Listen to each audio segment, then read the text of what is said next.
If I don't do nothing else, I'm gonna talk that law.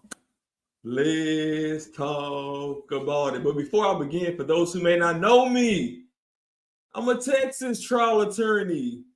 Y'all see the law license on the wall signed by the 9 justices of the Supreme Court. I was minding my business and I was drinking my water.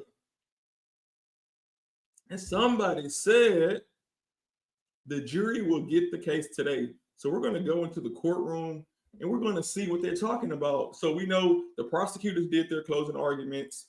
They have the burden of proof, so they get to go first and last. So the prosecutors went first, the defense attorney went, and the defense attorney may have a few more minutes to close out his summation, his closing arguments, and then the prosecutors get to go again last. And I believe that is when we need to bring out the popcorn, because the prosecutor, when he goes last, he's going to be dramatic. But will it work? Will it work?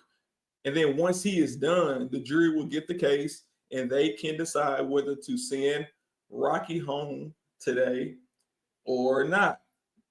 And I will say happy Valentine's Day. It will be something serious if they do send him home today on a holiday. I believe by coincidence, I believe Young Thug went home on Halloween, if I'm not mistaken. So hey, who knows what can happen in this crazy world. What's going on? Good morning to you. Thank you for popping in. Court hasn't started yet. Let me go here. See, it's still there. So we're just waiting to see when they're going to start. Good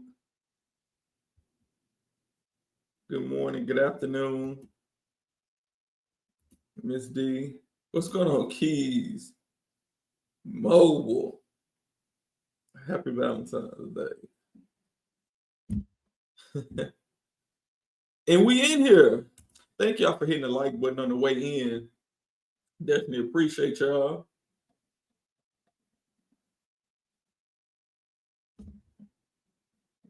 Somebody said when you hit the like button on your way in, you speaking. You speaking when you walk in the room. You saying hello.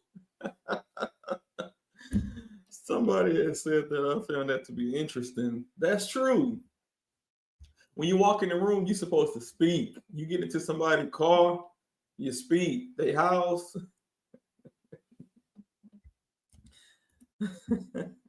It's like a handshake.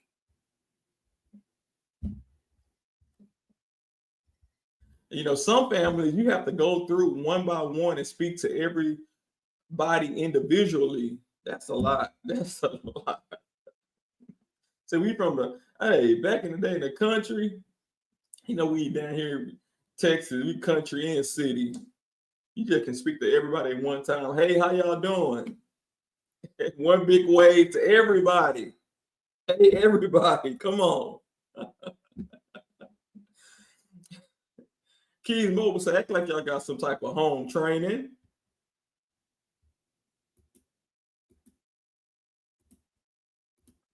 Act like y'all got some type of home training. Some of y'all may not. That's why I say act like.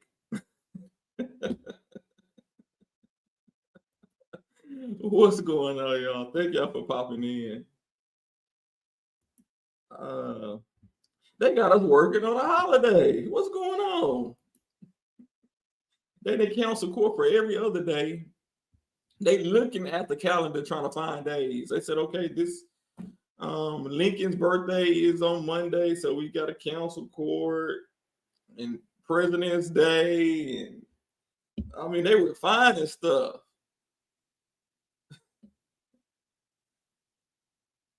Yeah, they finding stuff to cancel. What's going on, Mr. Jones? Good morning. Let's get to it in my A$AP Rocky voice. What's going on? Brooke, howdy. Let's go. So I believe Joe Taco is what the internet calls him. Once he finished up, I don't know if he may have 5 minutes, 10.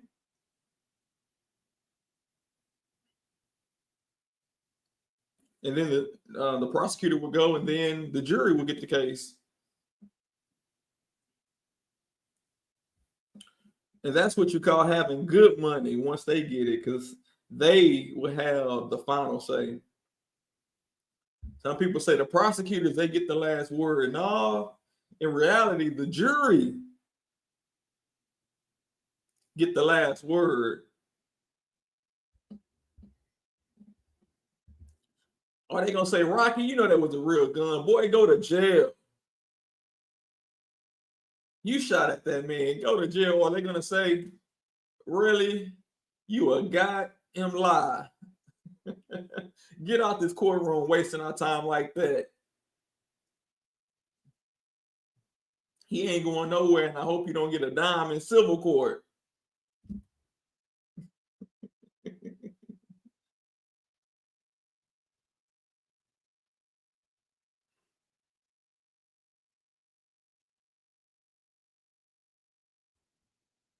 Shout out to Prentice Jones. It's a happy Valentine's Day.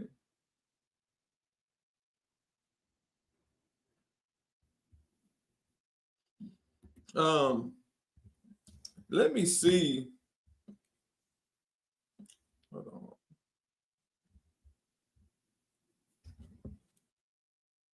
If there's any movement in the court.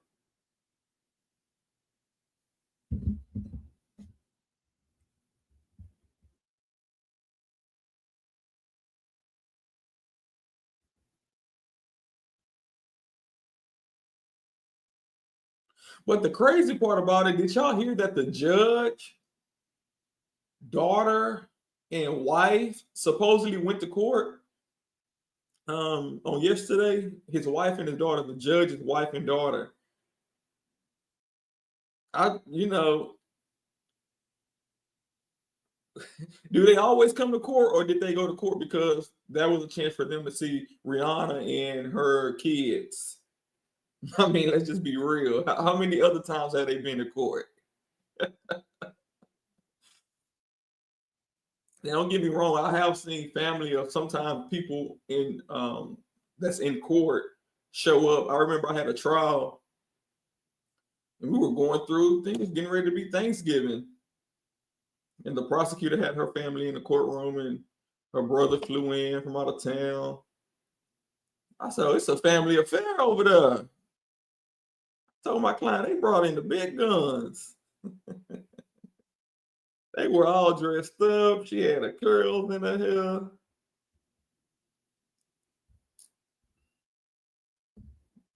But the jury still came out with the not guilty. But I was like, it still looked nice. Y'all still look nice over there on the other side of the aisle. Let's see what we got.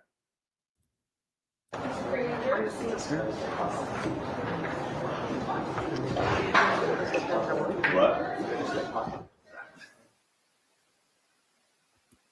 Hold on, y'all. Let's see if he said anything when the camera went down.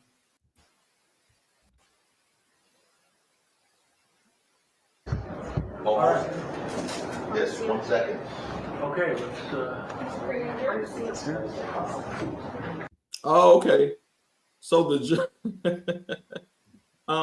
it sounded like Rocky's attorney said 1 second, and the judge like, okay, let's get to it. What you waiting on? How many papers you over there digging through, Joe? You had all night. Let's go. Let's wrap this up and tie it in a bow.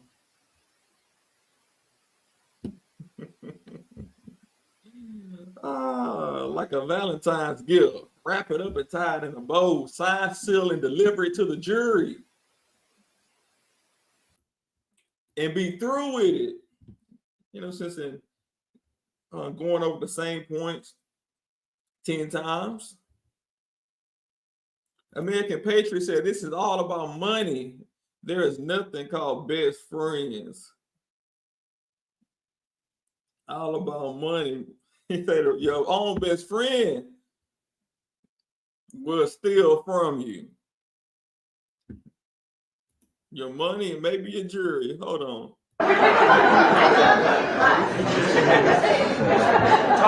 Look like we missed a joke.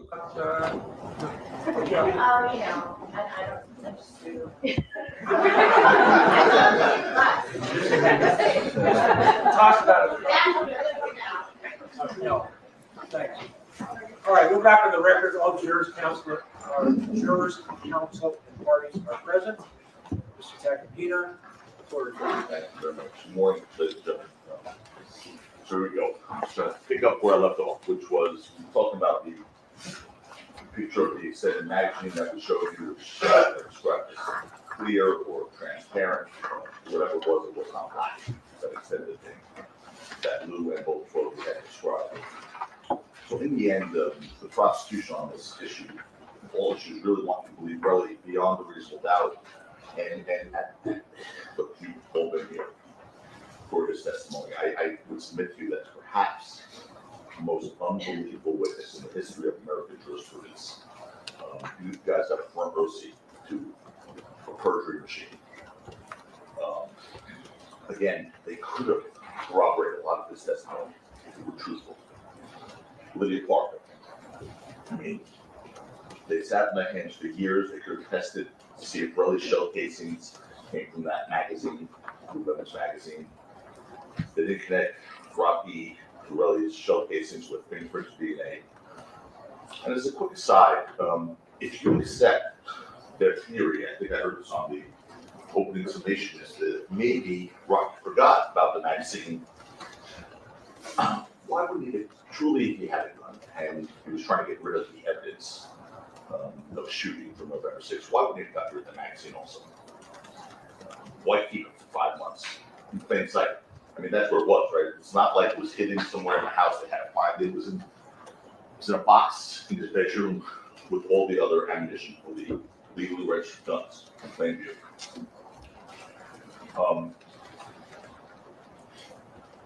They didn't show you, by the way, the shell casings that Relli claims he recovered at the scene don't match the 6 shell casings found in Rocky's house that belonged to Miss Levin.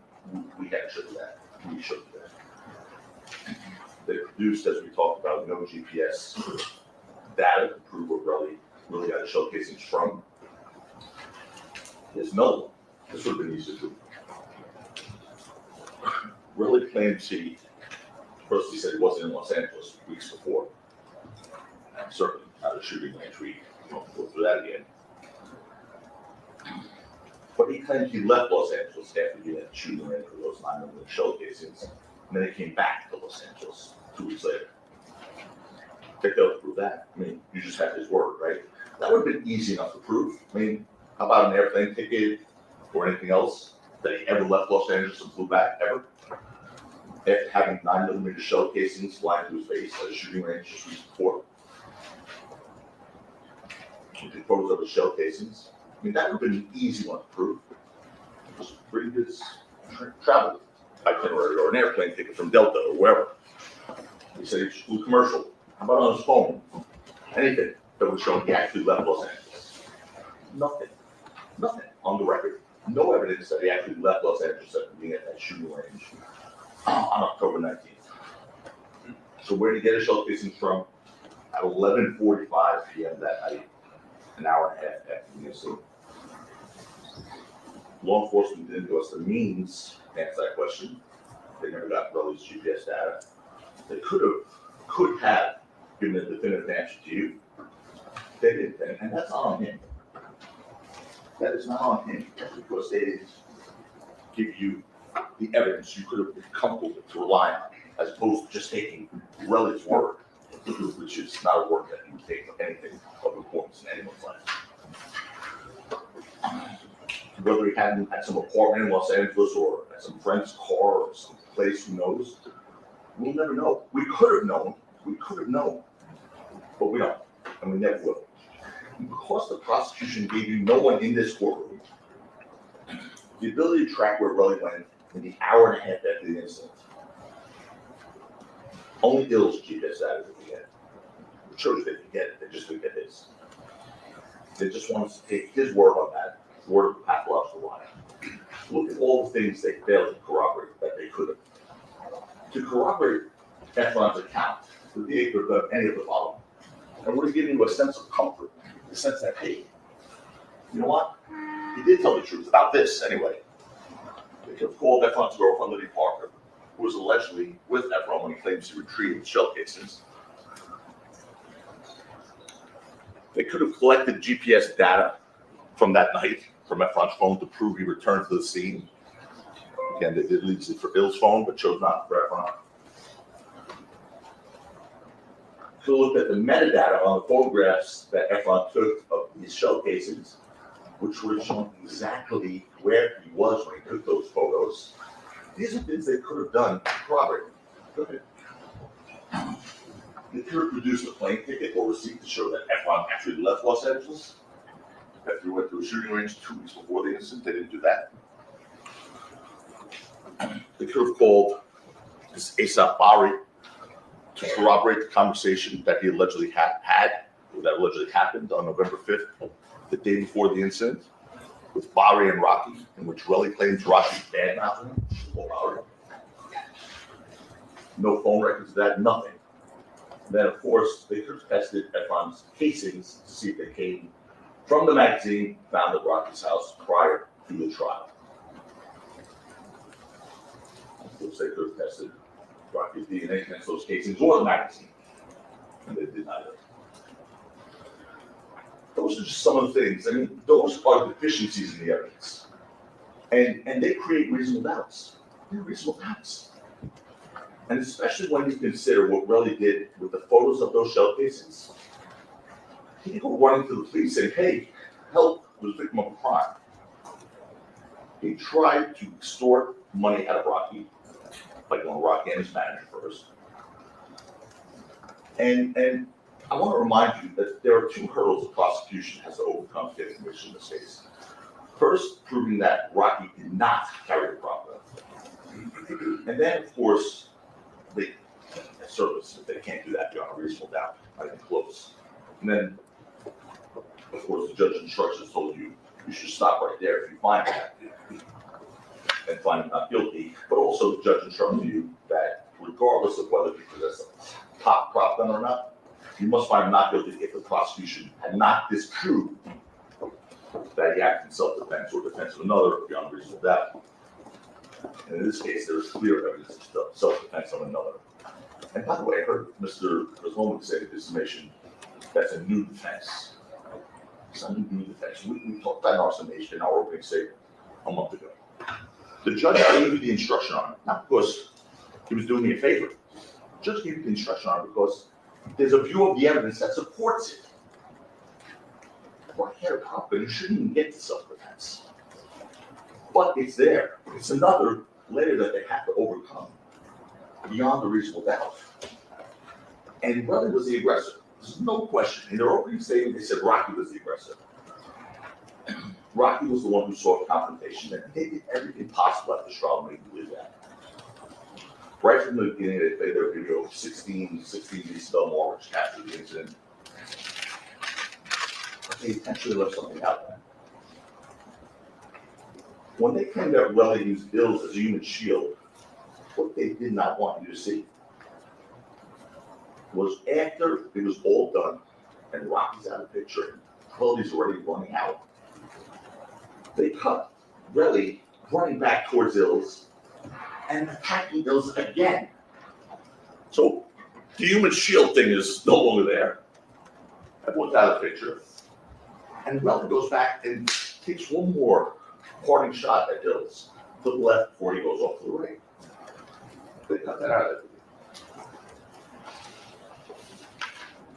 Of course, they don't want you to see that. That's very damning to their case.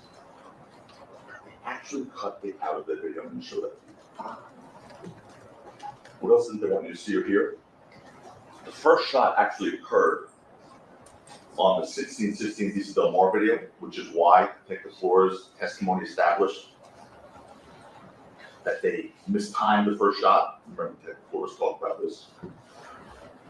As opposed to our video, which you know is the accurate timing based on 2 things, your eyes and 12. It's not a game. There's way too much at stake. His life is at stake. It's not a game. Detective Flores gave us uncomfortable testimony in that regard. Okay. It was a rough estimate, he said. They tried. That's not good enough. He gave a living example how their timing was off by a full second. I showed you the video where one thing said 8 seconds, yeah, the video was 9 seconds. And of course, yeah, it was. But I didn't make it. I didn't make the video.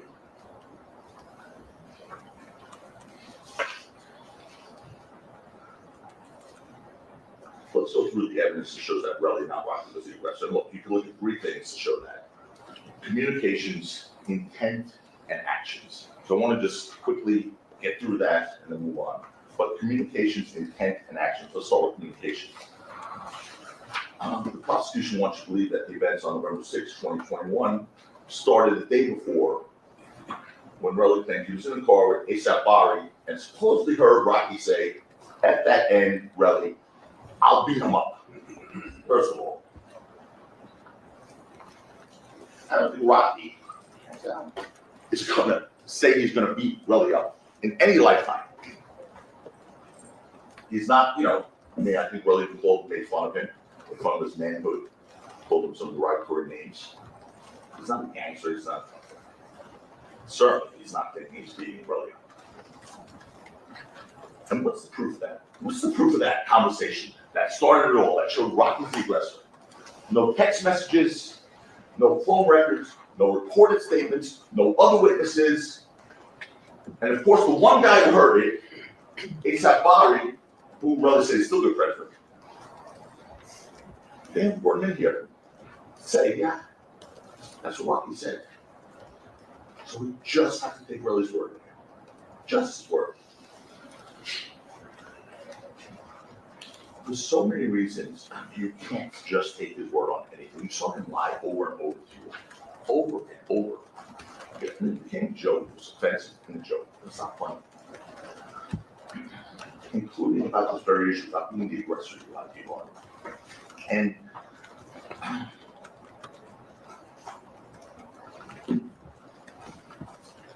they embraced his position on that. They embraced it. Remember what they showed you in their opening statement, text messages from Rocky to Relli on the way to the Playboy Cardi concert on November 6th, 2021 at 9:34. WYA is where you're at, where you at. Let's get to the stop of my calls. It shows this. That's the, I think people just said 13. I have that right. They showed you that.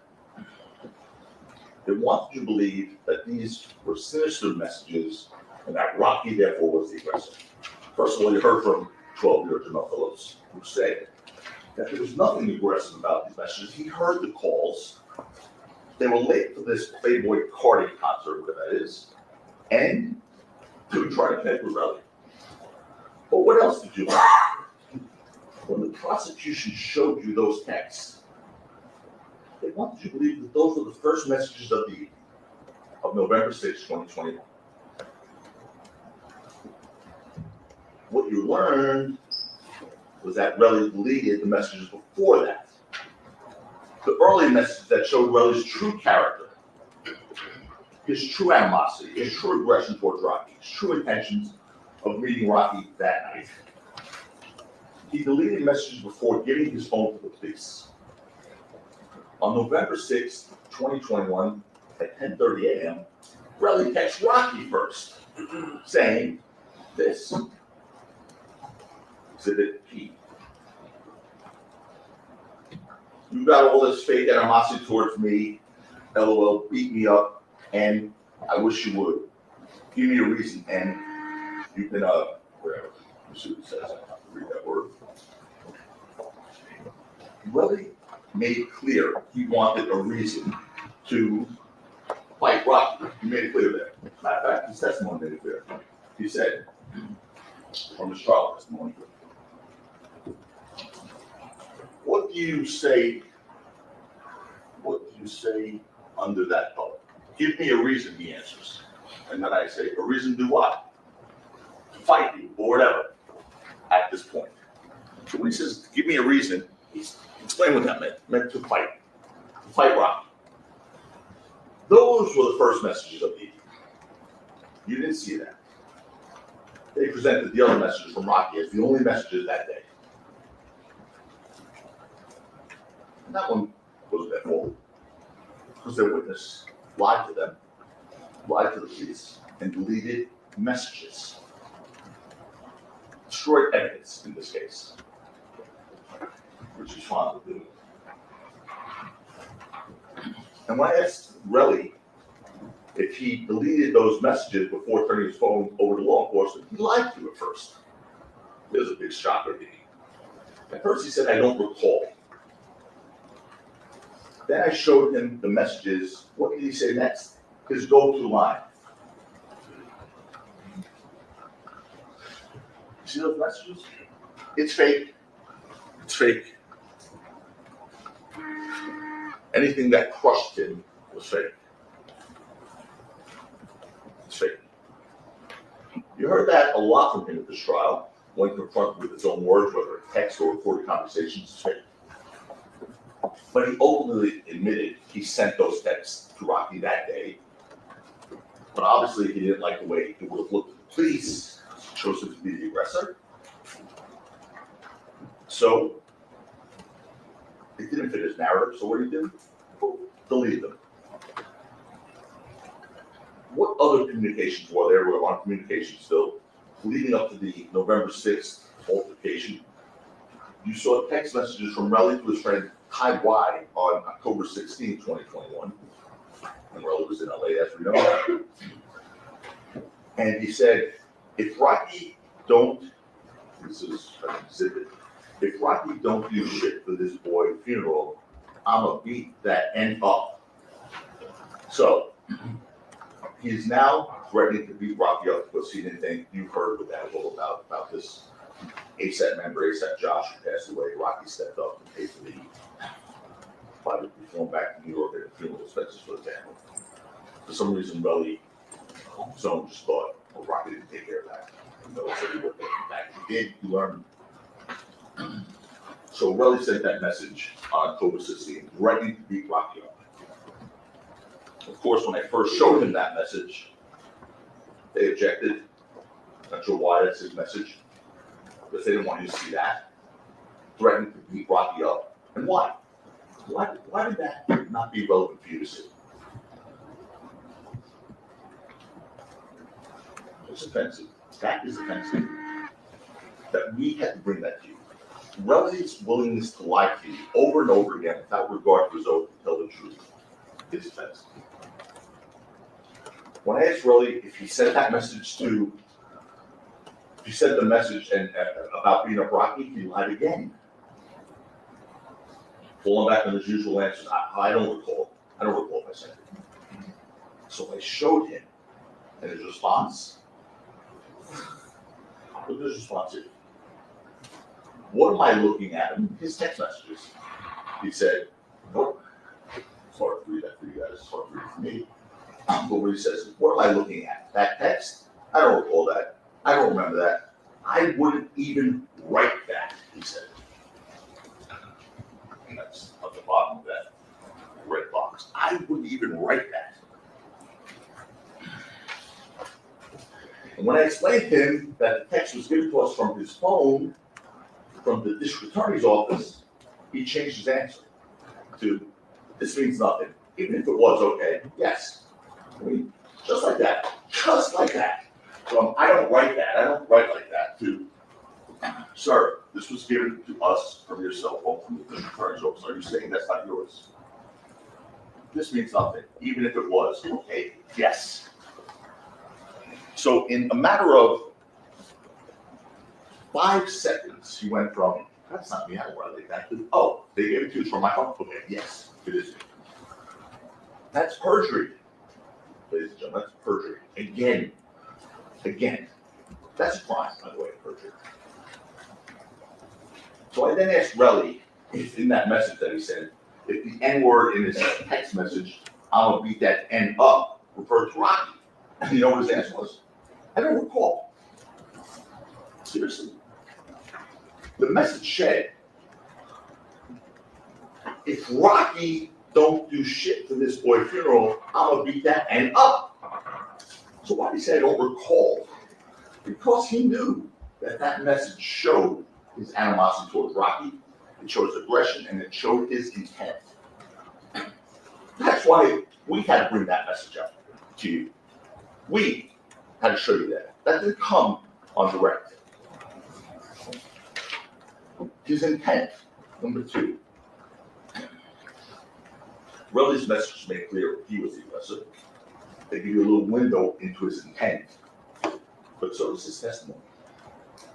When I asked him if he was upset in his belief that Rocky didn't follow through on his promise to pay for ASAP Justice funeral, Relli suddenly didn't know what the word upset meant. That's literally what he said. I don't know what the word upset means. So I showed him his prior sworn testimony at the preliminary hearing, which was also under oath. That's a big deal for him. Question: you were upset, right? Answer: yes. So what do you do? Again, you just changed the sworn testimony in this courtroom in front of you as if it were no big deal. Yeah, I would be upset, he said. So the word he didn't even know what it meant a minute ago, he said, yeah, of course I was upset. His oath to tell the truth means nothing to that man. Absolutely nothing. Remember, he told you I could say whatever I want. And he showed you that time again. When I asked him if he was, quote unquote, pissed on November 6, 2021, and he was going to meet Rocky, he once again said, I don't recall. I don't recall I was pissed. I once more had to confront him with his prior statement to get the truth out of him, this time with a recorded statement to a district attorney, Mr. Siegel. No, Engel.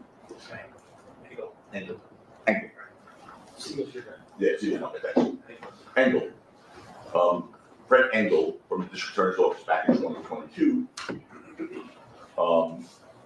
And he said, oh yeah, I was pissed.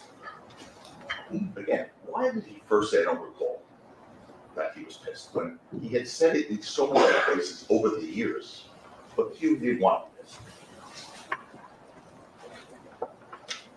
He knows that makes him out to be the aggressor on November 6, 2021. And we were talking specifically about November 6, 2021, when he was pissed.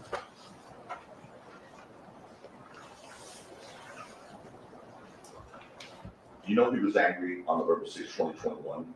You know, he was now pissed and upset with Rocky. We know Relli was jealous of him. He made that very clear. You heard him tell that person while he's Jenny.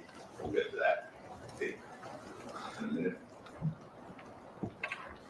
He said, I made that. He used the N word. I made that word. You heard Relli criticize Rocky, saying it's been open-ended promises forever with him. Troll told you wasn't true, but he was very generous. The minute he got his first record deal, he moved everyone, 20 guys from ASAP into his apartment in New York. You heard Relli complain that he couldn't be involved with Rocky in the music industry and that he wasn't even trying to be in August of 2021. But despite that, you saw messages in the group chat with Rocky, Relli, and Relli's business partner, this is Justin Benea, on August 6, 2021. You saw during that exchange, Relli trying to get Rocky to help him professionally, and Justin Benea asking him to jump on a call, which Rocky was happy to do, but apparently not fast enough for Relli. Because he didn't respond fast enough, Relli sent a message to that group chat on August 5th, 2021, saying, exactly, here it is, exactly my point, LOL. July 24th, FU and ASAP, fake ass N, effing goofy. Make no mistake about this. Relli was jealous of Rocky and his success. He wanted the world to think he was successful. I mean, that's why we went through these Instagram posts of his with his lavish lifestyle and his lot of cash and private planes and all the stuff he posted. However, the truth was anything but what he tried to make the world believe. So his bank accounts. I mean, he was spent to be a multi-millionaire with $700,000 in bank. That was important. And that has to do with his jealousy and his greed. And there's no question he was jealous and angry about his success. And being as aggressive as he is, Relli, he didn't do much to hide his true feelings, except for being under oath. At least he tried first. He tried. Remember what he said about whether he would say, F you to Rocky? was actually asked by the prosecution on that one. Would you ever say F you to Rocky? And, you know, if you did, would you mean it? And he said, well, that's what he said. If I said F you, it was sort of wishy-washy with love. So he said, well, that wasn't true. Because I showed him this text to Rocky on September 18, 2021, which was him saying, no matter how much and try, you're not changing. And everything about you, you fake ass N, I get hate you, suck it.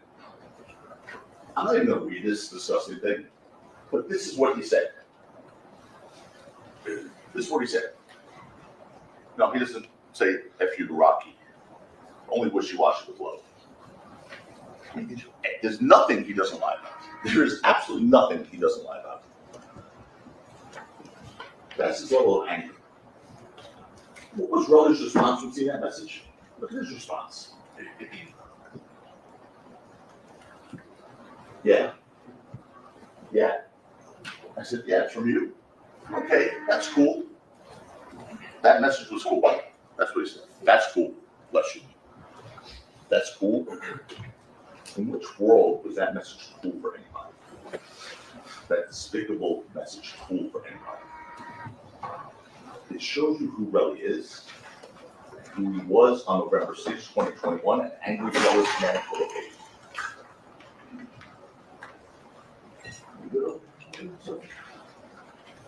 Third, his actions. His actions on November 6, 2021 make it clear. His actions in this courtroom make it clear. When I was questioning him, he became hostile, volatile, and aggressive. When he flexed his muscles. He cursed in the courtroom. Fell first to me. He yelled. And he thought I was disrespecting him by asking questions. He looked like he was ready to jump off that stand. And that was in front of you in the courtroom. And just imagine what he's like in the street. It doesn't take too much imagination when his actions were caught on video. I wouldn't show you that video, but he claimed he went back to the scene, by the way, to take photographs of cameras there after the incident. He said, I went back to take photographs of cameras. Well, you know, if that were true, you would have seen those photographs. They didn't show you those photographs because they don't exist. They don't exist. Apart from his word, there's absolutely no evidence that Relli ever photographed a single camera at the scene. And that's because the last thing he wanted was for the police to see what was actually happening with these altercations. And listen, folks, I have to say this to you. I just hope I haven't taxed your patience by my persistence and my zeal. Yeah, I've never learned how to talk about human liberty or human faith concisely or complacently. I just don't have that ability. I just don't have that talent. And I know I'm covering a lot of material here, but I don't know like what you need here, what you don't need here. I don't know, you know, if I'm going through something you're like, yes, you know that already, Mr. FP. I know you can't say it to me, but I just can't sit down with all that's on the line here and thinking I didn't cover something. So please bear with me. I know this is a long process, but this is my last chance to speak to you. And again, there's just so much riding on this that I just can't be brief. I can't cut corners here. So please accept my apology that I'm going on and on, but it's important to him. And I just don't know what's important for you guys. So please. So the one on Argyle Avenue, each of those two instances, the one on Argyle Avenue, the other one on the corner of East Del Mar, Relli was expressing both his anger, jealousy, and hate. And following through on his threat just a few weeks before, now I'm going to beat that end up. Relli's testimony about his expectations on the way to meet Rocky was clear, and he was looking for a plan. And to use Relli's words, he thought if there was going to be an altercation, quote, there would be a bit of rough. In fact, although he again first tried to hide behind another one of his, I don't recalls, he then admitted under oath that when men are angry, they fight. That's what people would say. When men are angry, they fight. And despite his initial effort to make you believe otherwise, on November 6, 2021, we now know he was angry. You saw that angle on display. During the opening statement, the prosecution said that you see on video Mr. Mayers immediately is aggressive towards Mr. Ephron. They showed you that Rocky is pushing Ephron backwards as he pushes him off camera out of view. Well, let's see if that plays out. I'm going to show you this video. You can see for yourself, the first one reaching out is Ephron. He's the first one to make physical contact with Rocky with his left hand. And you also heard that from Charlie. He was there. Boom. And Rocky's right hand's not even up yet. He then puts it up.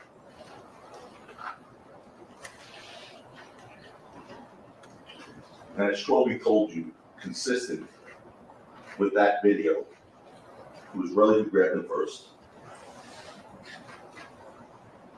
And in fact, Relli realized his actions in this video were a problem for him. So although he first testified that he was a lefty while watching himself in this video, he grabbed Rocky with his left hand, he suddenly switched to being a righty. I don't remember that testimony. He said, I'm a lefty. I'm a righty. You could always ask for a read back. He switched from being a lefty to a righty. He said, I can see I was stopping a little. Like I said, I'm a lefty. I'm a righty. But your left-handed or right-handed is not one of those things you forget. It's not one of those things you mix up. Why lie about that? Why try to minimize? Because the video showed him doing that, what you just saw, being the first aggressor, the one to make contact first. And despite the prosecution's promise about that video, it does not show Rocky as the one who is the aggressor or immediately grabs Relli. It doesn't. And what else does it show you? It does not show you the prosecution promised it to show you, which is Rocky pushing Relli off the screen. It shows the opposite, and I'm going to show you what I mean. You've all seen and heard about how much bigger and stronger Relli is than Rocky. Not a fact in dispute. Consistent with that, 12 told you that Relli was pulling Rocky off the screen. But you know who else told you that? Relli told you that. He told you I was pulling. That's his testimony. For his standard operating procedure, when I first asked Relli if he was pulling Rocky back, he said he didn't recall, he didn't know. Then, after being impeached with his prior testimony once more, he heard his answer.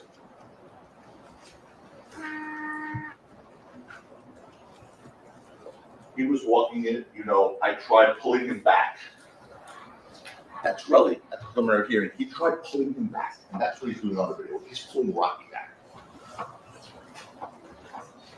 During their opening statement with respect to this first incident, the prosecution also told you that Rocky produced a semiautomatic pistol and pointed at Relli and said, I'm going to kill you. Let's break that down and see what the evidence really shows. First of all, the object was not a semiautomatic pistol, it was a prop gun. That's pretty clear from the evidence, not only witness testimony, the fact that there's no evidence of shooting at all. But beyond that, Rocky certainly did not point at Relli. The video shows that, and 12 told you that. In fact, based on Relli's own testimony, the object was put away when two people walked by on the street. And as a result of that, whatever Relli claims Rocky did with it, while they were off camera to the right, meaning inside that parking garage, that's a problem for them because they were off camera in the parking garage for only seconds. 3 seconds. Not long enough for Relli to just happen to him what he described happened. What does the evidence show about this? That he again lied to you, changed the story about what happened in that insert of the parking garage that's not on camera. He testified here, he said Relli said that Rocky just pointed the object at his head and his stomach, nothing more. He denied here that there was any physical contact with his body and the object. He denied that. But when he spoke to the district attorney about this in that prior recorded statement in 2022, he gave a completely different version. He said that Rocky actually pressed the barrel of the gun against his stomach and pushed. Why give a different version in this courtroom? Because when we talk about this, when you're lying, sometimes you just can't keep it straight. The truth never changes. In that regard, remember what Relli first said to the desk officer, Kirk Anderson, one of the last witnesses for the prosecution, maybe the last, when he reported this incident on November 8th, 2 days later. Officer Anderson told you that Relli said Rocky pulled out the gun from 5 to 10 feet away as he was approaching. We know that didn't happen. And that's 2 days later. The video doesn't show that happening, but of course, Relli first reported this incident. He didn't know that there was video. In other words, Relli could not say whatever he wanted to say, as he thinks. But he stopped from trying. Then he said that Rocky said during this incident, "I'm going to kill you right now." That was his word to you all. "I'm going to kill you right now." Now, folks, if someone says that to you, you're not likely to forget those words. That's going to be in your mind's eye for a long time. "I'm going to kill you right now," as they're pointing the gun. You're not going to forget them if they are truthful. If they're truthful. But why confronted him with his prior statement to the district attorney recorded, so it can be fake? Only a year after the incident, in 2022, not 3.5 years later, like the trial testimony, only a year after, what did he say then about this? He told the district attorney, I recorded it 1 year later. And then Rocky's like, he's saying something I don't remember because it was like a long time ago, and I don't remember what he was saying. First of all, it was a year later, and that was a long time ago. 3.5 years later, he remembers giving the death threat. A year later, he doesn't remember what he was saying because it was a long time ago. Again, the truth is not easy. Sorry, the truth is easy to keep straight. That's the truth. And when you're lying, when you're making up stories, you can't remember the lie all the time, and that's when these things happen. So what's Relli's explanation for a completely different answer on that? What's the explanation? Here's his explanation. Here's what he told you all. When I asked him, "I'm getting tired of talking to everyone, bro." That was the answer. "I'm getting tired of talking to him." You said Rocky said he was going to kill you to disturb you. A year after this incident, you said, it was too long ago, you don't remember what he said. What's the story, Mr. Ephron? "I'm getting tired of talking to everyone, bro." That's the answer. Just give me my 30 million, my 30 M's. I gotta get out of here. I want to talk about this. This is the man they want you to believe beyond a reasonable doubt. And I think we know from using our God-given common sense, the truth doesn't keep changing.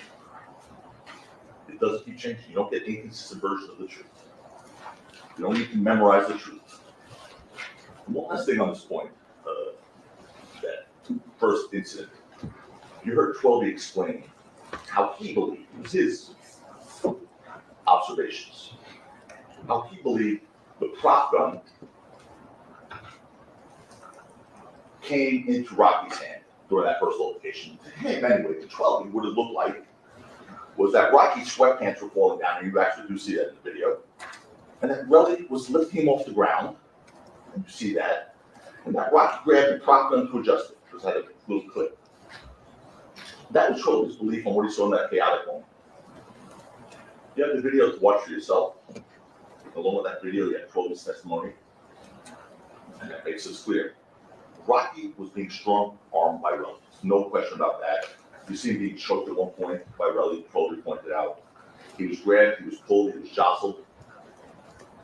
And under those circumstances, Rocky's actions in that brief encounter were fully justified.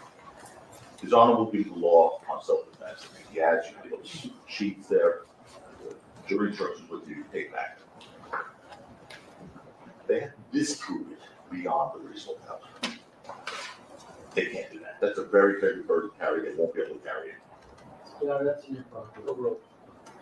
And you know who tells you that? Not just the video, not just Twelby, not just the video that you saw, not just Twelby. You know who else tells you it was self-defense?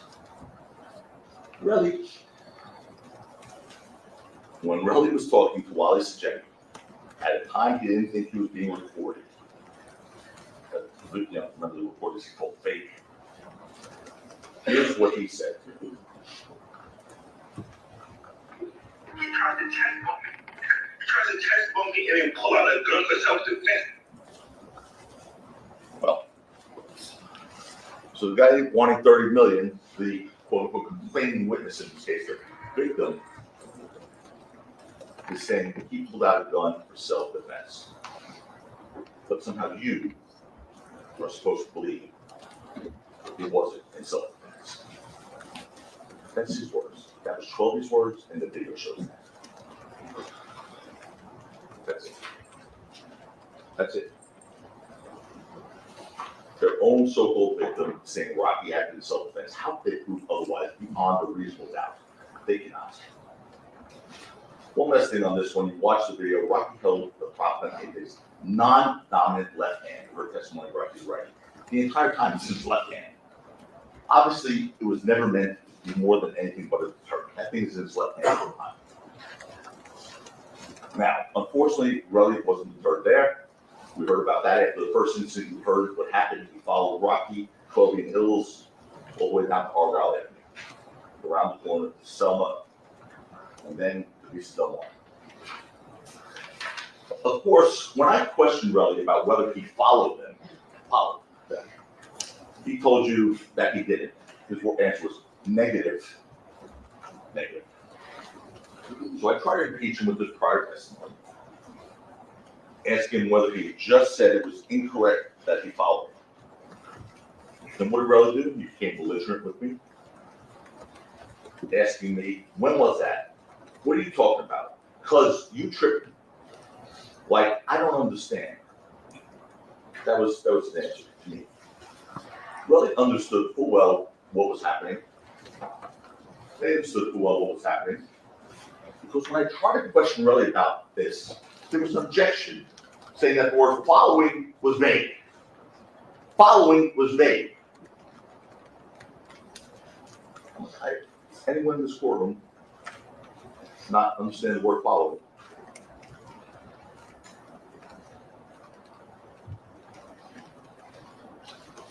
Don't shield a witness like that.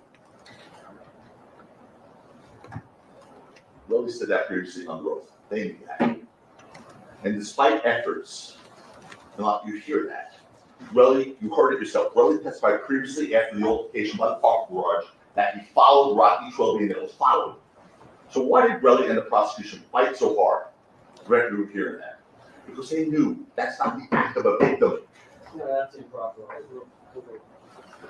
And certainly not the one who claims to have just been knowingly assaulted with a real gun. That's not the act of a victim. That alone, folks, is another reasonable doubt that puts the nail in the coffin in this case. That is not the action of the victim. Following someone who just pulled the gun upon you, going to the face, recollection, break. And you know it's a real gun, and you're following them. Not only follow them, verbally assaulting them as you follow them. We'll talk about that again soon, but right now remember what Relli did as he followed Rocky 12 Hills. Relli was livid the entire time. He told you that, as a matter of fact. He was ready to hit 12, he said, ready to hit 12. But only after answering, this is my favorite, honestly. Were you ready to hit 12? Right. Court said, yes, no, I don't remember, I don't know. Court was giving them options. The witness's answer was to, are you ready to hit 12? Was yes, no, I don't recall, I don't know. Yes, no, I don't recall, I don't know. So, this is a game. Again, I remind everyone. This is their only complaining witness, their only witness to the events of that night, taking the witness stand, making serious accusations against somebody that have serious ramifications. You need to and get to assess his credibility. This man can give you a straight answer, not without having pulled from him, not without having the court admonish him. I mean, do you remember this one? He's telling me what to do. Literally was telling me what to do as I'm trying to question him. That's why he was on witness stand for 5 days. And the court at one point said, no, don't tell Mr. Tacopina what to do. His job is to ask you questions. Your job is to answer questions. The guy was instructing me how I should ask, or what I should be doing on the questioning as he's on the witness stand. In any event, Relli openly admitted that he was ready to hit Relli. And after initially denying it, Relli also admitted he told the district attorney on 2022 that he hated ills. Here we all love ills, told you. He told the DA 1 year later, I hate ills. Hate. So with that hatred festering in him, he followed Rocky, 12 and ills, and he screamed it all. And why did he do that? Why did he follow them all? Remember what he said about that? Because 12 put a knife away. That's why. First of all, that doesn't make sense in any world. According to Relli, he decided to follow someone who he claimed had a gun and threatened to kill him because he saw a knife being put away. That's why he said he followed. That defies common sense. Second, you heard from Officer Anderson, who testified in the trial at the end. He was the guy who was lucky enough to receive Terell Ephron on November 8th, 2021, and heard him say, well, he never mentioned anything about a knife when he first reported this to the police. Never.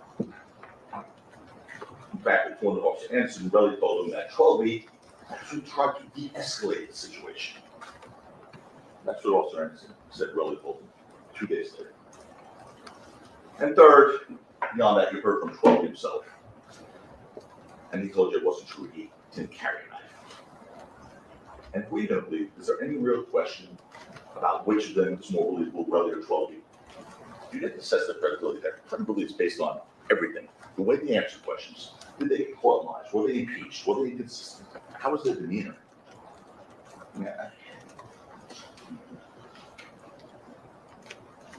Relli didn't follow Rocky 12 Mills because he saw a knife.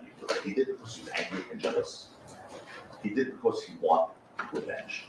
You heard what he was yelling at as he was following him. He told Ills he was a crackhead. You heard that Ills does have some serious problems with that. You heard he said, 12 you live in the projects, mocking that whole thing. Like, how horrible. You're not as successful as you live in projects. And that Rocky had failed us all. Think about that last line. Rocky failed us all. Like he was his ward. That last line shows you there's no question of his anger and resentment. And the second altercation, and those negative feelings came to a boiling point when Relli and everyone else reached that corner of East Del Mar. According to them, when they reached the corner of East Del Mar, Rocky just turned around and started firing. For no reason. He just started firing. And then Relli used Ills as a human shield, he said. The evidence shows you that's absolutely not what happened. The entire time that Relli was following Rocky was trying to get away from him. He was verbally assaulting Rocky. Rocky never said a word. Not a word, you heard that. Relli even told you that, 12 even told you that. He was just the first one walking away. It was Relli who was acting crazy and screaming for the 12. So why would Rocky suddenly go from 0 to 100 for no reason at all and just shoot him? He wouldn't, he didn't, and it doesn't make sense. But what does make sense is what you saw for yourself on the video that we're going to show you again. And what do you see for yourself on the video? What 12 explained. That Relli was looking for a fight, as he already said. That he attacked Ills.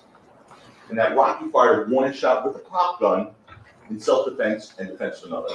And the prosecution played you a video called the sequence surveillance video. I'm going to show you that video at the end. Which placed the first shot from 6200 Hollywood Boulevard video over the 1660 East Del Mar video. Before Relli grabbed Ills. That video placed the first shot before Relli grabbed Ills. That was meant to be staged, because that did not happen that way. That's not what happened. You heard from Detective Flores on this. That sequence surveillance video, that's what it was called, sequence surveillance video, was made by hand So the cursor bouncing around there. And it was a rough approximation, his word, rough approximation of what happened. Rough. Where every second here counts. That's a rough approximation. So when you try to put the sound into the video, it was a rough approximation. No. Rough approximation is not proof beyond a reasonable doubt. Detective. He also told you the first shot depicted would have actually occurred at a later point if the 6200 Hollywood video was fast. And what did we see the other day when he was testifying, when I cross-examined him? We looked at that video in real time, and it was really fast. It was fast. Like the floor said, oh yeah, one thing says 9 seconds, one says 8, you're right. So we know the sequence surveillance video is wrong. In fact, the detective Flores at one distanced himself from it. He said, I was the one who made it. I didn't make it. Well, who did? I don't just believe Detective Flores. I know he didn't make it, but who did? Where did it come from? You were never told that. No one told you how they made it. That rough approximation that turned out pretty wrong. We just threw it together, hoping that would be sufficient, and that we'd all accept that as the video with the sound, and that's the time. Hoping no one would notice the catch. We did. That's what they're trying to pass off as evidence in a crucial issue in this case. Did Rocky fire before or after Relli lunged at Hills? Because that kind of changes Rocky's mindset at that moment. The prosecution wants you to believe Rocky shot first. For no reason, out of the blue. And that Relli then dove for Hills as a human shield. That's not what happened. You heard from 12B, who looked at the enlarged video that we introduced. The one with the first shot happening after Relli lunged for Ills, after Relli hit Ills multiple times. And 12B told you, he narrated that video what actually happened. You have your eyes, you see his arm go out with that first shot. And that's when the first shot is. It's well after Relli's in full-blown attack mode on Ills.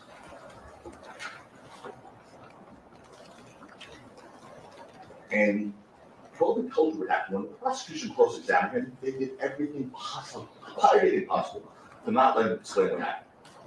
They yelled at him, demanded yes no answers, they berated him, anything but let him explain. They did that with 12B, a compliant witness, a respectful witness, over and over. But when I asked a question of Relli, I got speeches, insults, not answers, but I didn't cut them off. I didn't demand yes or no. If he wanted to tie the noose on his own neck, let him keep going. But they kept cutting 12B off because they didn't want you to hear what really happened. Well, that's an improper argument. Fair comment of the evidence. From a witness who's actually seen. And that's why the prosecution and their case detectives didn't even try to speak to 12B. For 3.5 years, they knew who it was. They knew where he lived. 3.5 years, they didn't try to speak to 12B. Yeah, two weeks before the trial started, or no, sorry, not even. As the trial started, they asked in court with the judge, do you want to speak to us? He was like, nah, I'm good. Okay, the trial had already started. He was a witness. 3.5 years, they didn't think to each other. But they tried to make things otherwise. They asked Detective Flores on the rec whether 12B would agree to an interview. Detective Flores said no. That was it. No. Which would leave you with an impression I would understand that 12B was not cooperative. He didn't want to speak. What you learned on cross-examination that Detective Flores only first tried to speak to 12B a couple of weeks ago in 2025. Come on. I asked Detective Flores, is January 2025 the first time you tried to interview 12B? About what happened on November 6, 2021? His answer was correct. Me personally, yes. So I had to follow up that with you personally. You say you personally. How about anyone else from the police department? His answer was, no, that would be the first time. I mean, seriously think I was just asking about him personally? Of course not. That was devastating to them. So I had to go through 3 layers of that. Oh, here it would be. We're putting it up in that. Who by it? It was up. He said, we putting it up or not? Nice beach. It's a beach anyway, ladies and gentlemen. Put up the slide. Oh, there you go. Let me get out the way. Okay, that's so no one thinks I'm just saying, yep, that's what he said. 12 would agree be interviewed by you, and you said no, he wouldn't. Remember? Yes. Are you referring to 2 weeks ago in court here? Yes. Is that the first time you tried to interview him? Yes. So in January 2025 is the first time you tried to interview 12 about the incident that occurred on November 6, 2021? Correct. Me personally, yes. How about anyone else from your police department? Yes. No. That would be the first time, correct. Why did I bring that out on cross? Why? Search for the truth. Why is that not all coming out on the record? As opposed to leaving with the impression, if I decided not to get up and cross-examine, or I was asleep, you'd be left the impression, fairly, that 12 was not compliant, he wasn't cooperative, he didn't want to speak, but he refused to be interviewed. That's not the case, as you say.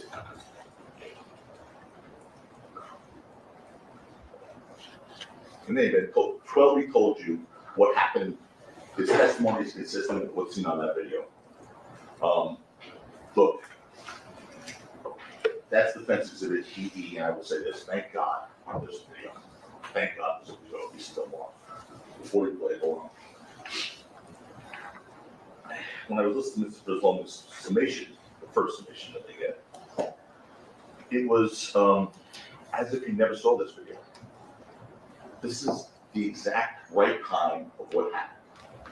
Based on the video, based on 12B's testimony, based on the detective Flores saying that their video was a second too fast. You see really throwing haymakers in this video. Haymakers is from expression, just punches. Repeatedly. I'm show you. Wake him up, Taco. Then Mr. President said in his opening statement, in his opening summation, that I said in my opening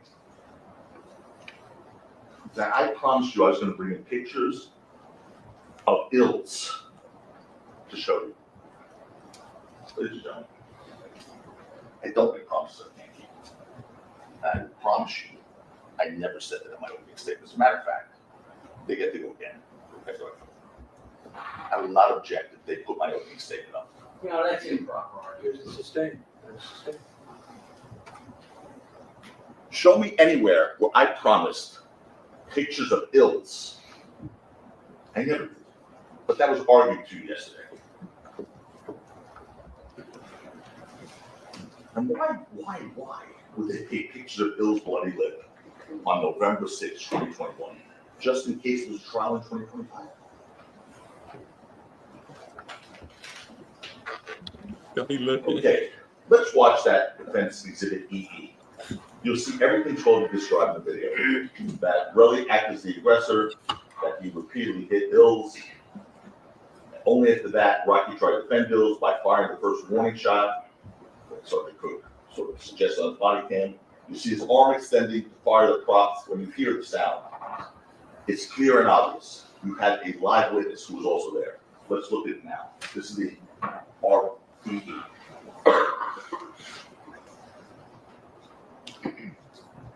There's Rocky, there's 12B, there's Ills, and then there's Relli. And you see him going after, then boom.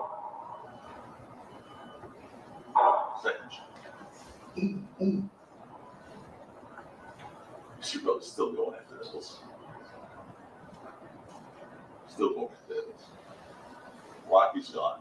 12 is about to go. Ills is stuck in the upper left-hand corner there. Watch Relli go back after him one more time left before he goes right. Ills running away, he falls. And then Relli goes off to the right. Now, we have to break that down a little slower, just very fast. What happens, again, guys, when you're deliberate, you get to see this. I just back in the room with them.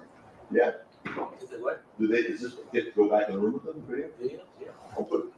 So you can say as much as you want, as long as you want, as slow as you want, as fast as you want. But look, that didn't stop running. I'm not saying yet. What you see is him repeatedly hitting hills, move towards Schroby, and try to hit it. And look, you see Relli literally cocking his arm back and slugging hills. I'm going to try and show it to you here. I'm going to get that pointer. Please don't hit the TV screen. So I don't block you all in the back. Can everyone back there see? Yeah, the big head. Okay. Let's go. If you hit the screen. Be gentle on the screen. There's Rocky, there's 12B, there's Ills, and there's Relli. And boom, he's going after him. Look at him. He's tussling him. There's the first shot. There's the second. And look at his arm going back and forth here. Can you go back for a second, Dennis?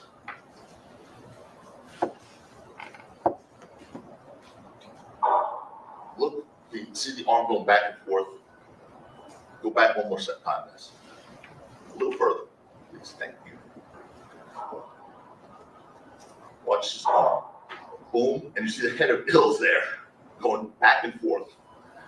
And why does 12 tell you he ran? One more time, guys, please. He said he sees Relli coming at him, and he has that something hernia, renal hernia, whatever that is, and he couldn't fight. Watch. He's right there. Then he sees him coming, and he runs because he can't fight. No, he can't fight. Look, it's over. Why is he still fighting? And he just knocks those down.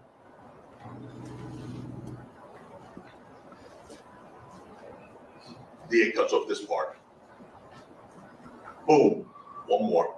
Good graces, and then he goes to the right and leaves.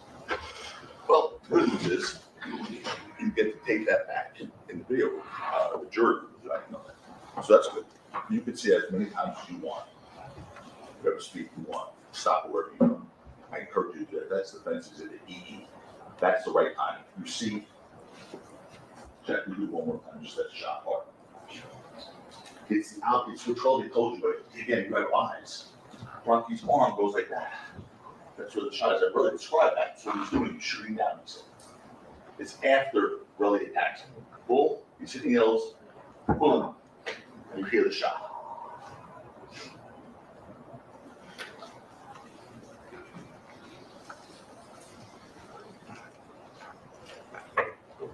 Ladies and gentlemen, there's no real question that Relli was the aggressor here.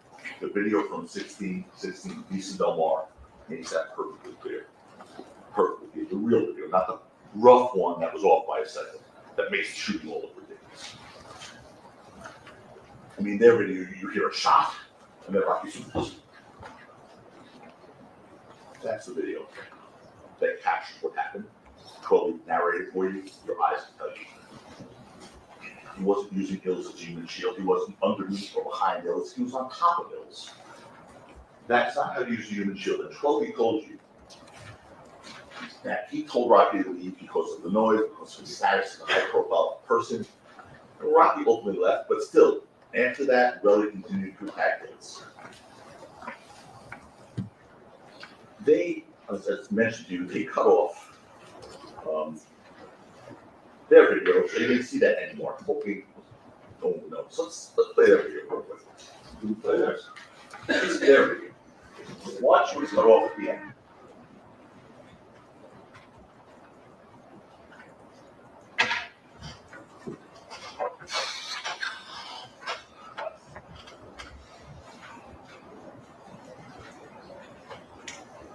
Rocky's going. Probably says checking to make sure it was okay. Then he runs. That's it. 16 Visa Del Mar. 16 Visa Del Mar is cut off. Go back one more time, just where it gets cut off. Combined surveillance video. That's the one. What you know happens next is Relli, they're out of the picture now. Relli goes back and hits Ills again. 12 describe it for you. Why? Did that not make it into this video? Go ahead.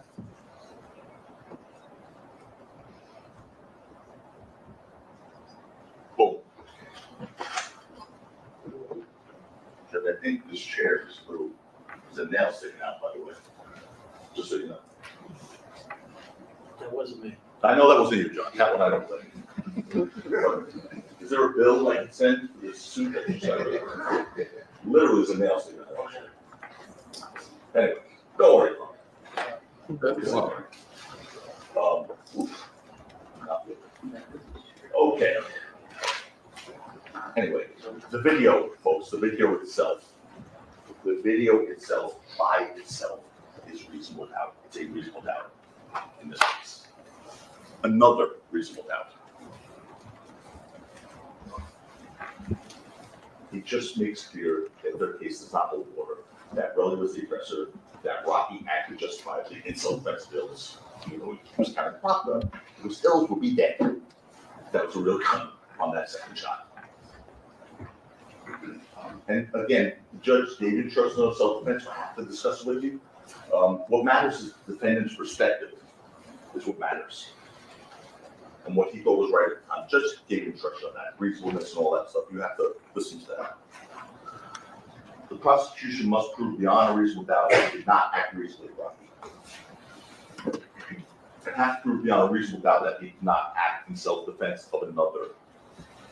If you have any questions in your mind as to whether he acted in self-defense or defense of another, if you have some doubt or some concern that he just may have acted in defense of himself or another, you have to stop. Not guilty. It's what I'm stating in the law. It's just a, it's true. Does it stay in line? Yes, it's not I'm sorry? it's what you said, it's not accurate.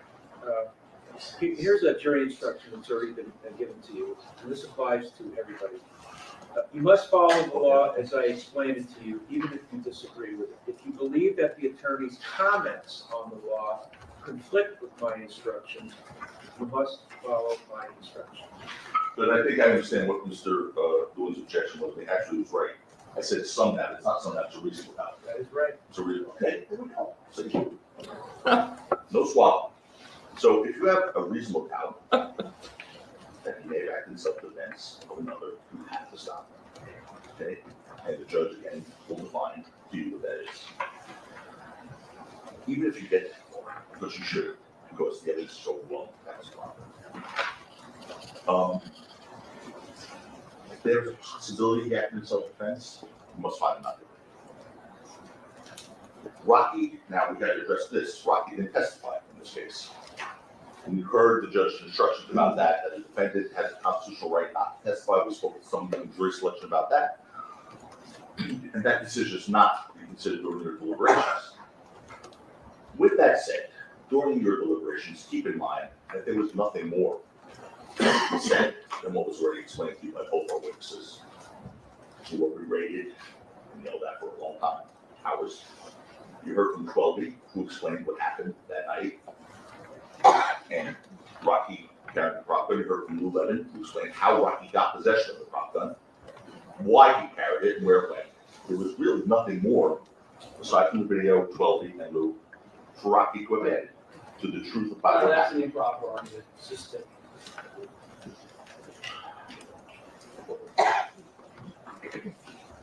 Well, look, Why he looking like by that? the way, with regards to 12B and Lou, you heard people say, and I expect they will say it again, the first time that we mentioned the prop gun was during this trial. This Detective Flores' testimony when they tried to ask her that or suggest that this had just come up. Question to Detective Flores. We're no deposition of criminal cases, correct? Okay. Question. So basically, what you were being asked are questions related to discovery disclosure in a criminal case. And he said, yes. Okay. So these discovery related matters, and because they didn't receive discovery notice, is not the same as it just surfaced at trial. Like it was just invented. That's not true. Lou and 12B coaches, they told us about this last year. And of course, Detective Flores told you law enforcement didn't have a chance to speak to Rocky. after he was arrested, and of course, there is no idea. That was Stacy. No, who didn't say they had a chance? Do not debate. You just said this Stacy evidence. As I said yesterday, I don't know what the evidence is. I don't think anybody remembers every word of every witness.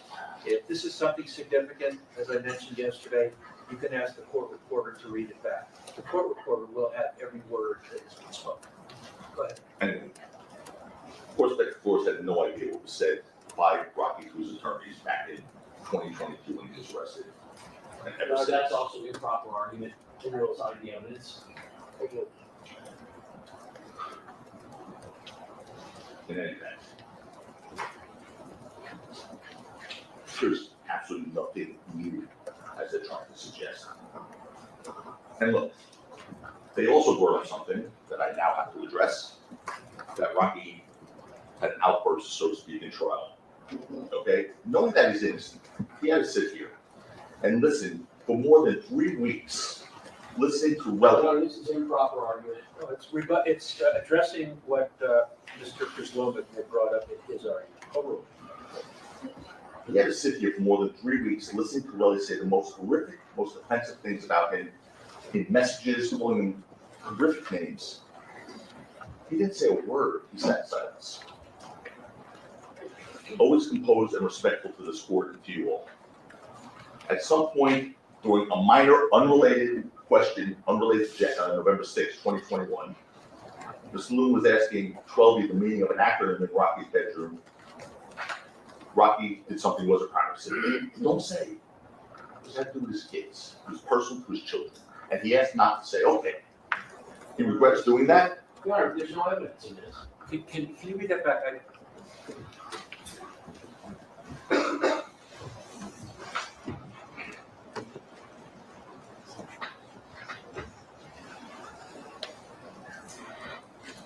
Mr. Brown was asking for the meaning of an acronym. I mean, if Rocky did something that it was private, said don't say it, it had to do with his kid. It was personal to his children. He asked him not to say.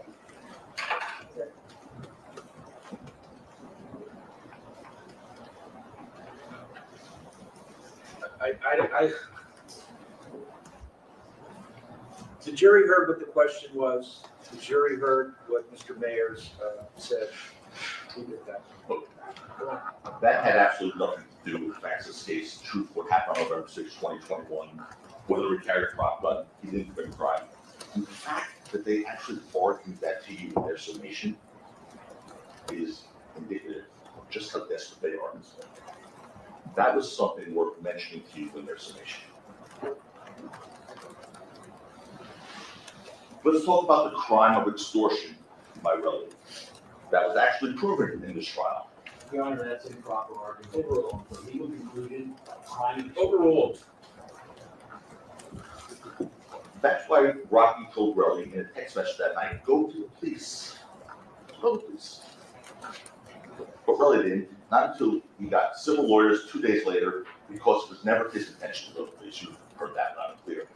Instead, his end game was always to take Rocky's money based on false accusations.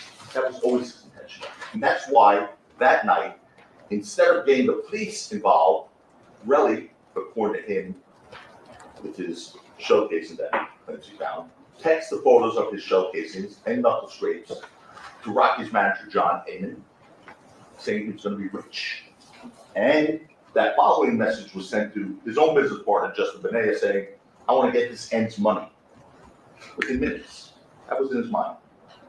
And you heard Relli complain in bitterness how Rocky didn't give him opportunities.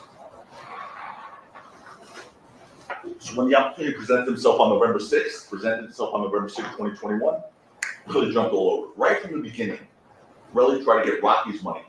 Right from the beginning, without going to the police, without even going to a civil lawyer. So you heard from his own mouth what he knew that to be. Words so catastrophic to his claims in this case that his immediate reaction was to lie and say the tapes were fake. Fake. Get those away from me. You have to tell me Nora. Fake. But So you called him because we were presenting fake evidence to you? Yes or no? I don't know how you know. This is a, 112. This advise you guys to keep playing fake audio to like fake stuff. I never said none of that. It doesn't even make sense. It doesn't fit in with this case. You're trying to slip it in. Okay, stop. All right, let's get the question. Fake audio tapes. Fake audio tapes that the district attorney played yesterday with the Terell Ephron name. That's all his quotes. I mean, Terell Ephron was sitting here yesterday, he'd be screaming, "Those are fake!" during Mr. Brzomic's summation. I heard Mr. Brzomic say in his summation, who cares what he said to Wally? Who cares? He did forget the import of that conversation, that he committed perjury to you and said that they were fake when they were real. And you know, during the cross-examination of Wally, the guy flew from Paris, by the way, honestly, because he had to be here. Okay, literally a 13-hour flight to testify and then take another 13-hour flight back. And the question was, you flew business class, didn't you? Like, as if that were the reason he took 26 hours of plane to get here to testify. I had him on direct examination for 10 minutes because he was here for two things.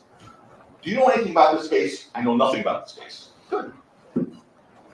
Is this tape real? Did you make it? And is that your voice? And is that Relli's voice? Yes, it is. Bye-bye. Have a good flight back. No, 2.5 hours on cross-examination. But you know what was never asked on cross-examination, not even once? Is the tape fake? Is the tape fake? Did you doctor the tape? Not even once.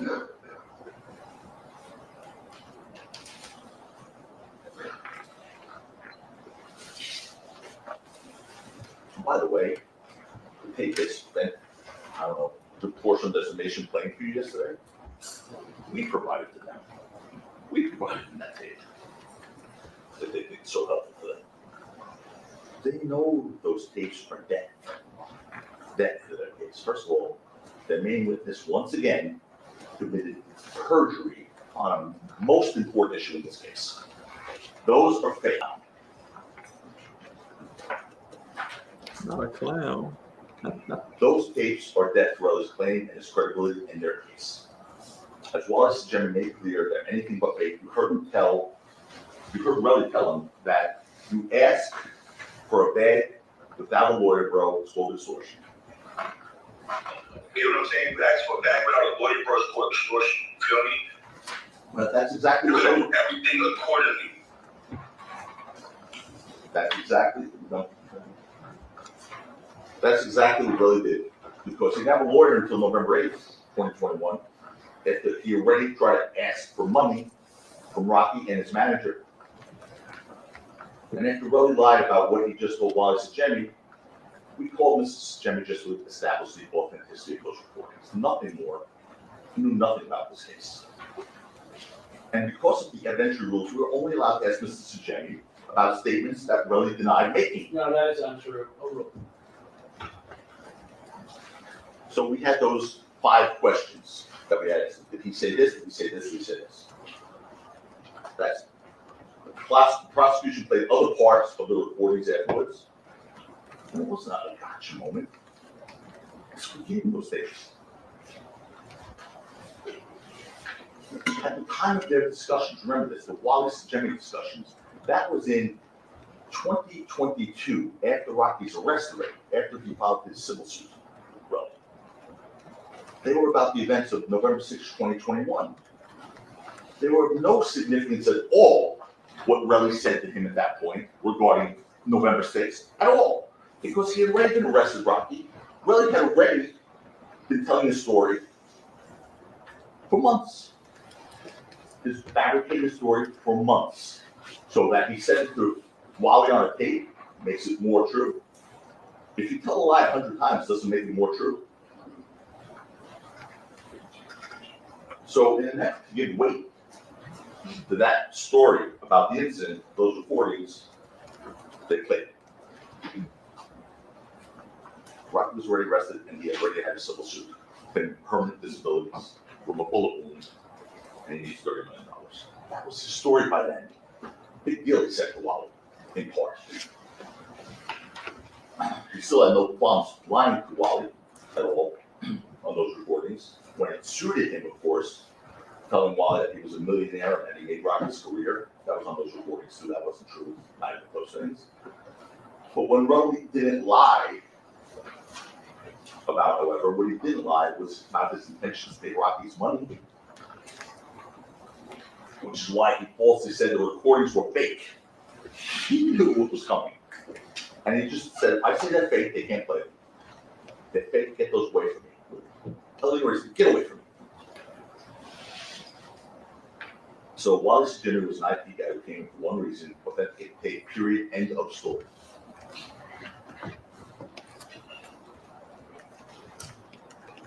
First question I asked him, do you know anything about the facts of this case? No, I don't. He was not brought in here to talk about the facts of this case. But the prosecution, in 2.5 hours of cross-examination, asked him about his motives for making the tape. Is he better friends with Rocky? That's not being a very good friend for Relli. It doesn't matter what he made the tape. Who cares? He could have, whatever his motives were, who cares? He made the tape. It was real. Those were really Relli's words that he said were fake. Whatever his motive was is irrelevant. Even if he wanted to help Rocky, he told you that's how it was, that Relli was trying to get involved, he was falling, whatever. But whatever his motives were, does it make the tape less real? Or Relli's statements less real? He was never asked one thing about those recordings being real, of course, which means they accept the fact that their witness committed perjury to you when he said they're fake. That's improper argument. Overruled. Fair comment of yours.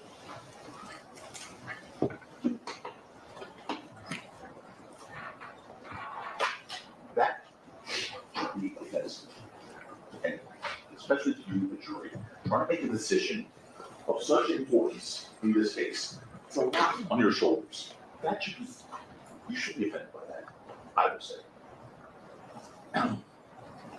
So what did Relli tell us on those messages? It was early text messages to Rocky when his manager, when they were trying to get money before his lawsuit, that he never cared about the police. He still doesn't care about the police. Quote, the end game, I'm suing the shit out of him. That's my end game regardless. I don't give a F about no police and those reports on the tape. In fact, Relli only went to the police after his effort to extort Rocky failed. And Relli's civil lawyer said, unless you go to the police, I'm not taking your case. That's why Relli showed up at the police station in Hollywood with a civil lawyer standing next to him 2 days later. What victim of crime was a police station report a crime with an attorney next to him? Judge, want to do it now? If you have 2 more minutes, I you do that, otherwise you can break. Yep. Say again? I'll do 2 more minutes, just on the side. Then we're gonna take a Yeah. break. As witness side, you heard, by the way, the prosecution questioned Relli about telling the police he heard 3 to 4 shots, but only giving them 2 shell casings before having seen the videos, as if somehow that makes him more credible. That makes no sense. He was there, of course. He knew he was 2 shots. By this time, he already saw the video. He knows it's 2 shots. And in fact, he would exaggerate when speaking to the police. Does not make him more credible. By the way, when we talked to Wally, he had up to 5 shots. He had up to 5 shots when we talked to Wally. So before Relli went to the police, even before he went to a civil lawyer, you saw the messages he sent trying to get Rocky's money. Part of his plan to extort Rocky, Relli sent text messages to him, falsely accusing Rocky of trying to kill him. Obviously, Rocky knew that was false and was shocked that Relli would even make a claim, so which is why Rocky wrote him back. I tried to lie. Stop making shit up. He wrote him back. And now the prosecution has alluded to the fact that during this trial, Rocky didn't mention in his message anything about his prop gun.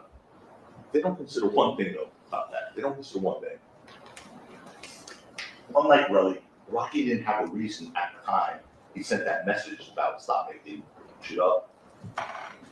He didn't have a reason at the time, or think he needed a reason to create a record of events for some later date. At the time he sent those messages, Rocky thought they were between the two of them.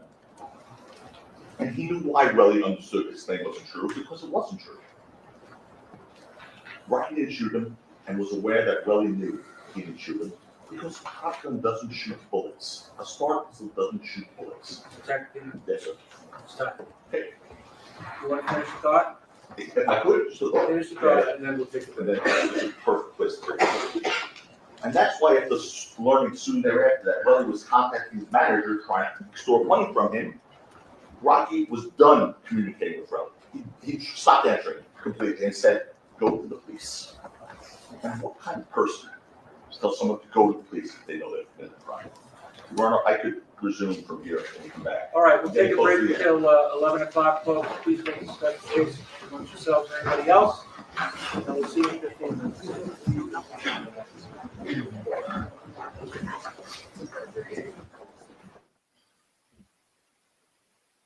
All right. So we'll be back in 15 minutes. I don't think he's done yet. He still had a few more pages, but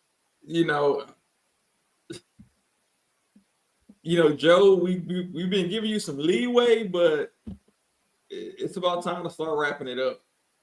I mean, it's time to start wrapping it up. Yeah, it's time to move on because this is insanity.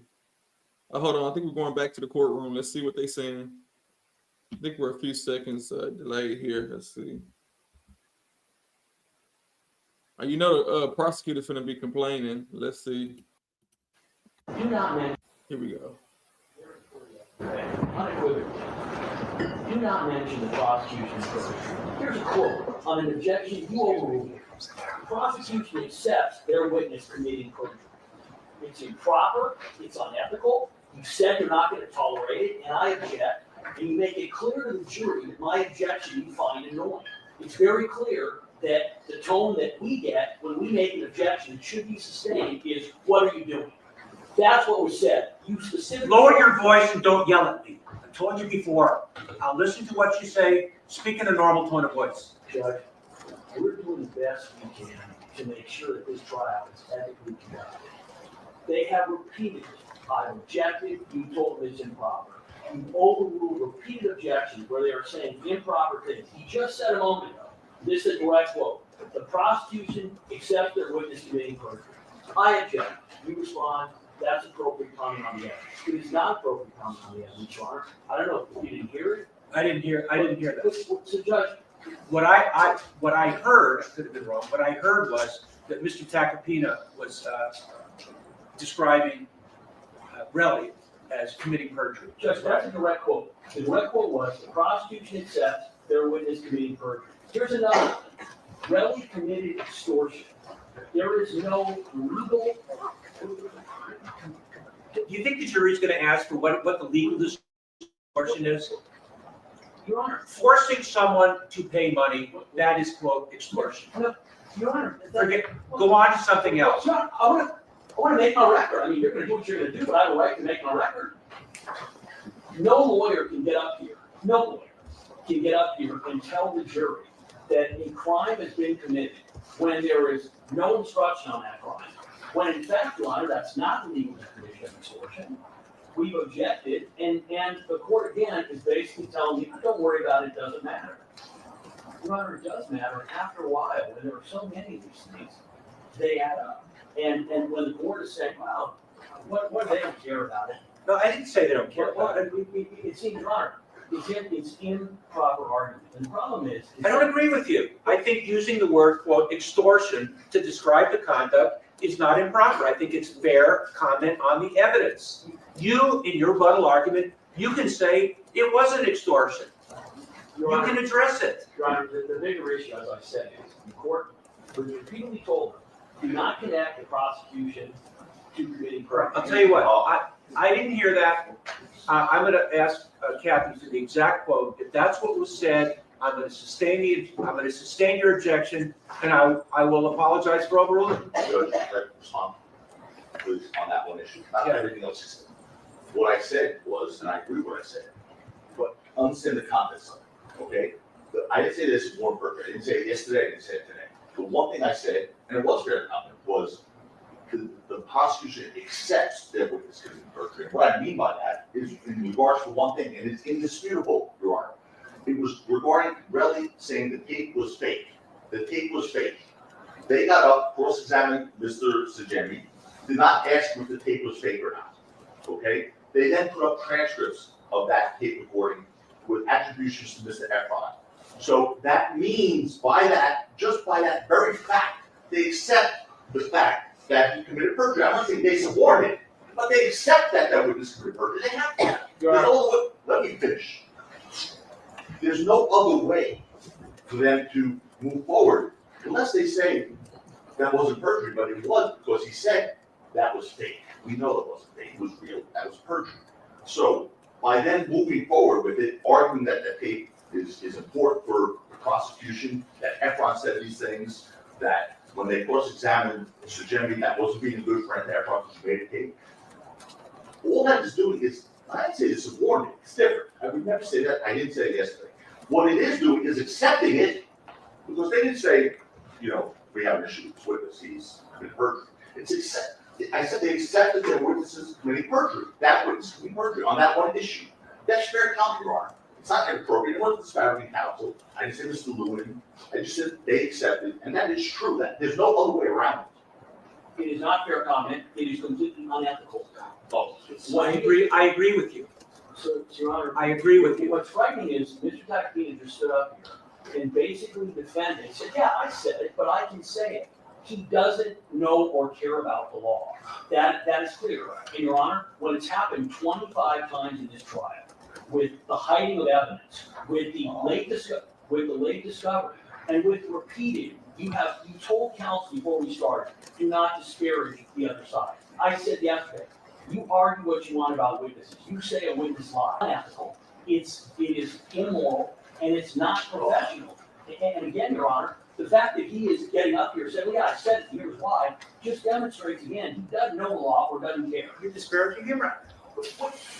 I'm disparaging him because, Your Honor, he's not following the There is not to be any disparaging of either side. during argument. The jury's not here. I have every right, obligation, and duty to stand up here and point out when he was being unethical. The first time the court catches me being unethical, Your Honor, the court knows. That'd be the first time. Court knows. I don't do that. Oh, Court knows. Court's already made. I've heard enough from both of you. I missed the prosecution accepts their witness committing perjury. I don't think that's fair comment on the evidence. I think that's an improper statement. It infers that the prosecution is allowing perjury to occur. I'm going to sustain your objection, and I'm going to apologize for overruling it, and then move on. If I were the two of you, I would just move on and not make a, bring it to the jury's attention. I would point out, though, I told you at the beginning of arguments that if an objection is made, I'm going to do my best to call it as I see it. You have made 17 objections. I have overruled 12. I have sustained 5. I'm doing the best I can. I will continue to do the best I can, and that's all I can say. I just want to put on the record that, these remarks about being unethical is not just about had it with him. This from a lawyer who, and I just say this on it, this from a lawyer who asked in front of a jury for a stipulation that a shooting range was not in California, when either he knew it was in California or had no idea that it was in California. Okay? So he literally asked for a stipulation in front of a jury that he knew was not true or didn't know if it was true. And that's unethical. That's unethical. And this is a guy who, the Ninth Circuit just said lied to a jury in the Branford case. Your Honor, So I want to hear about him. one more thing out of him, and we air everything that's happened in this case, which the court's aware of. Stop. He might want to stop. I'm so correct. You should be, Joe. Oh, yeah. Let's take a break. You should be. Oh, no. Color courts have told me I was a liar. Hold on, hold on. Wait. Oh, yeah, oh, I'm so scared of you. Stop it. They're like some children. Just like, stop it. Knock it off. Hold on. Let's go back. What he say? What case? So it literally asked for a stipulation in front of a jury that he knew was not true or didn't know if it was true. And that's unethical.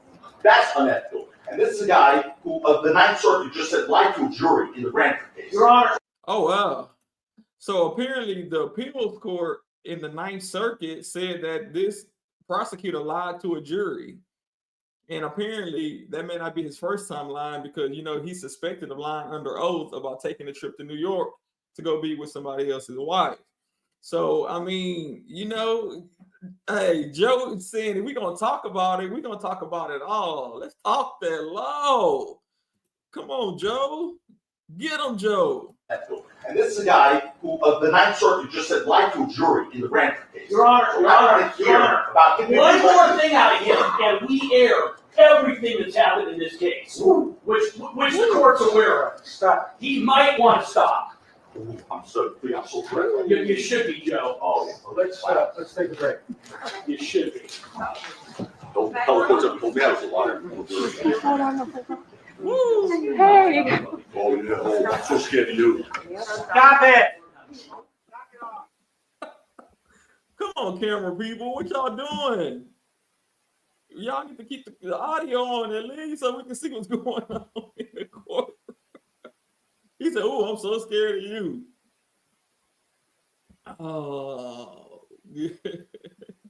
Thank y'all for hitting the like. This is craziness. Not slap a hold on. What, y'all, what just happened? What just happened?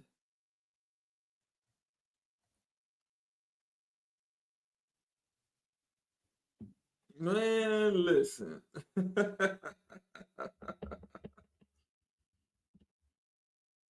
Oh, I mean, that's crazy that the Ninth Circuit said that this prosecutor lied in front of a jury. I mean, but we already know that that prosecutor, he's slippery. When we watched that deposition, we saw that he was you know, he was shaky. How long you stayed at maybe 1 night, 2 nights, 2.5? Boy, you know how long you was at that woman's house in New York. Stop it. He said hit him with the Ric Flair. Woo! Let's see if we can find Ric Flair right quick. Oh, that's a throwback. Hit him with the Ric Flair. Oh, let me see if I can find something that ain't gonna be too crazy. Let me see if I can find Ric Flair. That ain't.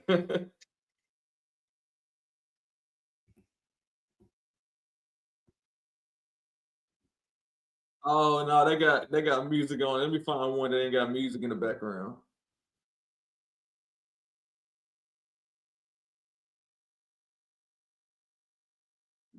Hold on, y'all. Let's see if I can play it.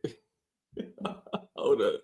Let's get some woos. Hold on. Where Ric Flair at? Come here, Ric Flair. Come here. Oh.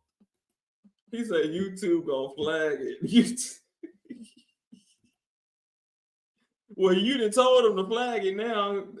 You know, the AI, YouTube AI, they went through the comments and they said, oh, what we supposed to flag? You done typed it now, Joe. What you telling on us?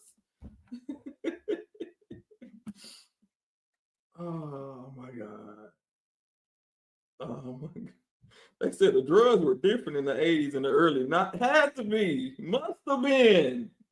Must have been different. Hold on. Let me do this right quick. Let me do this. Hold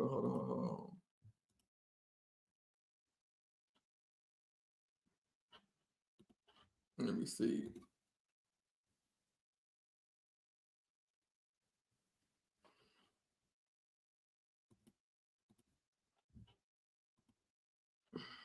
All right. We good.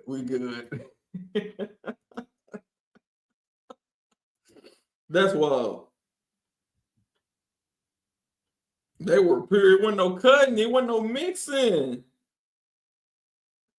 With what they got and all these drugs now, the fentanyl, they was crazy as hell. I see. We probably was young back then. Some of y'all remember them days. That's before my time. Golly. Goodness. Y'all age was something else I see. Golly. That was good. Hey, y'all, we gotta go back. Hold up. He said, "Oh, I'm so scared." Hold on. Let's go back. For a stipulated idea that it wasn't California. Okay, so he literally asked for a stipulation from a jury that he knew was not true or didn't know if it was true, and that's unethical. That's unethical. And this is a guy who, of the Ninth Circuit, just said lied to a jury in the Branford case. Your Honor, So Your I Honor, wanna hear Your Honor. about One more thing out of him, and we air everything that's happened in this case, which the court's aware of. Stop. He might. There we go. Woo! Everything that's happened in this case, which the court's aware of. Stop. He might want to stop. Rocky's so on ball that Rocky didn't put his jacket on in his shades. Right. That's what I'm looking at. Rocky didn't put his jacket on in his shades. First, he had his jacket off. Look, jacket off, tie, sitting there looking at his lawyer fight for him. Like, okay, this is what I'm paying you for. And by the time all that happened, he's like, it's time to go. Let me see. In the beginning of arguments, put you in your objection, and I'm going to apologize for overruling it, and then move on. Urging him because, Your Honor, He's still talking to Rocky putting on his he's jacket. not following the There rules is not to be any disparaging of either side. Rocky ready to during go. argument. The jury's not here. either he knew it wasn't California or had no jury that he knew was not true or didn't know if it was true, and that's unethical. That's unethical. And this is a guy who, of the Ninth Circuit, just said lied to a jury in the Branford case. Your Honor, So Your I Honor, wanna hear Your Honor. about him. One more thing out of him, and we air everything that's happened in this case, which the court's aware of. Stop. He might want to stop. I'm so correct. You He said, "Oh, I'm so thrilled." He said, "You should be, Joe. You should be, Joe." Hold on. aware of. Stop. He might want to stop. Hold up. I'm so correct. You should be, Joe. Oh, You should be, Joe.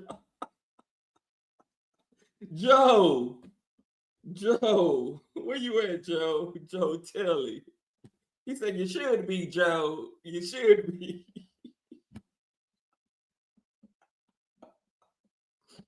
Yeah, because he's so, man, you go up in there messing with the Hulk, he might pick you up by your neck and slam you on that table. that man is so unbothered. He lets you walk behind him while he's drinking his water. He's not worried. He's like, you no type of threat. And my thing is, if you want to air something that happened in this trial, some behind the scenes, he said, one more word, I'm going to tell everything that happened in this trial. Tell it. I mean, what's the secret that happened in this trial that you hiding? And what reason would you hide it? Tell it. You should be, Joe. He might want to stop. I'm so correct. You should be, Joe. Oh, Let's take a break. You should be. don't tell the courts told me I was a liar. Y'all, you can't make this up. You cannot make this up. That boy hit him with the Ric Flair. Hit him with the.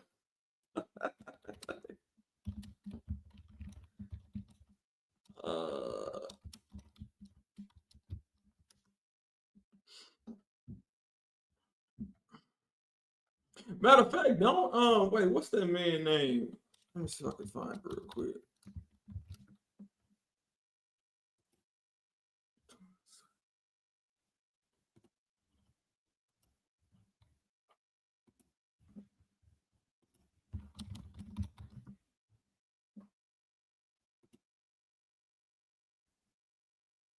Oh, it ain't on here.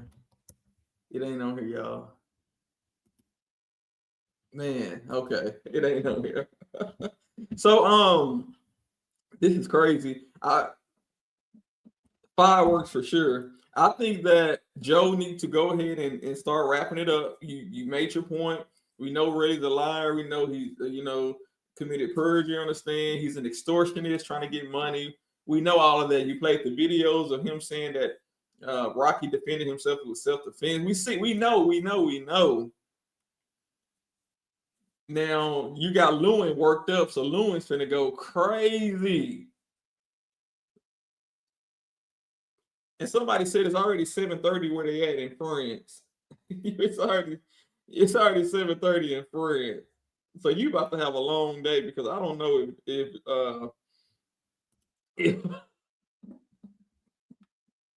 I don't know if Lewin's gonna go a couple of hours unless it's rebuttal and the judge time limits him. Oh, it's 8:08. Okay, now it's 8:08 p.m. You about to have a long night. Just get ready. Get you some good tacos. Do y'all have tacos over there? I'm assuming y'all do. In France, in the south of France, Law Malcolm say Lewin finna eat them up.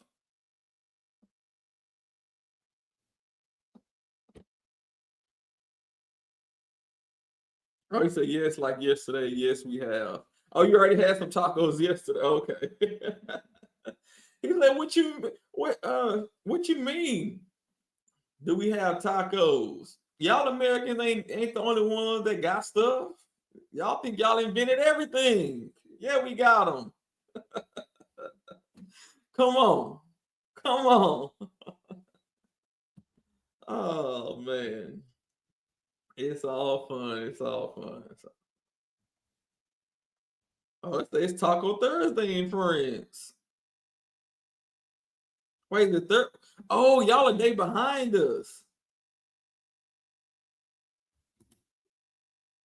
So it's still Thursday where you're at? I'm thinking y'all ahead. Y'all behind us. Is that how it works? No, y'all should be Friday. Yeah, it should be Friday there, right? Oh, okay, I thought so. It's Friday, right? How would y'all be behind us? I mean, y'all on the on the east and we on the west. Okay. I thought so. Okay, just making sure. We all on the same day. Oh man. They say Friday fireworks. Forget Valentine's. We gotta see some. Hey, go put on the gloves. Y'all talking all that noise. Go to the back and put on the gloves. And Lewin, don't be trying to file no charges because we know y'all play with the laws. Hey, is California a mutual combat state? Yeah, I know some states have mutual combat laws where if two people agree to fight, they can fight as long as they don't take it too far, and as long as when the other person says stop, they stop. But if the other person says stop and you keep going, okay, now you're breaking the law. Or if you go too far, you're just fist fighting and you pull out a gun. Okay, obviously you went too far, you're breaking the law. So yeah, I wonder if California got mutual combat. Let me Google that. While we on break, y'all, we should be coming right back. Is California a mutual combat state? Yeah. Okay, here we go. Share this tab. Here we go. Yes, California has laws regarding mutual combat, which limits when self-defense can be used. Mutual combat is when two or more people agree to fight. In California, mutual combat can be used as a defense if there is a clear evidence that both parties consented to the fight. You see what I'm saying? Do y'all see what that say? If both parties consent to the fight. And then it says, a person who starts a fight or engages in mutual combat can only use self-defense if they try to stop fighting, indicate to their opponent that they want to stop fighting, give their opponent a chance to stop fighting. So if y'all really about their life, you both of y'all agree. No, I'm not advocating violence. Said it both of them agree. They agree. If y'all both gonna agree, Lewin, fine. Just battle it out in court. As lawyers, we use our words, not our hands, or whatever the book say. Yeah. Okay, so we're gonna have. Oh, that'll be a good one. If you have Lewin and Relli against Joe Taco and Rocky, I'll say Rocky takes Lewin and Taco takes Relli. What y'all think? Rocky and Lewin and Taco and Relli.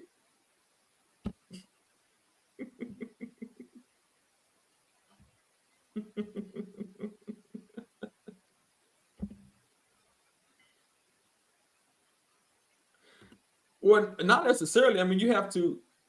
According to Relli, they never agreed to fight. They didn't meet up to fight. That's what Relli said, even though that wasn't true because he deleted text messages.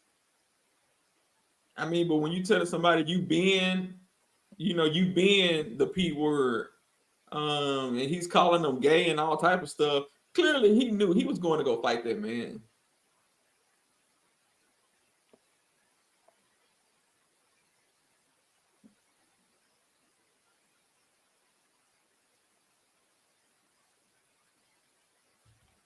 Rocky and Relli, not a fair fight, different weight class. That's why I said Rocky's attorney,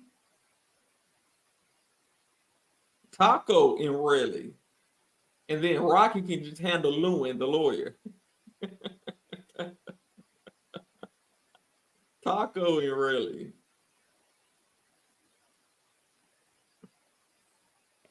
And then you have a lawyer and a client, Let's go.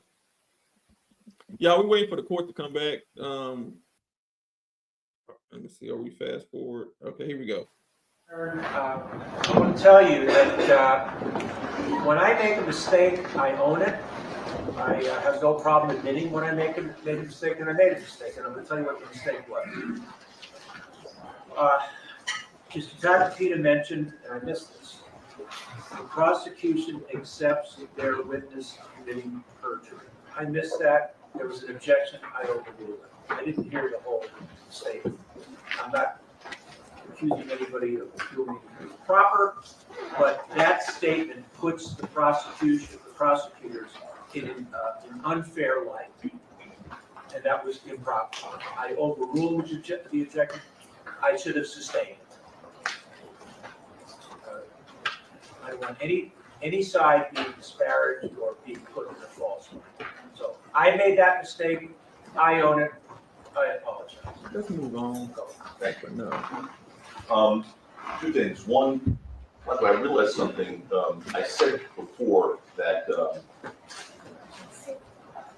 Mr. Ephron said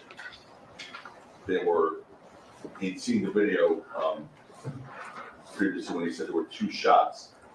What I was talking about was when he was speaking to Wally. You had already seen the video. This was obviously after Rocky's arrest and after the civil suit was filed. So I wasn't suggesting he saw the video when he went to the police on November 8th, in case that came out unclear. My co-counsel was but anyway, now we're back on the Wally's Jerry case. Look, all I'm saying is this. Their witness said those are fake. They played it as if they were real. So, whatever that means.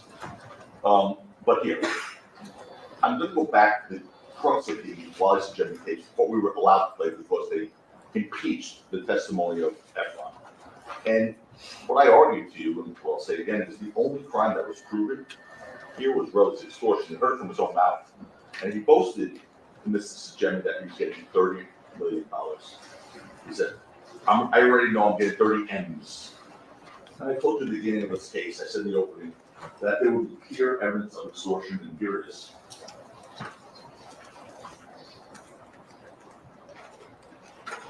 You know what I'm saying? You ask for a bag without a lawyer first for extortion. Feel me? He's gonna have to deal with that and his political ties and everything else. Because once I walk away, when I get my cash, the case gets way weaker. It's just like a domestic violence case. If you was to hit your bitch and your bitch was to keep on going through with the situation, you go down. But if you're not there, then you're going against the state and it's way weaker. Stop for a second before the second. You know, what he's saying is obviously he's going to trade his cash for the case, some criminal case. So he'll get his cash and he'll disappear. The example he uses, the analogy he uses, is disgusting. Of course, that's who Terell Ephron is talking about, a domestic violence case, and he references hitting. He says you're a bitch, but that's how his mind thinks. That's his example that he could come up with. But it really just goes to show you who he is and how despicable he is. And that was the example he gave. But what he's saying here is, I get my cash, I'm gone. I get them. Play the next one, please. If I'm not there, he paid me out through my lawsuit. Oh. I'll walk away. Basically, it's gonna be hard for the kids to find me because I'm gonna be on another highway. Just relax. You get what I'm saying? They're gonna be scrambling to find me because now they have to go against Rocky, the state. And here they have evidence and saying that it's not gonna be the same when you present it to a jury and you don't have a complaining witness. That's it. Game, set, and match. That's extortion. That's him trying to sell a criminal case for $30 million. That he will go to an island, be relaxing, if he gets his money. Too bad for them. They'll have to go look for him. They have to find him. Imagine poor Detective Flores having to go search around, looking for Terell Ephron as he's on an island sipping pina coladas somewhere for his $30 million. That's it. That's evidence of extortion. It's his mindset. He doesn't care about this. He just wants money.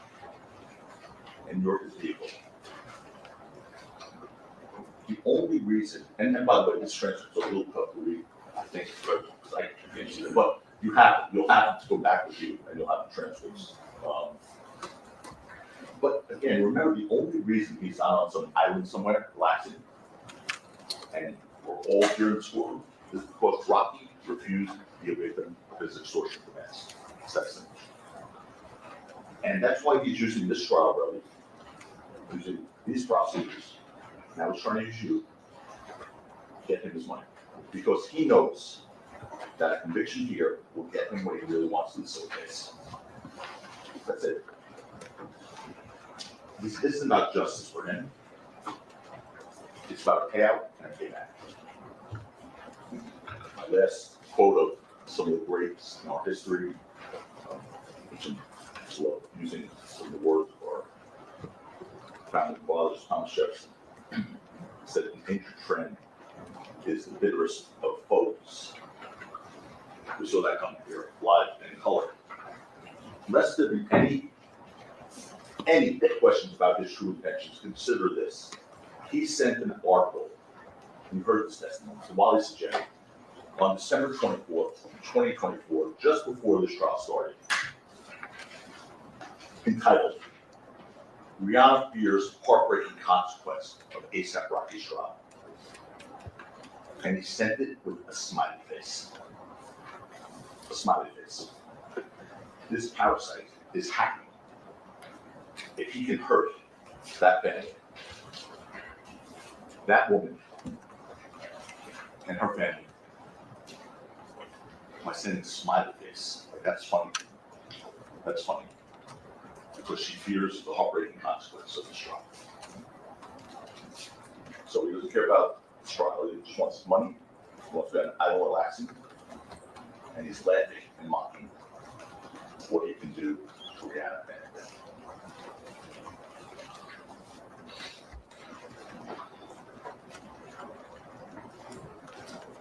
And he needs you to get that done.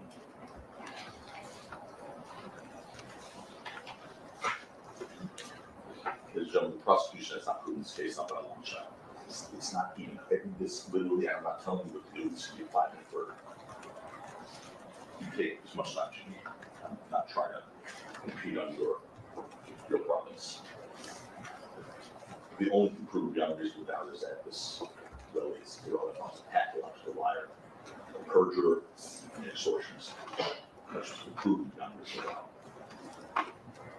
And they know that.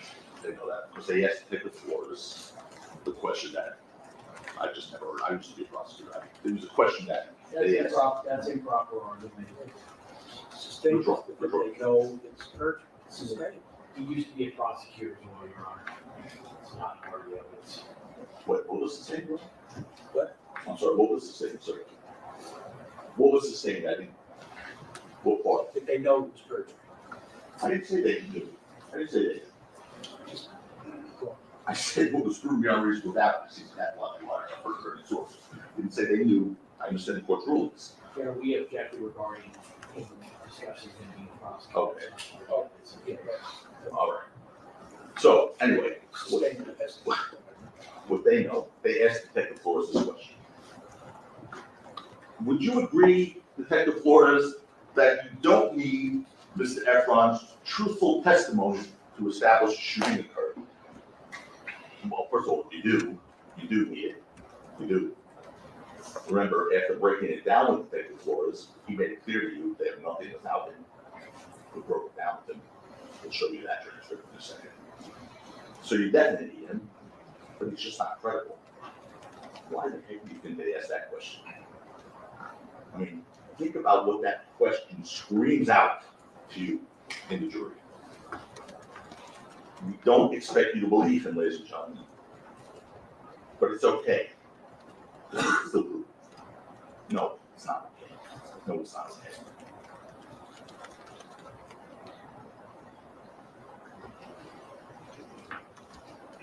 If you had to make a decision, the most important in your life or of that of your family is on his word, would you do it? Terell Ephron's word, would you do it? You all put the answer to that question. What you're being asked to do is to make that decision in the most important matter in his life, on his word. Please look at the evidence carefully. Please evaluate it cautiously. You'll see that there's not proof beyond a reasonable doubt. Rakim Mayers is innocent. It's not only not that he's innocent.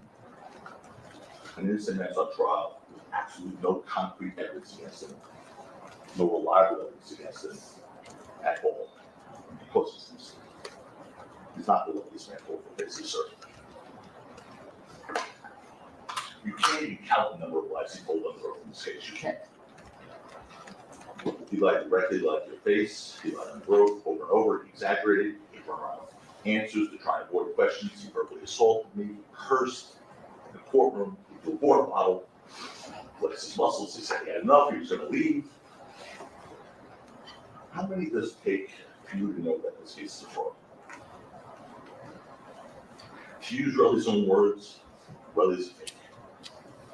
And he's just trying to profit off extorting A AP Relli.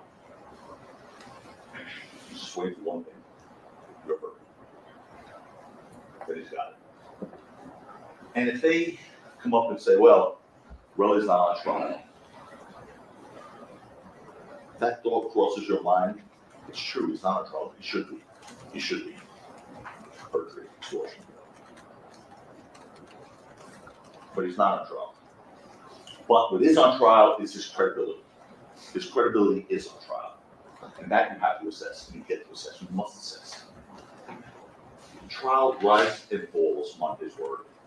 With that in mind, again, I ask, what kind of system do we have if we operate on the word of that man? That man. With all you know about him. The issue in this case is the life, future, and liberty of right.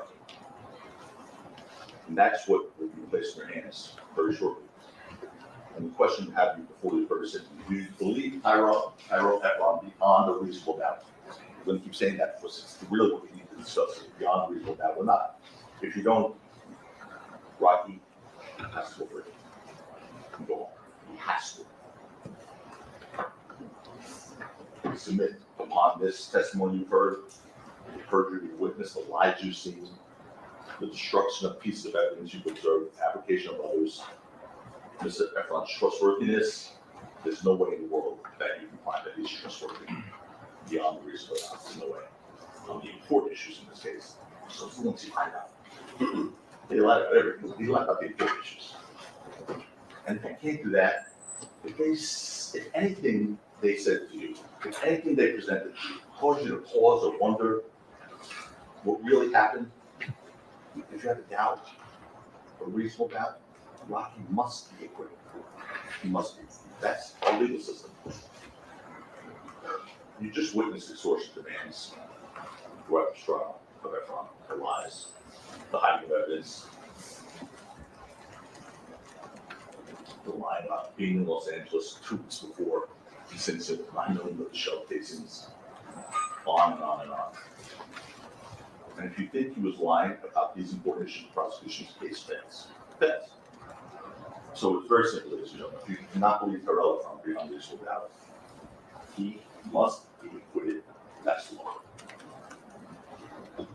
A defendant in a criminal case is presumed innocent until the contrary is proved. In this case, it's not been proven. In the case of reasonable doubt, whether guilt is satisfactorily shown, until it is, he's entitled to proof. And the presumption placed upon the people that heavy burden of proving guilt is beyond reasonable doubt. Why is that standard called beyond reasonable doubt? Why? Look, there are many, I just want to give you some sort of analogies on this, but there are many legal systems around the world who don't have this proof beyond reasonable doubt standard. They don't use juries, they use judges 1, 2, 3, sometimes 4. But our country has a philosophy, and that is we cannot convict people who are innocent. We cannot ruin their lives because what happens is so harmful, devastating, brutal, based on anything but the strongest evidence. And what is being attempted here? It's so harmful, so brutal, so potentially devastating to him. That's why it's such a high standard. Standard is higher than what you find in civil cases when you have disputes over money or property. If you have a reasonable doubt about this case, about the testimony, about the double talk, about the lies, the perjury, the manipulation of evidence, the destruction of evidence, Ephron's motives, it's over. It's over. You must acquit Rocky. According to the law, it's that strict. Our system isn't perfect. We still have examples of people who are convicted and DNA later exonerates them because well-meaning juries didn't have evidence. This is improper argument. So you have those verticals, it's like 250 left, and there's nothing to do with this case, right? But it's by jurors who meant well, and they were subsequently exonerated by DNA evidence. Nonetheless, we have a system, and it's the best system in the world. It's the best system in the world here. It can't be perfect because human beings aren't perfect, but I'm begging you to honor that principle. Honor that principle of proof beyond reasonable doubt. Rocky must be acquitted under that standard with all the problems of falsehoods and the issues we've addressed. They cannot overcome them. They cannot overcome them. They can exaggerate. They can invert. They can mock terminology of our witnesses. They can be sarcastic, repeating their unimpeached testimony. They can do whatever they want. They can't prove this case beyond reasonable doubt. This case never should have been brought to begin with, based on Terell Ephron, what they learned who he was. These are what we call burdens of proof in our legal system. In a civil case, again, dispute over money and property. The one side that proves hundreds of the evidence, that's standard. They get the burden. Okay? And it's often described in very simple terms. If you have a scale, it's scales of justice. If it just goes 51% to 49% in favor of one party, they win. That's a civil case. That's what the ponderance of the evidence. That's enough to bankrupt somebody. That's enough to take away their business, leave them penniless. it is not enough to convict them of a crime. There's even a higher standard than that law called clear and convincing evidence. And clear and convincing evidence, for example, in custody disputes, for example, where the custody of a child is at stake. Clear and convincing evidence in some custody disputes, you can take a child away from the parent if you prove by clear and convincing evidence that that parent should not have custody. They have not met the standards for the legal system requires a parent. Clear and convincing evidence. Clear and convincing evidence alone is not enough to convict someone of a crime in the legal system. So take a child away, but not enough to convict of a crime. And let me ask you this: do you think you see clear and convincing evidence in this case that Terell Ephron is truthful, that he's believable, that he's honest, that he's honorable, does not have financial motive in this case, that is to be believed and trusted? They can't even meet the clear and convincing standard, let alone the highest standard in our legal system, which is beyond a reasonable doubt. It's not even close. To further explain beyond a reasonable doubt, the judge gave some great examples in his preliminary instructions and how high that standard is. If you think someone may be guilty, that's not enough. If you think perhaps they're guilty, that's not enough. If you suspect they might be guilty, that's not enough. Possibly guilty, it's not enough. Probably guilty, not enough. Guilty likely, not enough. Guilty highly likely, not enough. It has to be guilty beyond a reasonable doubt. Ladies and gentlemen, when you get into that jury room, ask yourself, do we have a reasonable doubt about Terell Ephron in this case? Any. Because all it takes is one. Just one. Just one. You have hundreds. All it takes is one. Look, my time is almost up. I want to apologize to you again for the that this journey is taken. But you know, you're seeking justice that really are no shortcuts. If you straight up with me, you want to fight hard and vigorously, especially if it was for a person who's maintained their innocence from the get-go, from day one. And I hope and I trust that you'll understand that in a journey towards justice that there are no shortcuts. Let me tell you how this is going to proceed now. After lunch, I think, or maybe now, the prosecution will go again for another submission, for rebuttal submission. We had this one opportunity to address you because they have this very heavy burden, so they go first and last. They will seek to rebut, which I brought up. Presumably, they won't be back up here talking about all sorts of new things, or they'll face objection. But they have to seek to rebut what is being argued right now. And let me tell you up front, I'm loath to object during someone else's argument. I won't do it. I didn't do it once before. Try not to do it. But if something new is brought up, you know, it may be important. Let me tell you also this. If he brings up anything new, we may be precluded from standing up again and saying, wait a minute, here's an answer to that. Wait a minute, ladies and gentlemen, you have an answer. But you can substitute your common sense. You all can substitute your common sense. Your judgment in that place, and that's required for this journey. In this journey towards justice, you can substitute your common sense. You can respond for it. It's not out loud, don't do that. But you can respond. I'd like to remind you of something Judge Arnold told you. By the way, before I do that, I just want to also tell you that we're all very fortunate to have in this church. I've been before many judges. His patience with us in particular, his humility, he is an inspiring role model for what a judge should be. So you're all very lucky in this world. I figure. Anyway, His Honor told you in the beginning that Mr. Lewin will have the opportunity, the prosecution, Mr. Lewin will have the opportunity to sum up last. It's not because I lost the coin toss. It's not because of that. At the beginning of this thing. It's because that's the rules. They have the very heavy burden, and those rules established by the state.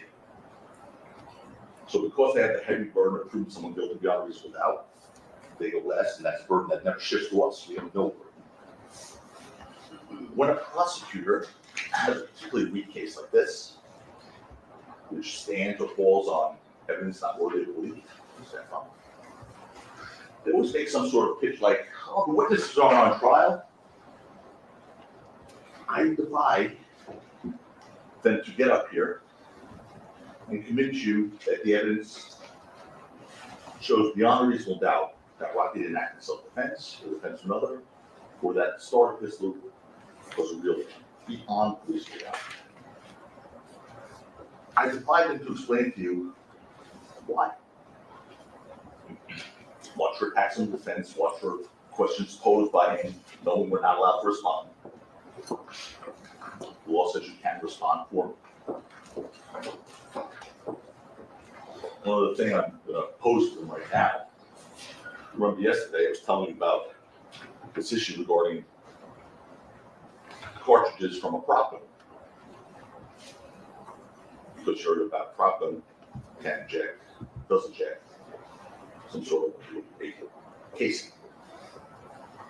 And I said to you, there's absolutely no evidence whatsoever regarding what blank casings from a prop gun look like. You heard evidence that from Blue Evidence, the only one that says about it. There's paper and plastic in a prop gun bullet, so to speak.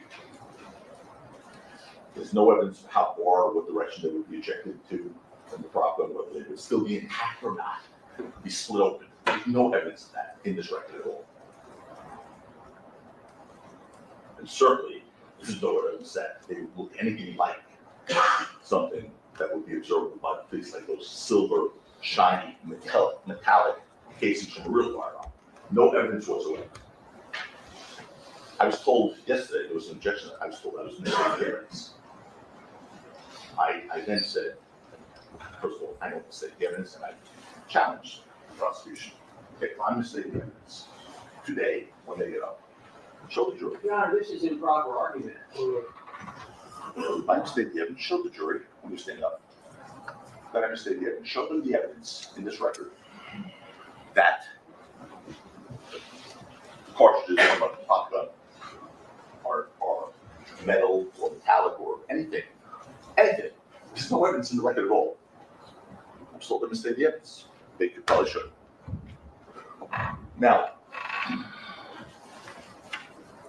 it comes a time for me now to conclude my remarks, and I may never have another opportunity to speak to you again, certainly not this setting, maybe when the case is over. And you've been told many, many times there are very hard burdens based upon the prosecution of people for good reasons. To prove this case beyond a reasonable doubt. And as such, it is Squillen's duty to answer for you as best it can any legitimate questions arising from the evidence which we believe is cast out on Rocky's guilt. There may be 1,000 such questions in a case like this, which we could put to them, but we intend no such exercise. We'll be here until the summer. I do think after careful deliberation that it might be fair to suggest 10 questions that literally hang in the air in this courtroom at this very moment. And as the time approaches for you to decide this case, for us to hand it on to you as you will. I offer these questions now as the most important challenge to the prosecution. The prosecution claims it's met this burden in this case. They claim that. Well, if the burden has in fact been met, then you'll be given logical, sensible, credible, satisfying answers to each of these 10 questions. If, on the other hand, the questions are overwhelming or unanswerable, those questions will be ignored, or you'll be told that the prosecution has no obligation to answer our questions. If you're giving anything less than complete, sensible, satisfactory responses to these 10 questions, beyond a reasonable doubt, you'll quickly realize that the case is transparent and false and false. We prove real arguments to you, things you can see, things you can't take back to the jury room. And the matter is, you have to find Rocky not guilty. And when I'm concluded, and for Ms. Lewin's convenience, I should decide to deal with these. very troublesome questions. I'm going to leave him the written list up here of questions when I conclude. Let's see if he wants to throw them or not, but I'm going to show you those 10 questions here. They are. Let me go over them with you one by one, very briefly. Question number 1. Other than Relli's word, what evidence is there that he photographed shell casings at the scene? Okay, there is none. We know that. Because even though they had photographs from his phone, they didn't get the metadata, which would show where those photos were taken. We also know they didn't get his GPS location at 11:45 that was shown where he was when he took those photos. Number 2, other than Relli's word, what evidence is there that the shell casings even came from the scene? No evidence other than his word. Lydia Parker's not here. Just talk about the metadata and the GPS location. Third question I asked him to answer. Other than Relli's word, what evidence is there that he even went back to the scene? Because now we know he swears that at 11:09, that's not him. That's not him anymore. And there is no video of him going back to the scene. So now we're left with his word again. Because they had Ill's GPS location, but not Relli's. Number 4. Other than Relli's word, what evidence is there that he ever left Los Angeles after going to a shooting range, shooting off 9mm, by the way, 2 weeks before the incident? Again, it's just his word that he left Los Angeles 2 weeks before. So he took a flight, and he took a flight back. That would have been a very easy one to prove. But we just have his word. Number 5. Other than Relli's word, what evidence is there that the scrapes on his knuckles were gunshot wounds? He didn't have to comment on that. Number 6. Other than Relli's word, what evidence is there that a conversation ever happened on November 5th, to set the tone for November 6th, between ASAP Ari and Rakim? Other than his word, there was no ASAP Ari, no phone records, so we just have to take Relli's word that happened. Number 7. In light of Lou Levin's testimony and in light of Lou Levin and 12B's unimpeached testimony, other than Relli's word, what evidence is there that Rakim did not carry from them? Other than Relli's word? There's none. No evidence of shooting. Nothing from either video says that's not a problem. None. Number 8. Other than Relli's word, what evidence is there that he was shot by an operable semi-automatic firearm? Again, other than his word, no evidence whatsoever. Number 9, this one's my personal favorite. Number 9. How is it that you do not need Relli's truthful testimony, remember that question, to establish a shooting occurred when Detective Flores told you, A, the parking garage video does not show an operable gun? That's his testimony. So let me break it down this way. Video 1 alone, you don't know if the gun's operable, correct? Correct. B, the video from 1616 Beast Del Mar does not show if there's any gun at all. The answer to that was specifically just looking at that and not looking at anything else? No. Well, that's the video. Just looking at that? No. And C, the sound heard on the video from 6200 Hollywood Boulevard may have come from a replica firearm, according to Detective Flores. So, no evidence of an operable gun in one video. No evidence of the gun at all or any shooting in the second video. And the pop, according to that case detective, could have come from a replica. So, do you need Relli's testimony? Because if you just don't have it, if you take it out, like was suggested in that question, Detective Flores told you there's no evidence. No evidence that there was a shooting or an operable firearm. And number 10, Given that Relli told you he can lie whenever he wants, you saw him commit perjury multiple times. Relli told you that he will commit perjury when he doesn't want to answer a question. How can you trust Relli with a matter of importance in your life, the life of a loved one, or the life you sit in judgment of? I don't know how they answer those questions. They can't. I believe these 10 questions right here. We'll see if you get answers. I don't think so. You have the capacity to transform this very dark 3.5 years into a bright tomorrow. You have that capacity. You have the power in your hands. It's up to you now. You're going to pass the baton to you now, or very soon anyway. And you will do the right thing, I'm sure of it. You made that commitment for justice. You'll do the right thing. I will go someday on other cases, no doubt. Mr. Lewin, Mr. Siegel, Mr. Persolman, Mr. Kaplan. We will, Judge Arnold will try another case someday, I hope. But this is Rocky's one day in court. By your decision, you control his very life in your hands. Treat it carefully. Treat it fairly. Be fair. Do the right thing. Remember the testimony of Terell Ephron and ask yourselves if you would trust him with any matter of importance in your life.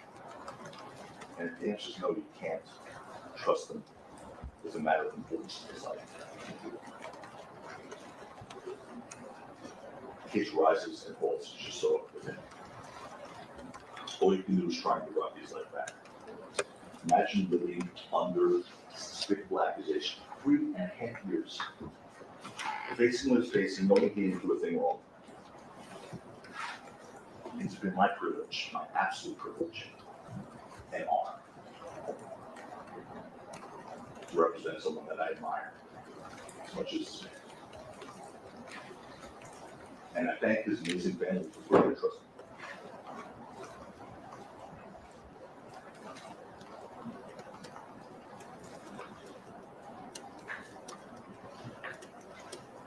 All right, dude, let's go to lunch. I mean, come on. You ask questions in jury selection that if you had a doubt, would you have any problem saying not guilty? Would you have the courage to say not guilty? Did you have the mental fortitude to walk back into the courtroom if they failed to prove him guilty? You have the courage to walk back in here and say you find him not guilty. You all said you could do that. You all said it. That's why you were here. That's why the citizen of you are here. You know that's part of your job. You said you could do it. I'm going to hold you to that, and I hope you hold yourselves to it. That's what makes the system great. Your courage, your willingness to stand up for what's right. Look, this courtroom says Mark S. Arnold, judge. He's the judge. Judge Arnold's courtroom. But when it comes to the facts in this case, it's your court. When it comes to what's right in this case, it's your court. When it comes to what's fair in this case, it's your court. No one will take that from you. This is your court right now. I'm going to tell you something. What happened here isn't right. Think about that. Because if the message was going to be sent out, that proof like this is not to convict one of us, one of our citizens, none of us have a chance. Ladies and gentlemen, thank you for your patience. Thank you, Mark. Take a break now, folks. Please be outside. The courtroom goes at 1 o'clock, at which time you will hear from Mr. Lewin. So please remember, with an open mind, you have not heard everything. Don't discuss the case amongst yourselves or anybody else, and we'll see you in about 17 minutes. The judge is ready to go. He cut lunch down 30 minutes. All right, y'all. I think we're gonna catch up now. Yeah.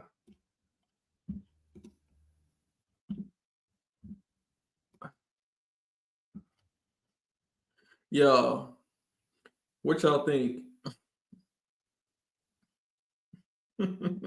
What y'all think about his closing? I mean, I'm surprised because sometimes you still got to let the jury let them know what you want them to do. I mean, and you know, the final word should be telling the jury what you want to do. You can talk for 3, 4, 5 hours. Did you tell the jury what to put on the paper?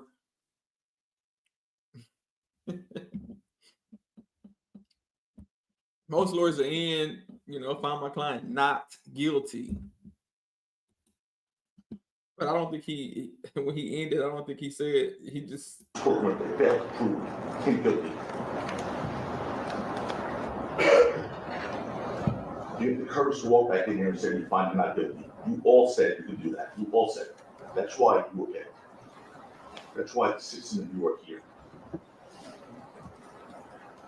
You know, that's part of your job. You said you could do it. I'm going to hold you to that, and I hope you hold yourselves to it. Okay. That's what makes the system great. Your courage, your willingness to stand up for what's right. Look, this court said. Okay. I think I probably went too far. Okay, let me see. It should have been like the last 30 seconds. He should have been saying not guilty again. Think about that. Because if the message was going to be sent out, that proof like this is not to convict one of us, one of our citizens, none of us have a chance. Ladies and gentlemen, thank you for your patience. Thank you, Mark. Yeah.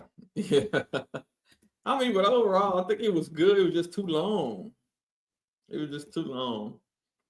King George said, you can't stay too long. You got to keep moving. Should have ended with a Rocky first. Is that the best money could buy? I'm going to drop the link. Anybody that have anything they want to say right quick before we take a break, feel free to come up. If not, we'll take a break and we'll just come back in an hour. We'll come back in an hour. But it's correct. Let me see. Yeah, I don't know how the prosecution, you know, I guess they're going to try to rehabilitate Relli's credibility, but can you really do that at this point? Let me look at the poll. Let me see what y'all saying. 79% not guilty, 15% guilty, 5% hung jury. So if the jury is with the poll, we may have 1 or 2 holdouts. We may have 1 or 2 guilties sitting on the jury. But the question is Valentine's, do they want to stay there all day? Do they want to come back on Monday? Do they want to come back on Tuesday? For Relli, I mean, it's not like it's a murder case where they're trying to get justice for a family and they really got to work through it. I don't think that's going to. I think the majority is going to win. So if you got 10 not guilties and perhaps 2 guilties, the 2 guilties are going to say the hell with it. He only wanted money anyway. Good luck with that $30 million you're trying to get. Good luck with that $30 million you're trying to get. I don't even know any Rocky song. Well, I guess we'll be come back in an hour then and go from there. Oh, wait. What's going on, Mr. Jones? Yo, what's good, man? I can't call it. How's it going? Ah, man, it's going. Hey, that was a real good closing, but it became overkill. You know, I think that last 30, 45 minutes, he could have did without. Maybe the last 30, because it was a bunch of filler at that point. Right. You know, he made his points. I think the jury was engaged. He got Lewin out of his character, which don't seem like that's hard to do. But I'm telling you, he was in the chat yesterday listening to us. When I said he need to play that recording of what Relli said on the phone with Wally about it being a self-defense, pulling the gun for self-defense. That was a bomb for me because I don't but the prosecutor played it yesterday too. Like, why would you play that? He purposely didn't mention it, which we all know why. But why would you play that? Yeah, I think it really hurt them by playing that, and especially now that the defense attorney highlighted it. And Right. Maybe, and like I said, you know, not to take anything away from Joe Taco, who's been doing this a long time. So maybe part of his strategy was talk until lunch. He probably was watching the clock. I'm gonna go to lunch. So by the time the jury go to lunch, their minds made up. So anything Lewin come back and say will be null and void. So maybe he was playing the clock again. Right. And remember what I said yesterday about when the prosecutors opened their closing? I said he didn't say everything. What can Lewin come back and say? I mean, we know he's gonna try to rebut some of the stuff, but one thing Taco was good at, man, was everything he said, he would show proof, he would show the messages, he would play the videos. And I think when he showed that gun, when he enlarged the picture where you can actually see the gun, and the picture was the exact way that 12E and Lou described it, I said, oh, not guilty. Yeah. You know, I mean, you never know 100% because you don't never know what goes on in the jury mind. But if you're talking about reasonable people like most of us are, you know, I said most of us, not all. Not all, right? Yeah, I mean, there's reasonable doubt everywhere. And Yeah. I keep seeing people say, where's the prop gun? Why they didn't bring? Because they don't have to. That's the state's case. That's their burden. The defense don't have to do nothing. They don't have to cross witnesses. They don't have to present a case. They can just sit there if that's what they wanted to do. The burden is on the state, and people got to understand that. The defense don't have to prove nothing. They don't have to bring nothing in. Yeah. What you think about the little argument that they got into before the last break? You know, that remind me of those press conferences at the boxing matches, press conferences, when they get up in each other's face and they get the. I said, okay, but I don't know if Lewin want that smoke. Right. Yeah, Lewin. Yeah. Yeah, Taco look like he chew steroids, which that don't mean nothing. Remember what I said before. I don't care how your size don't mean nothing. You know, I've never met a chin that lifted not one weight. So they said Taco done drunk all his Red Bulls today. He ready. So he was with, but when he hit him with the Ric Flair, I lost. Yeah. I lost. Hit him with the Ric Flair. Yeah, that to me, man, I lost it right there. Yeah, that was good. That was good. I'm glad you brought that up in the comments. I said, let me pull up Ric Flair. Man, listen.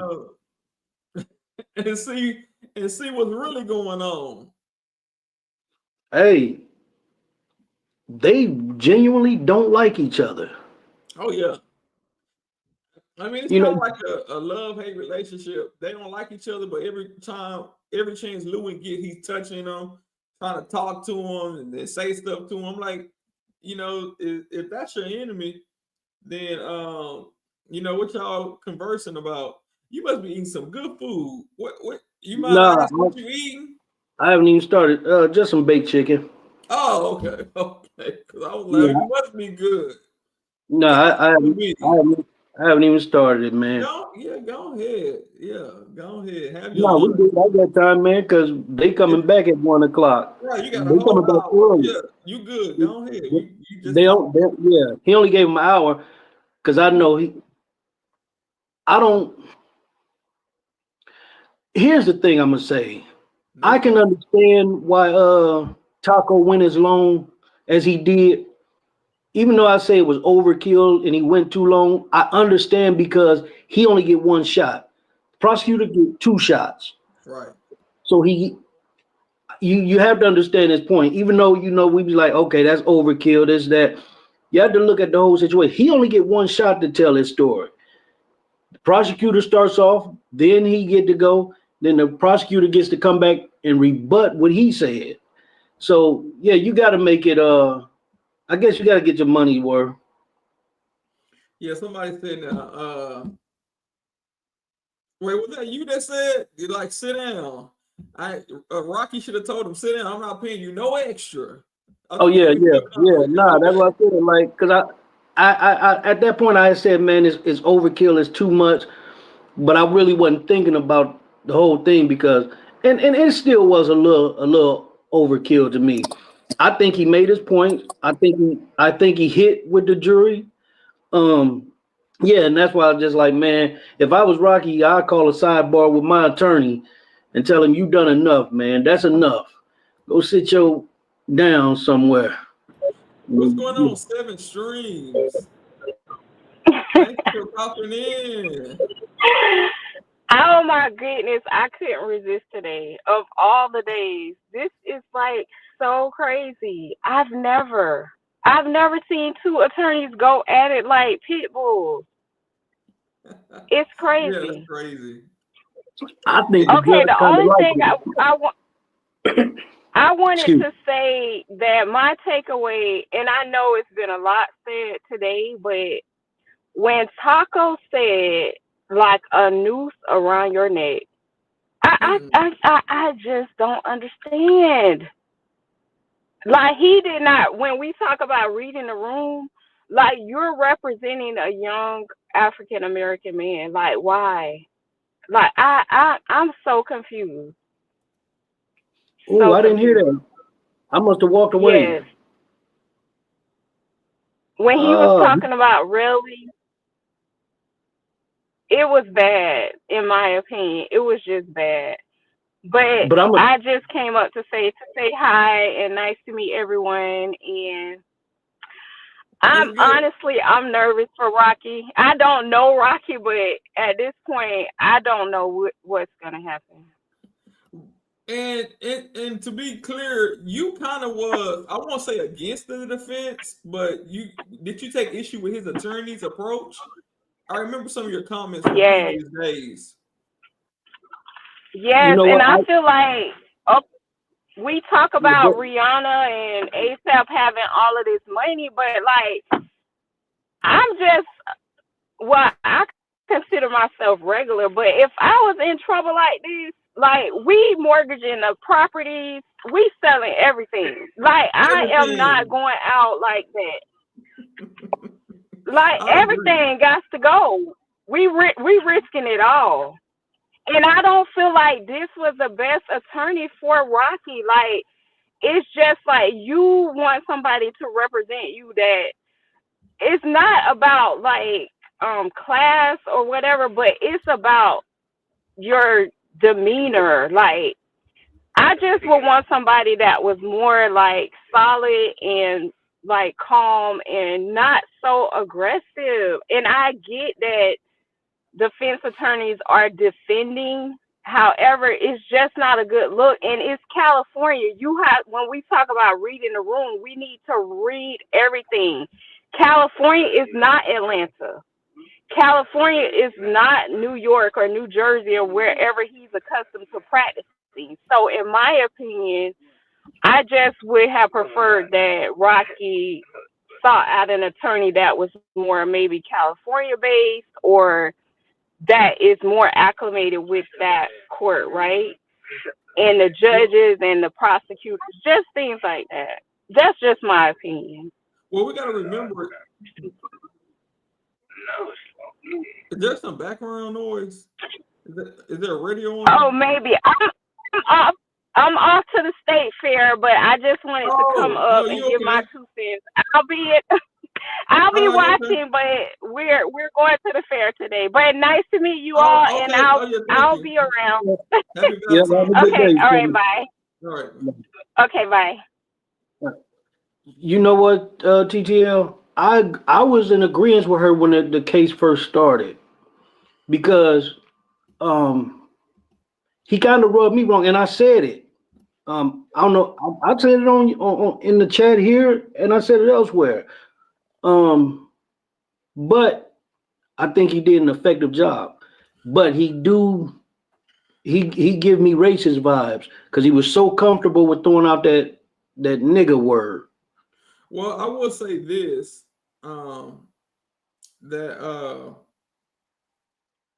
when Rocky was in trouble overseas, something happened. I remember the president had said that he was going to do what he can to get him home. The president at that time, who is the current president today, said Right. he's going to do what he can to get him home. And so it might be some type of connection there because Joe Tacopina, actually represented the president himself. So I mean, what better lawyer you can bring in for clout and for a good job is a lawyer who perhaps represented a president. A lot of lawyers can't say they represented the president. And Right. he can. So maybe there's a connection there, a high profile attorney, a powerful attorney. And maybe his style is a little bit different. And he was quoting when he was saying the N-word like he wasn't saying it on his own. Right. Quoting. And I remember that in Judge Glanville's court in the YSL trial, Attorney Brian Steele was using the N-word. He kept saying N-word. He wasn't using the N-word, but he was saying N-word. Right. And the judge finally told him, like, hey, you're messing up the record. You need to just say the word. Or you need to say the words. I don't think it was N-word, maybe it was curse words he wanted Brian Steele to say. But Brian Steele, he gonna spell it. Right. He spelled it out. So sometimes it's best to put things in quotes, but when it's offensive words like that, then I don't think you should say it. Yeah. I mean, most people in America know what the N-word abbreviation means. Right. But you're right, and for the record, you want to read exactly what it says. I get that. So maybe I'm wrong. I look too into it, but Rocky was offended by it because he's the one who said, "Excuse me, Your Honor, can you stop this N-word from saying the N-word?" But he said the word. He said it right in open court. So it offended him. So if it offended him, man, can't nobody else say nothing because So you're saying Rocky attorney offended him? Yeah, that's why, because he was the one using the word. He's the only person in the courtroom that actually used the word when he was speaking. And Rocky stood up and said something about it. Okay, I gotta go back and watch that. I mean, it's been so many days and hours. Yeah, that was probably like unless he was protesting Relli using it, because I know Relli was saying it back. They were going back and forth with Joe Tacopina. No. He was saying it because the lawyer, and matter of fact, it was when he was cross-examining Relli. I think it was the first or second day of cross-examination with Relli. And he had kept saying it, and then it got to the point, well, wasn't nobody saying nothing, but I guess, Rocky heard it so much, he's just like, hold on, we got to stop this. And he actually said, excuse me, Your Honor, can you tell them not to use that word? Okay, I go back and find that clip and see, because that had to be at probably the beginning of the trial. No, yeah, it was when Relli under cross-examination of Relli. That's when I remember it first. Yeah, and that's why the judge said, hey, don't say that word. Okay. I mean, I don't remember Rocky ever standing up. I go find it and see if I can find it. Yeah, no, he actually he's the one that said something about it.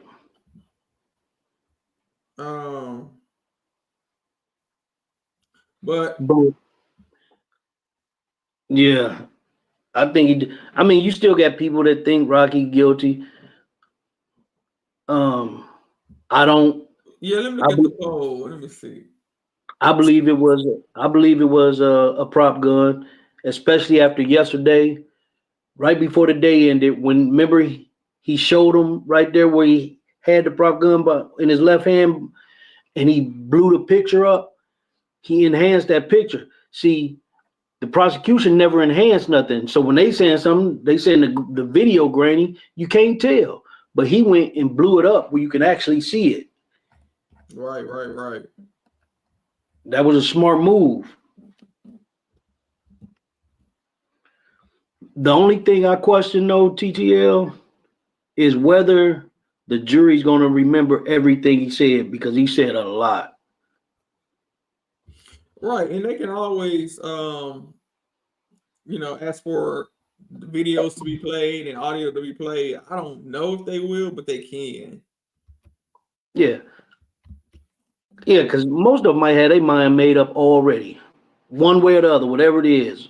I'm looking at not guilty, but whatever it is, I think most of them have their mind made up already. You can give them instructions, don't talk about the case, don't listen, don't do this, don't do that. But man, they human beings. And then you got to remember, this is a social media world these days, and everybody on social media. I never heard him instruct them not to. Did he ever instruct them not to watch social media, YouTube, and all that? I think generally, yeah, he gave the general instruction, and after that, he just gave the short version of it. So yeah.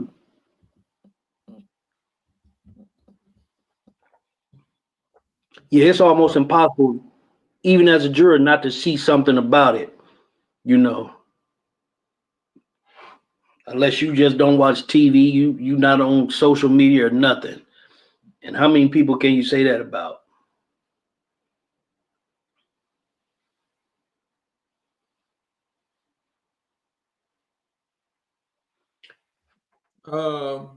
Overseas incident where Rocky needs to sit his tail down.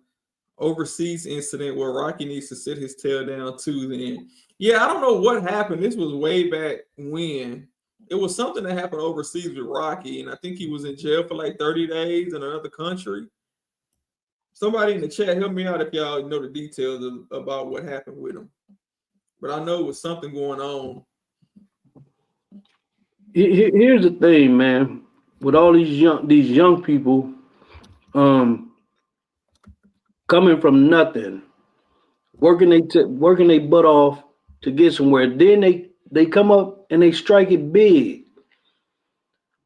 They become big, and then guess what they do? They go and do something crazy just to have to give a lot of that money back that they worked hard for to somebody else. Because they keep getting themselves in trouble. I mean, like, look at Y.W. Melly. He got to be broke by now. This young dude been sitting in jail down there in Florida since 2017.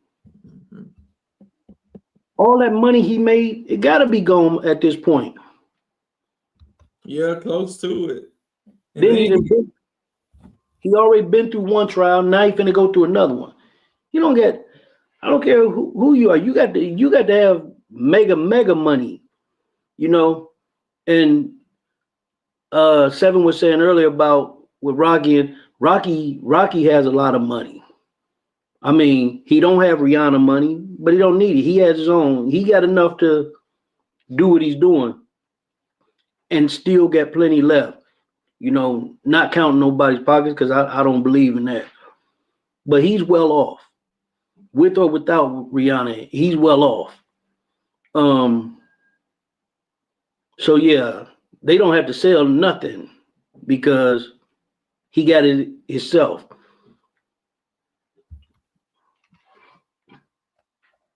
Yeah, and then on top of that, right now, Melly has to decide whether to keep his current lawyers, who he's probably paid a lot of money to already, or get rid of them because of a conflict and hire an entire new team of lawyers.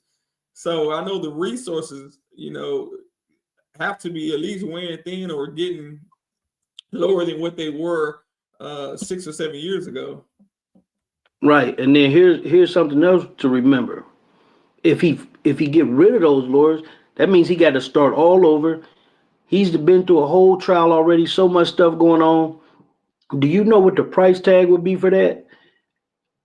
And then the judge said he's not extending the timeline, so the trial is still going to happen, whether he gets new lawyers or not. He's not giving them more time to work on the case. So, and that's going to be hard for lawyers to get a capital case, where the state is seeking the death penalty, and try to do it in a short time frame. Right. In a trial in September. Right. That's so. Whatever's going on, whatever that woman did, or she allegedly done, whatever she allegedly did, they they taking that serious. I think it was something about some emails or something. They were saying, because I was watching a little bit of it yesterday, and it was something about some emails or something they were talking about. I don't know, man. But yeah, I think he wasn't nothing but what, 17 when he got locked up in 2017. We talking 8 years later. Like, nah, he can't afford that. I don't think he has a choice but to keep his the legal team he got. No, we're talking about Melly. That's what I'm talking about. No, That's what I'm talking. I'm responding to a comment. Oh, okay. Yeah, not for YSL. It was never a death penalty case in YSL. YNW Melly is a person. Hell, everybody from YSL at home except for Lil Rod and Yak and Bali, Blaylock. Yeah, and Lil Rod gonna be there a long time. And Moontunk should not be in jail. Moontunk and Yak should not be in jail right now. Okay, Taylor researched it for us. A$AP Rocky was jailed in Sweden in 2019 for a street fight, found guilty of assault, and released after a month. He paid damages. Thank you, Taylor.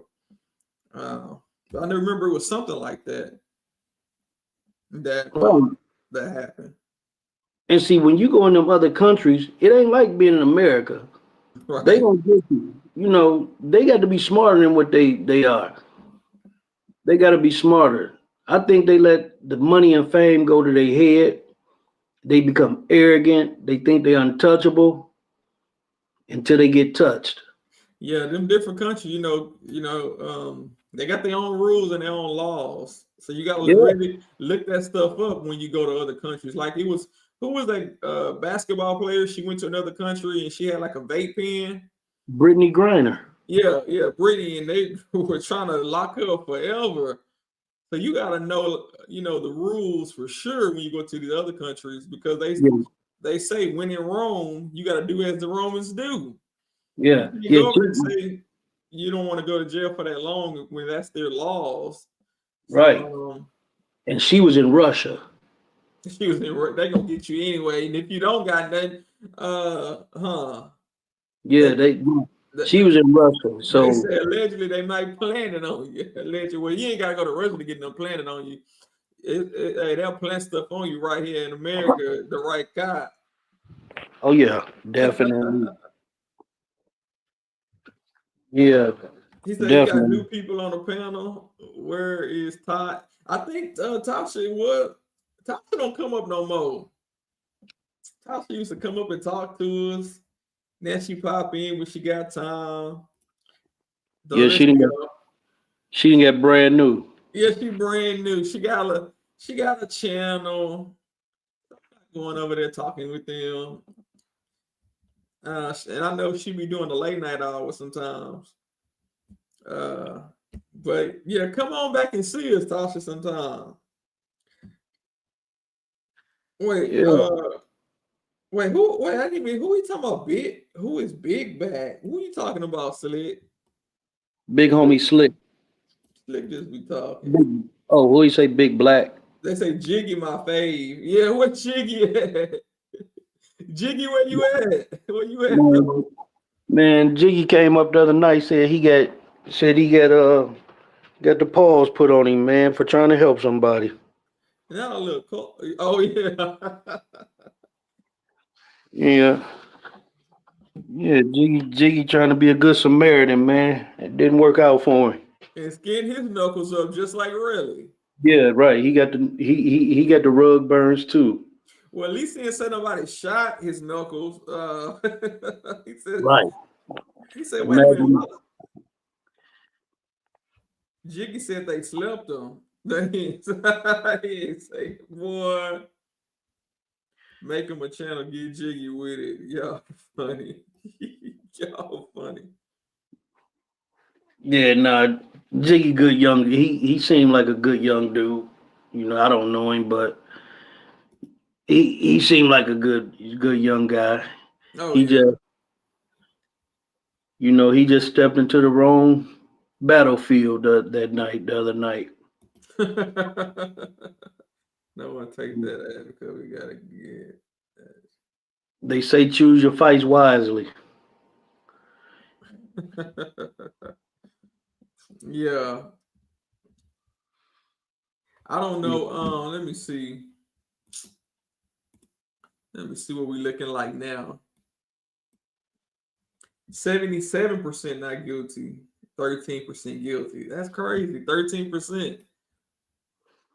Yeah, so what is it? 10% saying hung jury? Well, so now 79, 12, and 8. Yeah, so you're about 10, huh? So that's what I'm saying. Even if we get a guilty, one person on the jury guilty, or they may hang it, you never know. Yeah. I don't see a guilty verdict. But even a hung jury, the state won't retry this case. California will not retry this case. No. And Joe not gonna back down. If he got to do it all over again, he will. Yeah, nah, he listen. You can see that Sicilian Italian coming up out of him. You know. Then Right. he got that big deep voice. Right, and that I know people was complaining about the audio when it first started. Well, the courtroom's already the audio set up terrible, and Yeah, then when you add in a low baritone voice that Joe had, it's really hard to hear. But I'm right. sure Lewin's going to be loud, and his voice is not as deep as Joe, so we should be able to have a better sound quality. And I don't even think they have mics at the podium, the lectern, so we should be good when Joe's come. Joe's gonna be dramatic. He gonna be, I mean, not Joe, Lewin. He's gonna Yeah. be, moving, walking back and forth, Lewin might pointing. start crying. His voice gonna start cracking. Lewin might start crying, man. And I really wish they do him like they did, um, like he did them. Like start objecting throughout. He just mess up his. Even if they get overruled, just mess up his flow, because he's saying that Rocky's lawyers are introducing stuff in closing that's not in evidence, but they did the same thing when they had their closing arguments. They were talking about stuff that hasn't been proven. Talking about ASAP Lou got rid of a gun. How do y'all know that? I mean, you can't say he got rid of a gun for Rocky, like he threw it away or destroyed it, if y'all don't have any evidence to prove that. Right, But yeah, you didn't see the defense attorneys jumping up and down and crying to the court. right. Because they knew what they was going. They knew what they had in their back pocket. Okay, y'all saying that we're gonna disprove all that. You know, we're gonna disprove everything you said. Really, and we don't have to. We're gonna defend everything. I'm not gonna say. Talk about why Lewin kept looking around the room. I told you he was looking for some help. I said it in the chat, Chelsea. He was looking for some help. He sent that SOS out, but didn't nobody respond. Ain't nobody put the word big on that, homie Slick. Ain't nobody said that part but you. I said a baritone deep voice, not no big deep. What are you talking about? Oh man, yes, Lewin was looking. I think he was looking for Relli. And Relli never showed up. I don't know. Let me see if somebody says Relli in the courtroom. Let me check. Now you know good and well he ain't in that courtroom. Because if he was in the courtroom, I'm willing to bet anything somebody want to bet, and I ain't got it, but I'll bet it anyway. Come on. Taco would have pointed him out. Taco, listen, he good at what he do. He goes a little overboard, but let me say this: whatever it is he worked for him, it works for him. They say he a good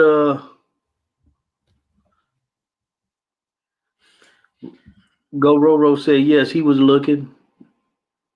Wasn't nobody there. Who else was in the courtroom? Let me see.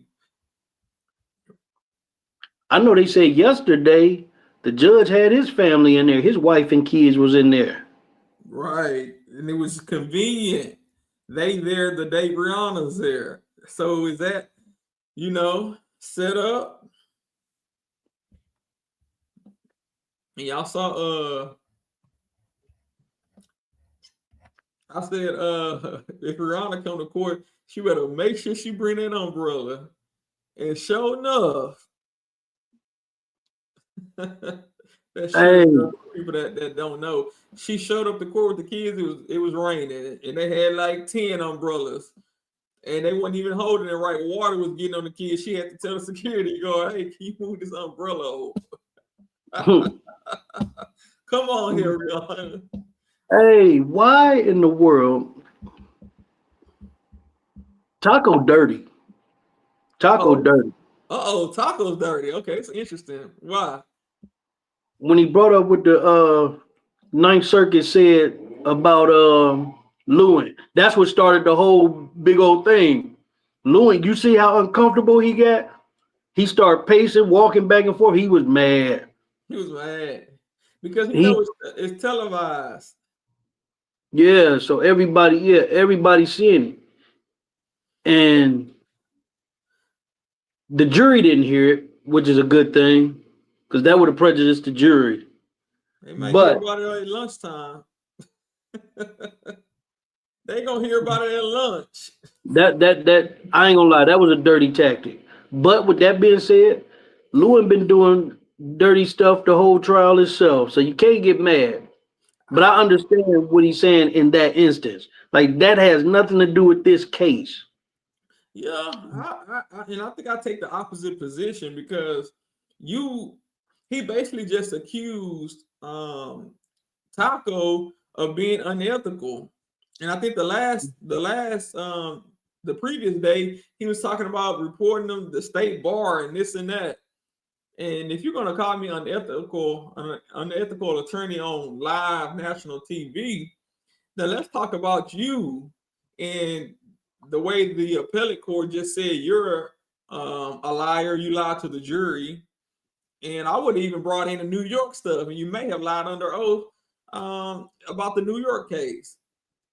So so I don't think Joe Taco, went low enough. If he'd have brought that New York situation, He would, Lewin would have tried to fight. Lewin would have tried to fight. He would have tried to fight, didn't he?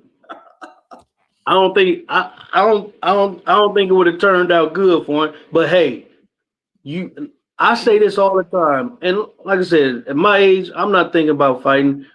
But you can't look at how somebody look, their size, and all that because I've seen some dudes who would be the most intimidating looking people, and they be the softest guys in the world.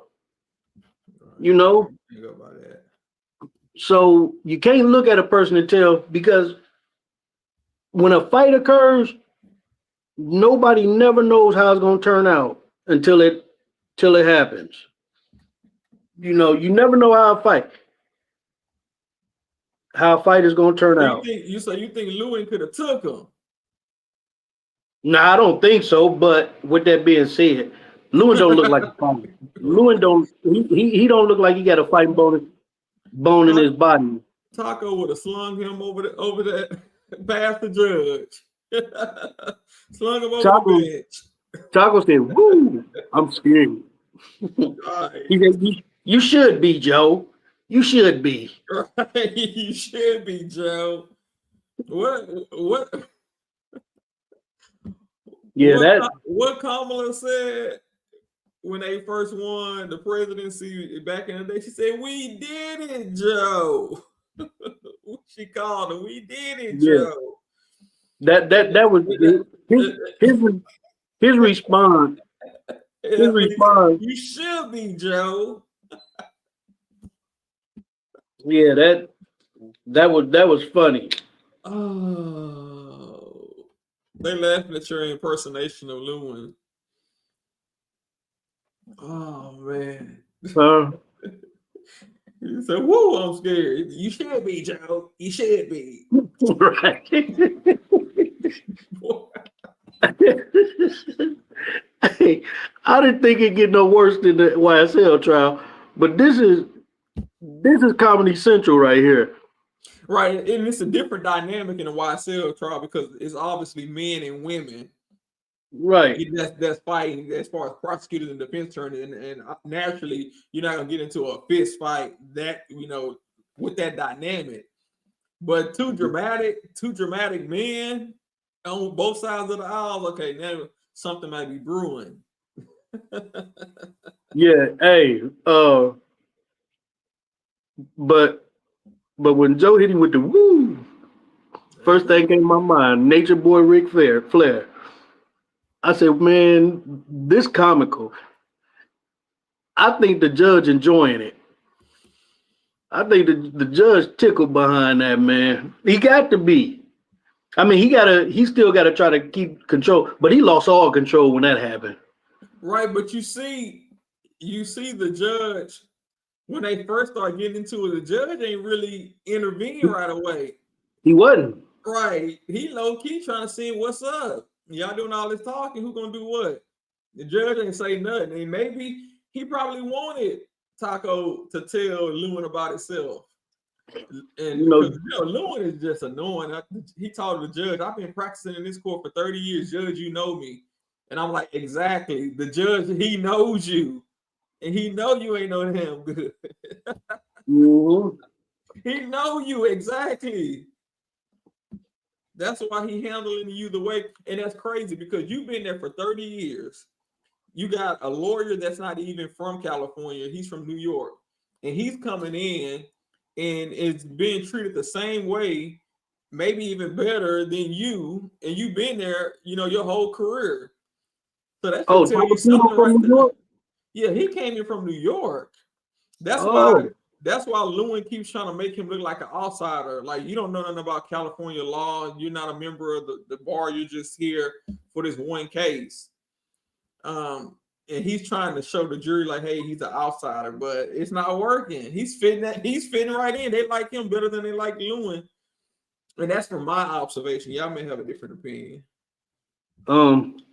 For the people that's popping in, we're waiting for the trial to start back. It should be starting back in about 20 minutes. So we're just killing some time. And hey, let me say this real quick. To the chat. Man, subscribe. Even if you don't become a member, subscribe to TTL Talk That Law channel, man. Because he does a lot. And he's one of the only channels, not the only, but one of very few channels that let us come up and talk, that bring us up and allow us to air our opinions, man. He's one of the very few that do that. He could be doing anything else. The man's busy. He's an attorney. He has things going on in his professional life, and he still makes a way to get in here with us and allow us to come up and interact with us. And you don't see a lot of people doing that. So if you can at least subscribe to the channel, like, subscribe, and share. That's really kind of you. It'll do a good service, not just for him, but for us. Because we go on a lot of other channels, and yeah, we get in the chat. But how many times do they open up the StreamYard and allow us to come up there and speak? Yeah, somebody said earlier in the chat, TTL and his co-counsel. Yeah, I'm his co-counsel. Come on, co-counsel. Co-counsel in the building. And with that being said, co-counsel take a back seat. Yeah, I say my piece, but yeah, man, we gotta get it up for him, man. Thank you. I definitely appreciate you saying that. I know sometimes we all have different opinions, so I'm not opposed to hearing different sides. And right. We're not robots, so sometimes we may not always agree on every single topic, and that's what makes us all, unique from one another. So, and I definitely, what she say? Oh, co-counsel Prentice, let's go. That's right, Prince. I agree. So, yeah, thank you so much. Yeah, and I try to be, fair and keep an open mind. And I know some channels, if you don't agree with their side or their opinion, you might be blocked. Yeah, So I've seen that happen. I'm yeah, not they gonna. kick you out. They kick you out quick. So and I didn't want to be that type of channel on this side. I don't know what they do over there. But I want to Right. give everybody a voice to say, whatever that they think. And this really helps too, because y'all are the people that be on the jury, just ordinary citizens, and just looking at the facts, and then y'all can say guilty or not guilty, or we can't agree. Right. Right. And listen, we don't all have to agree, you know. Listen, opinions can be argued. Now when facts come out and people start arguing facts, that's when you got to look at it sideways, because you can't argue facts. Opinions can definitely be argued. We all have an opinion, and that's just what it is, our opinion. Like with this case, you put the poll up, guilty, not guilty. The majority said not guilty. You had some that say guilty, but none of us know. Only the jury know what they're gonna do. So, everybody can have an opinion, but respect everybody's opinion, and keep it friendly. But I'll also say this: I've never one time, me being in here, and I've been around here like since you first started, I've never one time seen nobody in your chat. Now, I'm not saying it didn't happen. I haven't seen anybody get disrespectful with each other, or do nothing like that. Not saying it hasn't happened, because I'm quite sure it happens on everybody's channel at some point. But this one of the channels that's everybody respectful, everybody say what they say. We laugh, we make jokes about stuff, and it's all good fun, you know. But show this man, me included, we all show this man we appreciate what he do, because like I said, he's one of the only channels that do it. You guys come up here when he's on, I'm up here every day with him. And the reason being is because he allows me to come up, but he allows other people to come up also. So it's not just me. He opens his StreamYard to anybody. Excuse me. All right. Mhm. Well, I So definitely appreciate you saying that. Because it definitely means a lot. We here on I call it a holiday, but it's work to do, because this is the final day, and I wanted to make sure that we see this through to the end. yeah. I'm like, man, it's the last day, and I know it's Friday. Y'all trying to move around, but for y'all to be sticking around in the chat, it definitely means a lot. She said he allows me to act a fool. Yeah. I'm here for it. Oh yeah. Nishi, I see you. Don't do Miss Lavonda. You just gotta know Miss Lavonda. She is her own person in her own way. You know how somebody, they may appear to be combative, but once you know them, you like, okay, that's just how they are. Like I know sometimes, a lot of times, Law Malcolm have a different opinion, but that's just who he is. That's his opinion. Yeah, no, just like run off. Right, just like today in the chat, Stacey Lane had a difference of opinion, but she wasn't disrespectful. I mean, you saw that? I was like, okay, is Stacey leaning towards guilty? I'm not saying it's a bad thing, but I saw her comments was kind of like, maybe she just didn't like the defense attorney. Right. But it seemed like her comments were, was on the other side. I was like, okay. And that's why I was like, okay, we have a few people that may be agreeing with the prosecution. Now, say she's still in here. I don't know if she agreed with the prosecution, but some of the comments, I lifted my eyebrow and I said, oh, okay.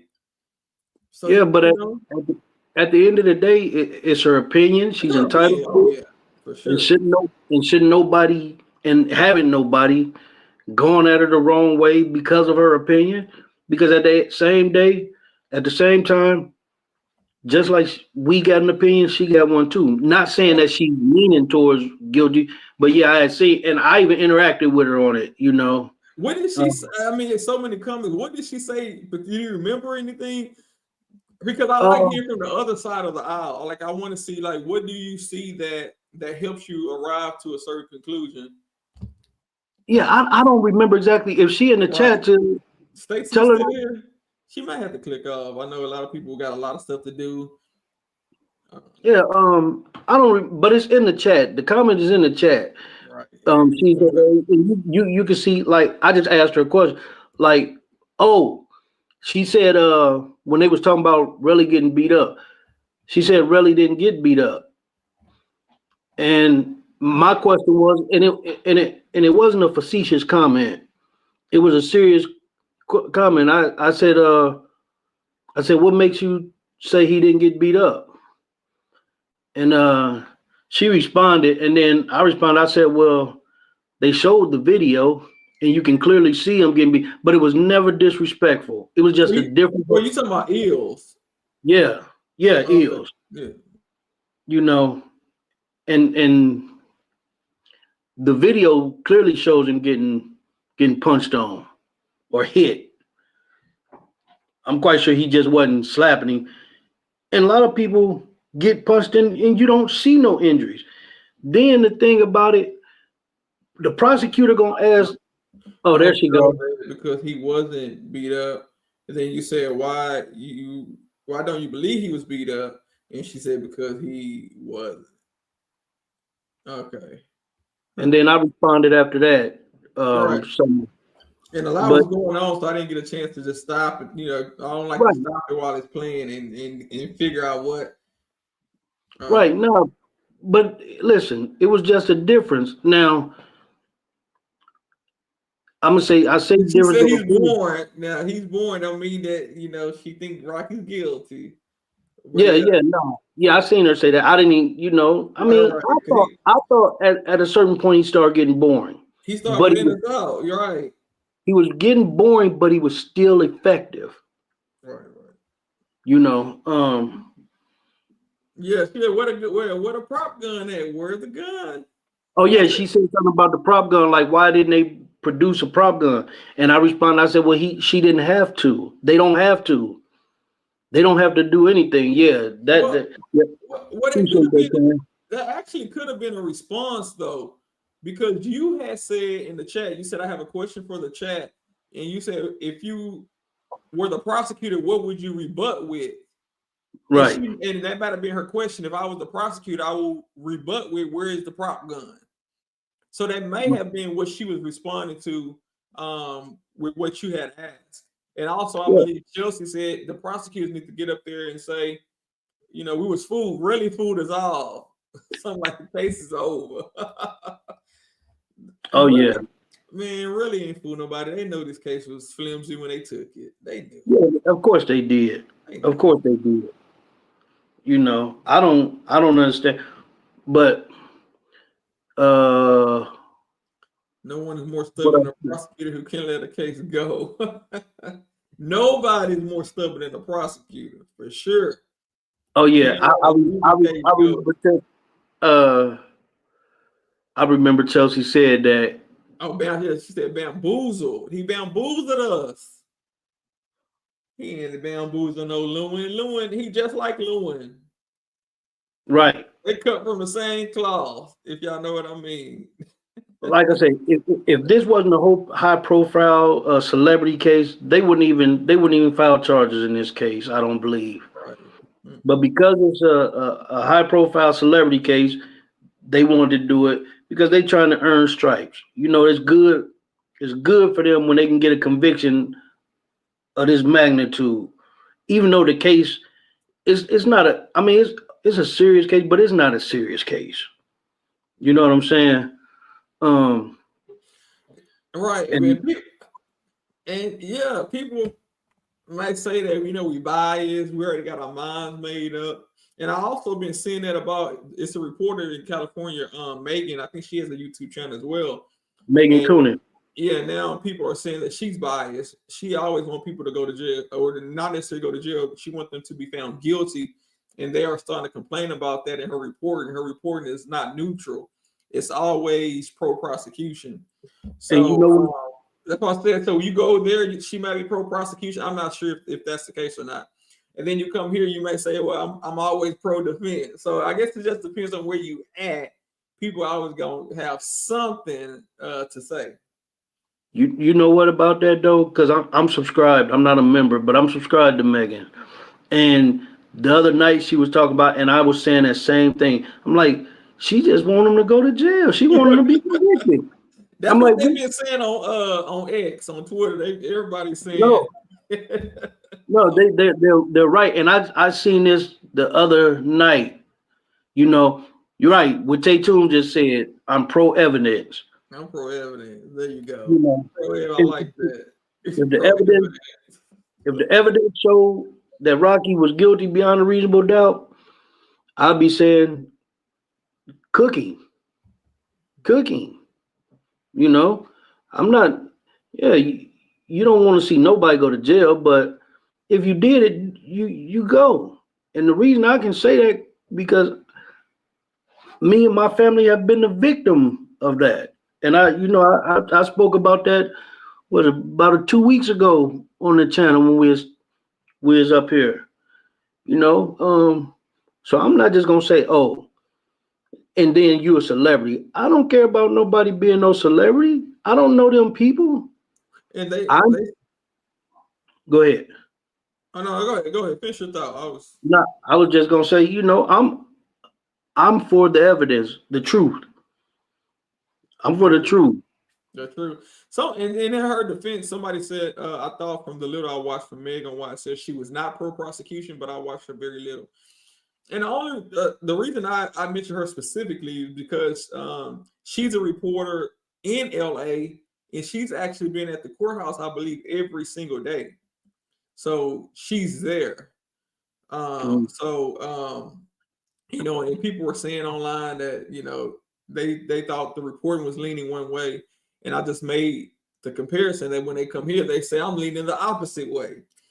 So, right. I just want to show how you have different perspectives depending on who you're hearing stuff from. Right. But watch this. Check this out real quick. I'm Not a Lawyer, but is also out there in California. Oh, she's from California? I think so, because she was, I think it was I'm Not a Lawyer, but. I didn't know that. Matter of fact, remember the day Relli came up when they was leaving court, and the guy asked him about the snitching stuff. Also, I believe, I think it was I'm Not a Lawyer, but she also wasn't she in a YSL trial? Did she fly across the country then? No, she wasn't. I don't think she was there. But she was, she was covering it. Oh, but okay. I thought she was on the East Coast. I mean, listen, I could be wrong, but I don't think I am, because she was in the courtroom and she's leaning like not guilty herself. So you got different people saying different things. Can't nobody get mad at Megan Coonan for her opinion. Her opinion, because, like you said, you gotta look at the evidence. You gotta understand. Well, I think is there a difference though? If you're a YouTuber, then you kind of can go whatever way you want to. And I know she has dual roles, but isn't she like an official reporter? It sounds like it. I'm like I said, I'm subscribed to her. I go watch her. So when you report the news, can you report it in a way that's leaning one way or the other, or you just got to do it straight down the middle if you're like a news person? Well, I think the media news outlets, they try to keep it neutral, But come right, on. but they even be leaning. Yep. Yeah. CNN got their own way. Fox got their own way. I mean, yeah, it used to be semi-neutral back in the day, but now they just showing their hands. I mean, they just saying blatantly what they think. Who was on Fox News recently? Lean Chelsea. towards who owns them. Right. If they want to keep their job, they better lean toward the people who run the companies. Right. Right. Oh, okay. They said she did go to Atlanta for the YSL trial. She just went there to cover it, but she don't live there. Yes. That's a dedication to fly across the country. So yeah, that's talk. So they talking about I'm not a lawyer, but right from California all the way to the East Coast. That's some dedication. Like I said, that's the dedication that this prosecutor had when he flew across country from California to New York. From New York. Oh yeah. That's the dedication. Yeah. Oh yeah. Nah. He was serious about that little stuff. Hey, $17 million mansion. Hey, he might be flying out tonight, allegedly. But what's not alleged is he admitted to flying out the first time. That's right. Hey, he admitted that himself. You know, somebody had said in the chat when we was in the chat about them fighting, and I was like, I said Lewin ain't gonna show up. Said he gotta get back to New York for that sleepover tonight. You said what? When they was talking about Lewin and Taco fighting. I told him Lewin not gonna be there. He got plans. He got to get back to New York. Hey, You we gonna know if he do based on how long he hold this rebuttal. So what time is gonna be over there? 1 o'clock? Yep, it's going on 1. About 4 minutes. It shouldn't take him like you said, his partner, his co-counsel already said everything. It shouldn't take him more than an hour. No, listen. Go to 2 o'clock and let the jury deliberate at least until 4 or 5. That's 3 hours. They can make a decision on this case in 3 hours. Hey, no, I'm like, you know what? Remember yesterday somebody brought up the over under 10 objections? I think it was Theo. Yeah, so today in the chat, Nishi was like, 20 objections, over 20 objections. And I was like, man, no, you serious? You believe? And I'd be daggone, the judge read when he read out, you had 17 objections. I said, oh yeah. I say, Nishi knows something. Yeah, today was the convenience break over under 10 minutes. Well, court should be starting in the next 3 minutes, and hopefully they start on time. Just go ahead and start. Let's get this over with, get this case into the jury's hands. And I really think the jury can decide. I had cases that had way more evidence and way more than this. Right. And juries can come back in 10 minutes or sooner. So I've seen that happen. I remember one time I'm packing up and my team, we getting ready to go to the car. And the next thing we know, they yelling out the door, they haven't verdict. Like, what? So we turn right back around, go back in. And the prosecutors, they already knew. They were like, okay, they came back fast, and more than likely they leaning y'all way. And sure enough, that's what they did. So they can decide this case quickly. It shouldn't take days to decide guilty or not guilty on this case. And you know what? Like from my experience, when a jury come back real quick, it's been guilty. Yeah, it just depends. But a lot of times I see them even if it's guilty, they would like to talk it out, especially if somebody's going to prison for life. They want to make sure that they talk it out. So, I guess it just all depends. It depends on how upset they are, how ready they are, how strong the facts are in the case. I'm gonna say this. I'm gonna put this out there. They're not gonna be back at at 4 o'clock. 1 o'clock to get the trials, the closing argument started back up. They won't be back at 3. I'm saying. Well, it depends on when he stops. I'm saying no. What I'm saying, I'm not talking about the jury. I'm talking about for the closing. They're not gonna start back up at 3 from lunch. He said 1 o'clock. It's going to be 1 o'clock. I'm guaranteeing it'll be about 5 or 10 after. For what? For them to get back court started again. Oh, you talking about right now? Yeah. Oh, right now. I'm gonna say they're gonna start before. You saying what? You saying 3:10? But I'm saying it's 1 o'clock there.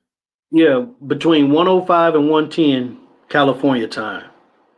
Oh, you giving them you giving them a 5 to 10 minute. Okay. So Yeah. you gave yourself a lot of leeway there. If you said 10 minutes, I would have said okay, nah. Okay, I'm okay. They won't be back before 3:10. It won't be started back. That's what I'm leaning towards. I ain't even gonna say between 5 and 10. I'm gonna say 10. Okay. I'm thinking they're gonna start under 10. They ready to go. You know, we're gonna see. Because is Taco's done, right? Oh yeah, he done. Okay. Done. So guess what's finna happen before they get started? What? When they come back in the courtroom. What? Lewin's gonna have some type of motion objections. He gonna go through and do all that. You think so? Oh yeah, I think so. I don't think so. Man, I mean, unless he's gonna try to clean up his reputation for TV. Well, I don't think he should focus on what him and Joe talking about. You need to focus on winning this, this case, piecing it back together because it broke apart. You need to be picking up the pieces and finding the best super glue, gorilla glue that you can find to glue your case back together. Not fighting with Joe because that's going to take away from you preparing for your argument. Why are you fighting with the lawyer? Right. Just get ready. You're in the middle of a battle right now. Trying to attack Joe Taco, trying to attack him is not going to be because the jury didn't heard and seen everything in Joe's closing. Now, what can they possibly do on rebuttal to take that, to deflate that, man? That's going to be hard for them to do, in my opinion. You know, that's going to be hard for them to do because not only was he saying this stuff, he kept pulling up text messages. He kept pulling up the videos, the phone call. And how is he going to answer? Because he has to address this point where Taco brought up the phone call, what I was talking about yesterday that Joe needed to do about that, saying he pulled the gun in for self-defense. How in the world can he refute that? There's nothing he can do because this is this man's own words. I don't think he's going to address it. Yeah, I don't think so. It just depends if he can spin it. And one thing he good at is spinning something. He's gonna try to spin it as much as possible, but I don't think it's that much spinning. In California, you can't spin it too much. Right. I mean, and here's the thing: what can he possibly do? And I'm asking you, being a lawyer, if that was you, and if you was the prosecutor on the case, and the defense lawyer came and played that tape where the alleged victim said that the gun was pulled for self-defense, what would you do? How would you try to spin that? It's a question. I'm not saying, I'm just trying to see where your head is with that. Look, 102. Okay, I was wrong. Oh, we don't know yet. It ain't started. They turned the camera on. That don't mean nothing, right? I turn the camera on and still won't get started. Yeah, but it ain't gonna be 4:10 like I predicted. Yeah, they ready to go. I'm telling you, the juror, they ready to go. If he takes an hour from 1 to 2, maybe even 1 to 2:30. I think they can wrap this up today. They may have to stay a little bit longer, but it'll be your last day and get it over with. We may get a verdict. But if he goes until 5 o'clock, we're back on Tuesday because somebody said in the chat, and I think the judge said it a couple of days ago, Monday is a holiday. So Yeah, Monday. I think Monday is President's Day. okay, so no court. Yeah. But so you're asking me about what would I think about the Relli saying on tape that Rocky pulled a gun in self-defense? Yeah, if you was the say you're the prosecutor in this case, how would you try to spin that? Well, I basically say that Relli said that it was Rocky's plan to come and try to attack me so I can attack him back and he can pull a gun out in self-defense. So we're taking it out of context.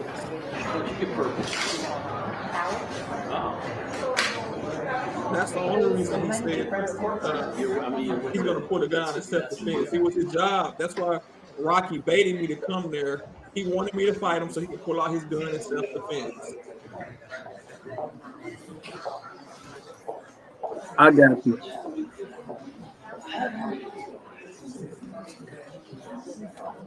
But I'll say this, they haven't started. I'll say this much though. I don't think that will work because the jury still seeing them text messages that Relli deleted. We'll just say he's the aggressor. Are any of you folks in the audience cold? I have a jacket downstairs. If somebody wants it, I'll go get it. No, I'm serious. I have no control over the temperature of the room. Does anybody want a jacket? You do? I'm good, we're good. Nobody? Okay. Jill, nobody's gonna put on your jacket. Stop it. I like that judge. Bring back PBL. the horsehair wigs. She like, we good. That'll keep everyone warm. We're not gonna put on your jacket. We'll rather freeze.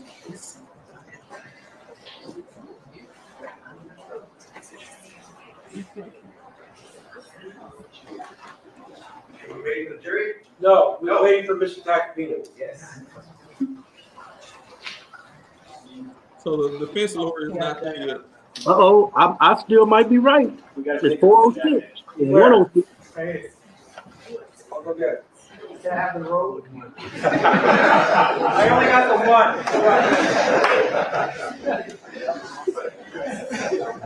Somebody said, can I wait a road? He said, I only have the one. I only have the one. Horsehair wigs, bring them back. That'll keep everyone nice and toasty. Come on, Tacopina. See, I Until the gave gavel down.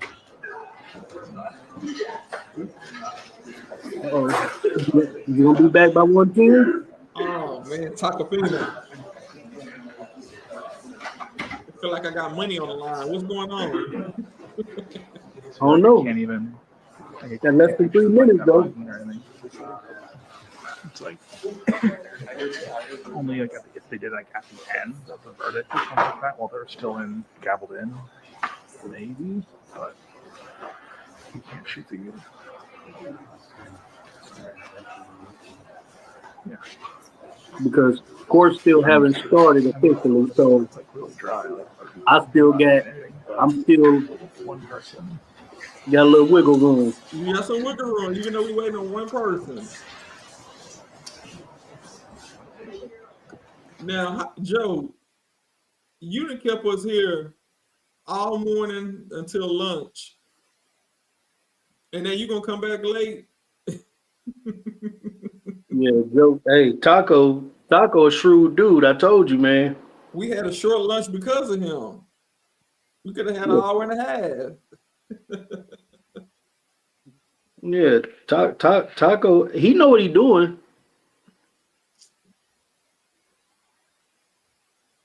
I don't think it's in nobody's interest to drag this thing out until Tuesday. Nah, I don't either. Neither side. Like what? And that's Taco ate them tacos at lunch. He in the bathroom somewhere. Not the tacos and Yeah. popcorn. Yeah, you know, they ain't sitting right on his stomach, so he had to go let them loose. Yo, man, say stop it. And then the judge sometimes he say it real fast. Stop it. Stop it. Ooh, you They You say you hear running off the clock. Oh, go ahead. you hear how he got at the prosecutor earlier? Judge Handlebar? I call him Handlebar because of his mustache. Oh, I thought you called him handlebar for another reason. I'm about to say nothing. Listen. Nah, the mustache. I must say, okay. Woo. I'm gonna Ric Flair. Woo. I'm gonna say that might have been a little bit too much for all of us. Nah, I call him I'm talking about the mustache. He looked Okay. like a biker. He looked like a biker to me. Oh, hey, false alarm, saved by the bell. Oh Now, yeah, it's 410. It's 110. I won. wow, y'all, look. Joe Tacopina. Good looking out, Joe. Golly, good looking out, Joe. He I was knew right. I liked you for a reason. Y'all hit my cash Wow. app up. Wow. Look. Taco done did it. Taco done came through in the clutch. Y'all, listen. And if Joe, was in the chat last night or went back and watched it, he owes us a few coins. That's what hey, you didn't see my comment when I said that? I'm gonna need some of them proceeds from Joe. Hey, put a little love in the chat. Yeah. I'm what they call it at church, I'm gonna need that love offering. Love offering.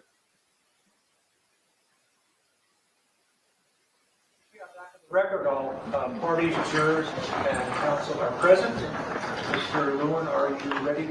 Yes, thank you, Your Honor. Floor is yours. Good afternoon, everybody. Uh-oh.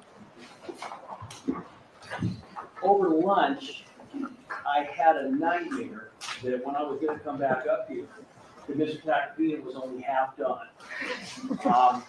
I'm not sure, but I believe I had a birthday and at least one grandchild during that closing. And I bring that up for a specific reason, and that is, do not confuse the length of that argument with the persuasiveness of it. What we kind of have gotten away from is why we're here. So this is the case of People versus Rakim Mayers. This is not People versus Mr. Ephron. It's not People versus John Lewin. It's People versus Rakim Mayers. And the reason that I point that out is because if you didn't know better and you listened to the closing, you would think that either Relli was on trial, maybe I was on trial, and we're not on trial. And I think it's important when you are listening and really going through these arguments that you understand what this case is about. And for that reason, I'd love to say that I'm going to be very brief up here. And the reason I'm not going to be is that, unfortunately, I've got an obligation to make sure that I address the points that defense counsel made. Whether those points are relevant, whether those points are persuasive. I can tell you this, I won't be as long as Mr. Tacopina was, and I'm confident that you will get the case today, this afternoon. But that's where we are. I want to start with, this is Randy's Donuts. This is Randy's Donuts. This is on the corner. You're looking at Randy. This is in Inglewood, on the corner of basically Manchester and La Cienega.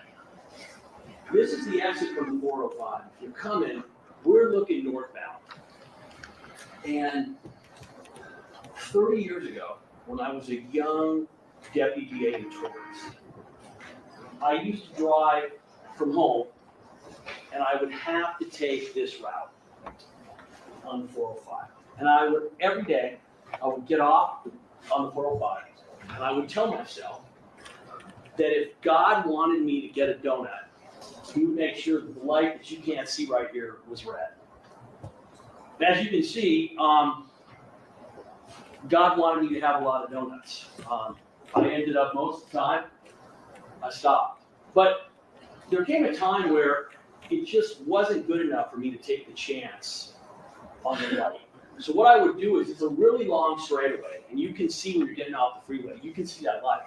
So what I would do is literally, I would coast my car at 20 or 25 miles an hour, making sure that I hit the red, and then I could go in and I'd get that donut.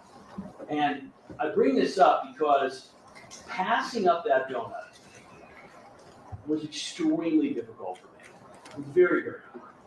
And most days I wasn't able to do it. And I always thought that that's probably one of the hardest things that I would have to do. And then I became a trial lawyer. Then I started trying cases. And then I started trying serious cases. And I can tell you that what it takes to pass up that donut is nothing compared to what it's like when I have to sit here during a closing argument, and the defense is up, and I have to listen. And I want to get up and I want to scream, I want to yell. I can't do it. I try to do different things, try to focus on something else, try to go to a little happy place. It's really, really hard. It's especially hard when, as in this case, Mr. Tacopina makes an argument. And I want to be clear about something. I'm going to attack the arguments that Mr. Tacopina made. Because that's what lawyers do, that's what's fair. I'm going to attack the arguments that he made. I'm going to attack the case that the defense put on. I'm not going to attack Mr. Tacopina personally. I'm not going to cast aspersions on evidence that he put on. In the end, witnesses, we don't vouch for our witnesses, ladies and gentlemen. What that means is that we put on witnesses, and those witnesses testify to what they're going to testify to. So I'm going to go through, and I'm going to very critically point out what this case is about and what it isn't about. And kind of before I get there, I want to talk a little bit about your role as jurors. So you 16 people, we started in what year? And I know many of you, probably most of you, all of you, none of you wanted to be here. Okay? And I get it. It's understandable. But you were chosen. It wasn't simply magic that you ended up as jurors. Both sides chose you. And honestly, and one of the few things Mr. Tacopina and I probably agree on is that in our country, it's an incredible honor to be able to be a juror, because in other countries, we don't have jury trials. We don't have any system of justice. But you were selected, and it literally is an honor. But along with that honor comes a duty and a responsibility. And I'm not going to understate it. I'm not going to pretend it's anything other than it's not. I will tell you, Mr. Kozlenik and I, we have done our duty, our responsibility in putting on this case.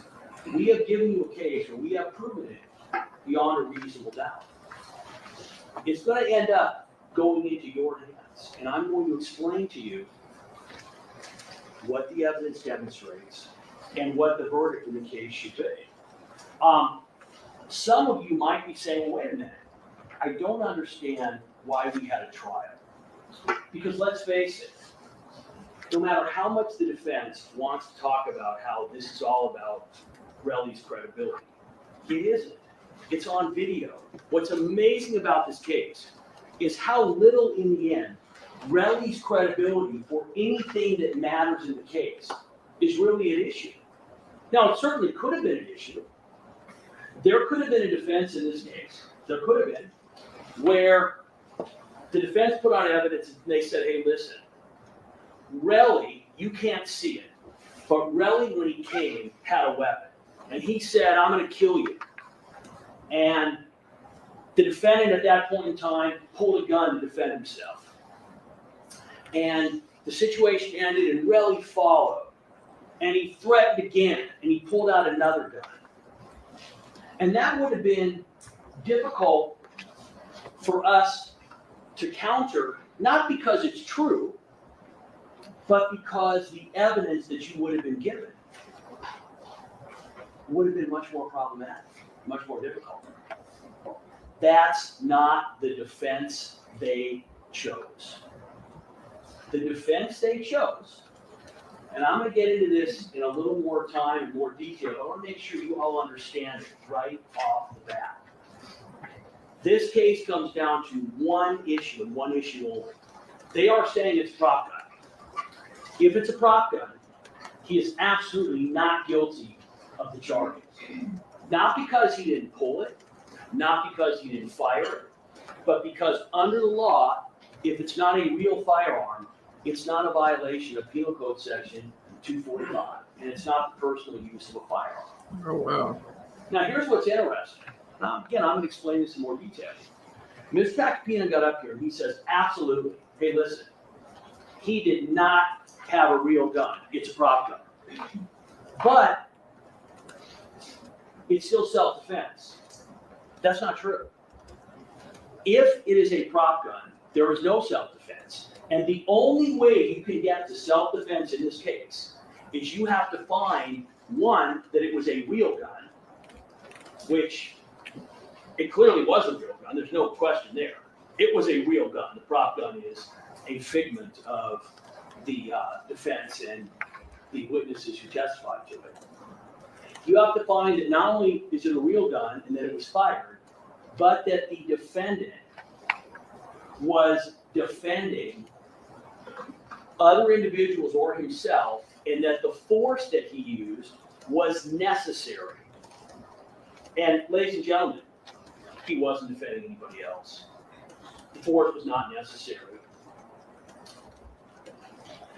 It's a sad situation, and I'm going to confront this head on. It would be easy for you all as jurors to say, wait a minute, I don't get it. This is a guy who's got everything. He has everything. He's successful. He's got a beautiful wife. He's got 2 children who were here. And some of you might be saying, gosh, you know what? Why would he risk that? And that's a very good question. It's just not a question that is for you to consider. Because in the end, the issue is not why did he risk it? Why did he do what he did? Because what the evidence shows is that is what he did. This is also not, let me repeat, not about Relli and his civil suit. And let's talk about that for a moment. And let's talk about exactly what we are dealing with here. I want to move forward here. As I'm talking, again, some of you might say, hey, listen, Mr. Lewin, we've been listening to this case. Why are you even up here arguing? We get it. Thank you. If I were in charge of the court system, which I'm not, I would make an adjustment. And what would happen is there would be a scoreboard right on top of between where juror number 4 and juror number 5 is. And I could look up and I could see, okay, we're up 42-0. I can take a knee, I can run the clock out. You've been doing that. But I don't have a scoreboard. I have no idea what you 12 jurors are thinking. I have no idea. I have no idea if some of the crazy arguments by the defense, gosh, maybe somebody believes them. One of the most difficult, frustrating things that can happen is, and I try not to do this, but I will see jurors taking notes, writing things down at certain points where I'm thinking, oh my gosh, why are they writing that? What could, that doesn't make any sense. Of course, I don't know what you're writing. I have no idea. You could be writing down a point, you could be writing down, that doesn't make any sense at all. I have no idea. But here's what I do know. I've got an obligation to make sure that I address everything that the defense has brought up. Good points, bad points, irrelevant points, nonsensical points. I have to address it all because I don't know where each one of you are at. And the reason is pretty simple. There is no way that I can ask you 12 jurors to do your job if I haven't done mine. So that's kind of the background of where we find ourselves. All right, let's talk for a second about the defense closing argument. And I think it's important. So what they have done, and listen, I get it. Relli, in a lot of ways, was a very problematic victim. Why is he problematic? Well, one, in a lot of ways, he's not very sympathetic. And I'm not here to get you to like Relli, to get you to say, you know what, Relli deserves $30 million. Because unlike what Mr. Takapina said, you're not here to decide that. You are not here. I'm not Relli's lawyer, and you're not the jury who's going to decide what damages he's going to get. Evidence has showed he has a civil suit. You're aware of that. I'm not telling you anything that's not a part of the evidence. And if that civil suit goes to trial, as you all know, there will be a jury that will decide what, if anything, he gets. That is not U12. I don't mean to shortchange you alternates. Being alternate is a really, I'm not going to lie, it's a crummy job. You get to sit through everything, and then you don't get to vote. I think I said this on voir dire. I would have held my hand up and said I cannot be an alternate. I can't do it. I need to be able to vote. So when I say U12, I really mean U16. You never know who's going to end up on our jury. But what is important to keep in mind is that you're not here representing Relli. No, But you know what I do want to explain? I want to explain for a second what happened with Relli and who he is and what he's been through. And I think it's really important, and this kind of goes to what the defense is in this case. This is a picture that if you look at it, it's very blurry, okay? You can't see what's going on. Why is that? Because what the defense wants to do is they want to zoom up so close on every irrelevant fact that you forget why we're even here. And what's an example now? I'll tell you right now. Mr. Takapina spent time pointing out the fact that Relli was not honest about buying a property in Miami. Now you need to ask yourselves, what does his property in Miami have to do with what happened on November 6th? Nothing. But he would say, well, but wait a minute. If Relli is not being truthful about that, you don't have to leave about anything. I'm going to get to why that is not what the instructions actually direct you to do. But I want to do something more. I want to do something better. I want to explain to you from the evidence why Relli was up there doing what he did. So let's first talk about the fact that Mr. Takapina spent a lot of time talking about, hey, the defendant, he just sat there, he was dignified, he didn't make any fuss, etc. That's all true. That doesn't mean anything. The defendant is an extremely powerful individual. His wife is even more powerful. Relli found himself in a situation where he was on the wrong side of that power divide. And by the way, it doesn't matter why he got there, but you know why. You heard it. There was a disagreement about ASAP Josh and about what happened to him and what was going to be paid for and what wasn't.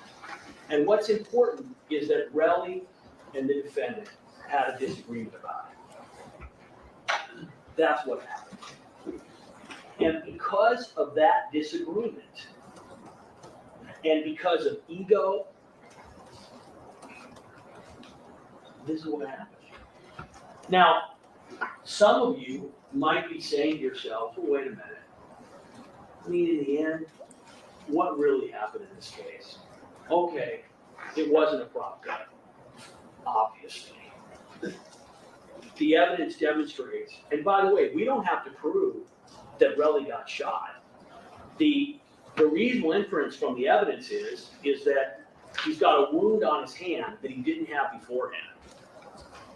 I'm going to address this again, but every time you hear the defense say, where was the witness to testify to that? You need to remember something. They are the ones that are arguing that this was a prop gun. They are the ones that are arguing that Relli didn't actually sustain these injuries from a gunshot. They are the ones arguing that casings would not have been found. You've got how many lawyers over there? How many people? There was a point in time during jury selection where they almost had a football huddle. There were like 8 or 9 of them over there. Do you think for one moment, 1 millisecond, that if those individuals had something positive to say to help the defendant, that they would have called those individuals? If, for instance, Relli's injuries could not have been caused by a graze wound, Burn shifting. they would have called a witness. So what you're left with is, Relli didn't have that wound when it started. He testified that he felt heat going through his hands instantly.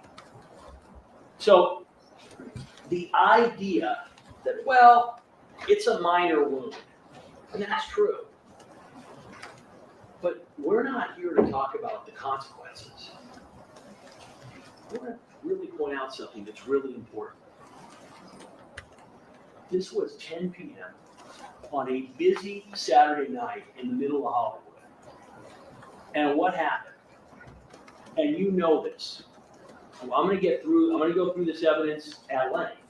But the short story is that the defendant, because he was angry, because of ego, because of the fact that he is who he is, he decided that he was going to have a confrontation with Relli.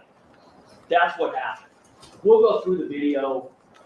It's very clear. The defendant goes there with a gun. He's got 2 guys with him. He grabs Relli. He initiated this incident.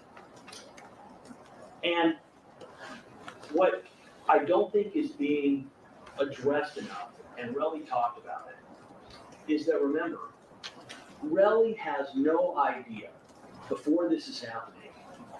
He doesn't think it's this severe of an issue. They've known each other half their lives. They understand they're upset with each other. That's clear. You have a text back and forth. But at that moment, and I'm not talking about when the defendant fires the gun. I'm talking about the parking garage. When the defendant pulls out the gun, Relli's entire future flashes before his eyes. And do you know what that future is? He's done. It's over. What makes it over? Well, he understands that if the defendant is upset with him enough to pull a gun on him, that he's going to ruin him. As he told you, that means no more artists will sign with him. That means record deals will go away. He's done. And he doesn't know this is coming. He doesn't have time to contemplate it. And what's his response? It's shock and it's anger. And it's not really thinking about what is smart. The argument that Mr. Papapina makes is, well, who would go after somebody who's pulled a gun on them? Well, that's not quite a fair argument, because it's not somebody who's pulled a gun on them. It's someone that was a close friend. And Relli told you he really wasn't thinking about the consequences. He was angry. He also told you that, you know what? Rocky had pulled a gun on him and he put it back. So he realized at that point, his life as he knew it is over. By the way, he was right. So we're not here to talk about what damages Relli should get, what damages he shouldn't get. But let's remember something. That man shot him. That man took away the career that he had. I don't know what that's worth. 30 million sounds a bit excessive to me, but I'm not the lawyer in that trial and you're not the jury. So that will be hashed out, that will be debated, and that will be eventually decided upon. But there's no question in that moment, he realized that he was losing something very, very important, very precious. And so what does he do? He follows, and we have the second incident. Now, what started the second incident? We'll never know. We know that Relli is yelling at him. Relli is saying very unkind things. And we know there's no question the defendant is proud. Okay? And I'm going to give you another word because I'm not going to hide from it. He's entitled. All right? Everybody runs around. He is a big, important man, and everybody serves him. This is just a small example, but it's important. The witnesses who came in are dependent upon him financially. They're dependent upon him for their careers. And what happened in the middle of a trial with 12 on the stand? 12's asked a question.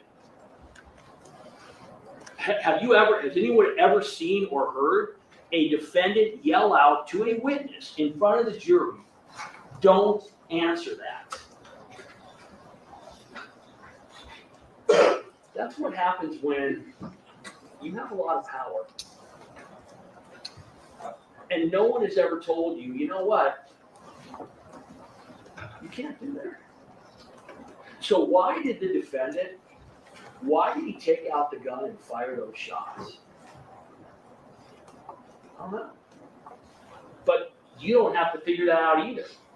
Because in the end, and I covered this in jury selection, I asked each one of you, if I prove to you, Mr. Prezlemic and I, if we prove to you what happened in this case, beyond a reasonable doubt, and you don't understand why it happened, it still happened. But that's not where the story ends. Because that act, and the first act's important too, when he pulls the gun out, I'm going to go through the video, but it's very clear that that incident ends because a couple of people walk by. That's very clear. There are witnesses. One of the witnesses, I think 12, I believe, even mentioned, yeah, there's people walking by, but that's not what ended. Well, you can see where they are, and you can see that right after, that's when he puts the gun back. When they get to the second scene, something happens. And one of the things that makes no sense in the defense argument, 0 sense, is that they keep talking about the timing of the shots. Okay? It's not when the first shot was fired, and you're going to see it. You can see, you can't tell what it is, but you can see Rocky make a movement behind his back and pull out a firearm. Pull out, you can't tell what it is, but he's going to pull that item out, and at that point in time, he's going to start advancing to where Relli and Gills are. That is what Relli responds to, is that firearm being pulled out. Yes, he grabs Gills before the first shot is fired because he's trying to avoid getting shot. So again, the timing of which shot it is it 1 second before or after? That's an irrelevancy. It doesn't matter. It's not even the defense theory. And the other thing that is really, really important, and again, I'm going to call it out. I'm not going to hide behind it. That man decided that his ego and his vendetta and his anger at Relli was important enough that he was going to risk not only Relli's life or Gil's life, but he was going to fire 2 shots from a 9mm firearm in the middle of Hollywood. Now, I don't have to tell you, because you all know it's common sense. Bullets travel until they hit something. That's what happens. They're fired at very, very high velocity. They're coming out at an incredible speed. And they travel until they hit something. Sometimes what they hit is the ground. And they ricochet. Sometimes what they hit is a car. Sometimes what they hit is the person they're aimed at. And sometimes some tourist walking down Hollywood Boulevard with her family all of a sudden drops dead because they've been shot in the head by a bullet that somebody selfishly fired to settle a childish dispute. That's what he did. That's the conduct in this case. It's not about what injury Relli received. It's not about how much money he's going to sue for. Those are not in the jury instructions. You're not going to see a jury instruction on, quote, extortion. Because that's not what you're here to decide. That's what happened in this case. That man decided, you know what? I'm angry. And I'm going to show him.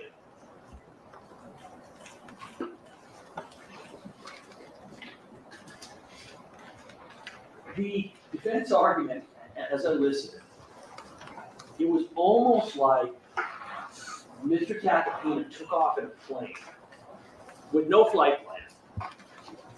And he flew around in circles. Circle after circle after circle. And eventually, he kind of just ran out of gas and kind of just crashed the plane. There wasn't much direction. There wasn't much focus. And there wasn't an emphasis on the actual facts you're here to decide. Now listen, he's got a tough case. In opening statement, my partner got up here and he told me this is a simple case. It is a simple case. I'm going to tell you, this case could and easily could be a 5-minute verdict. And here's why. Because that is not something you are allowed to consider. So I'm not telling you I don't think you should consider it. You are not allowed to consider it. If you think you are allowed to consider it, ask the question of the judge. When you go back, you can send out notes. You can ask questions. You are not allowed to consider how this might affect Rihanna or his kids. And there's a very simple reason. We are all in the world responsible for what we do. And I'm going to add something else too. There was testimony from ASAP Lou. And ASAP Lou, even though it wasn't a question, ASAP Lou wanted to get in front of you, I think 2 times at a minimum, that the defendant is looking at 24 years in prison. The defendant is looking at whatever Judge Arnold decides he's going to give him. So you are not allowed, by the way, to consider, oh my gosh, if I convict, you can get 24 years. You're not allowed to consider, even if that was true. But in the end, Judge Arnold will decide what the sentence in this case is. So if any of you go back there and say, well, you know what, I just don't think that this crime, I'm just not comfortable with 24 years, you can't do that. If one of the rest of you does it, guys, it's misconduct. You can't do it. You got to stop yourself, you got to stop the person next to you, you got to say, you know what, we can't do that. That's terrible. Terrible. All right. You've got to base your decision on this case on the facts that have been proved from the evidence. Now, this is really important. The instruction does not say on the facts that have been proved from the people's evidence. That is hugely important in this case. There is no question whatsoever that our case got immeasurably stronger because the defense chose to put on a case. No question. Even if some of you were saying to yourselves, you know what? I don't think based on just what the prosecution put on, that I would have convicted. And let's think about that for a second. Until the defense case, now they mentioned in the opening, but remember, opening is not evidence. Until the defense case, we don't know what the defense is. It could have been self-defense. It could have been any number of things. It wasn't. They chose to put on a defense. They didn't have to. You remembered one year, I asked you all, are you going to give any points to the defense if they choose to put on a defense in their case where they don't have to? Or are you going to look at their evidence as critically, as importantly as you do for our evidence? You all said you would do it. They elected to put on a defense that killed their case. It destroyed it. And I'll go through it. It started with Wally. The best evidence from the victim, this is probably the second thing I agree with, Mr. Tacopina. Mr. Tacopina put on Wally to impeach the defendant, to impeach the victim on an issue of whether it was his voice. And obviously, it was Relli's voice. And obviously, he was uncooperative. But let's take a step back and ask ourselves, why was Relli uncooperative in this case? Relli told you, and you saw evidence of it, in April of 2022, when it came out that Relli was the individual who reported the defendant to the police, he's facing death threats. His family is facing death threats.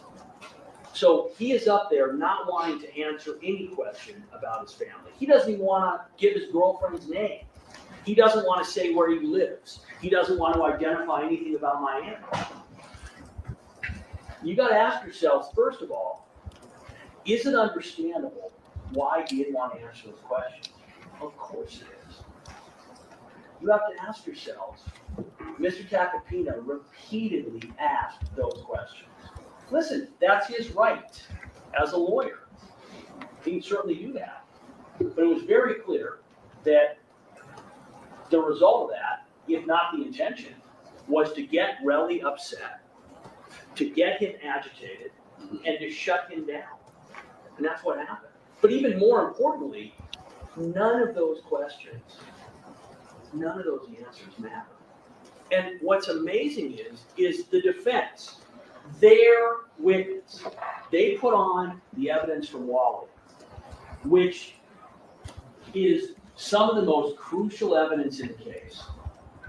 And again, I'm going to get there. So the defense had no obligation to put on a case. They could have done nothing. But do not be mistaken. Some jurors go back and they say, you know what? Well, because if I only look at the people's case, they haven't proven it beyond a reasonable doubt. That's why this says prove from the evidence, not prove from the people's evidence, all of the evidence in the case. So we've got a duty, and we don't hide behind it at all. We have a duty to prove the defendant guilty beyond a reasonable doubt. And by the way, it's interesting. Ms. Tacopina keeps talking about, quote, reasonable doubts. There's no such thing as reasonable doubts. They are not individual pieces. Reasonable doubt is an overall view from all of the evidence. So when he says, well, listen, if you have a reasonable doubt about Relli's credibility, then that means it's a not guilty. That's not true at all. The question is, when you look at all of the evidence, if you find that Relli's credibility is really material, if you find that there isn't other evidence that overcomes it, does the overall collection of the evidence cause you to have a reasonable doubt? There is no such thing as reasonable doubts. They are not like pieces of a cookie where you pick up one and go, here's a reasonable doubt. Here, it's not how it works. And you got the instruction that shows it. We have to prove every element of the crime is charged. No question, that's our burden. But this is really important. Not every element in every case is in dispute or reasonably in dispute. So what does that mean? So for instance, we would have had to prove that it was the defendant who was at the scene. That's our burden. But the defense has already conceded that. We would have had to prove that the defendant had a gun. They've already conceded he had a gun. They say it's a prop gun. We would have had to concede, we would have had to prove, that the defendant assaulted Relli with the gun. Well, they've conceded that. They just say it was a prop gun. We don't have to prove whatsoever that the defendant shot Relli, although that's what the evidence demonstrates. So very little in this case is in dispute, and that is hugely important. So let's talk about the relevant evidence in this case. So the day before the shooting, November 5th, 2021, Relli's in a car with Bari. Again, I gotta talk about Bari for a second, ASAP Bari. The defense is saying, well, why didn't you bring Bari in to us? Bari is the guy, if you remember, who posted, who is calling Relli a rat or a snitch. I can't remember which it is right now. The people's position is that Bari is not credible. If the defense wanted to bring him in, if they thought that he had evidence to add to their case, they would have brought him in. They flew in a guy from France, okay? Let's just take a step back. They flew in an individual from France at tremendous expense on almost no notice. And they flew him in because they wanted to prove that that was Relli's voice on the tapes. Now, one has to ask themselves, are they listening to the tapes? Because the tapes are some of the best evidence we have in this case. And you know that they only played for you a little snippet. I'm going to play the whole first part of that call, uninterrupted. I'm not going to give a snippet. Why? So what happened in this case? Day before the shooting, there's an issue between the two of them. Okay? The defendant is upset with Relli. That's not in dispute. He's upset with him. I have no idea whether Relli was right about this dispute or the defendant was right about the dispute. But here's what I know for sure. It does not matter.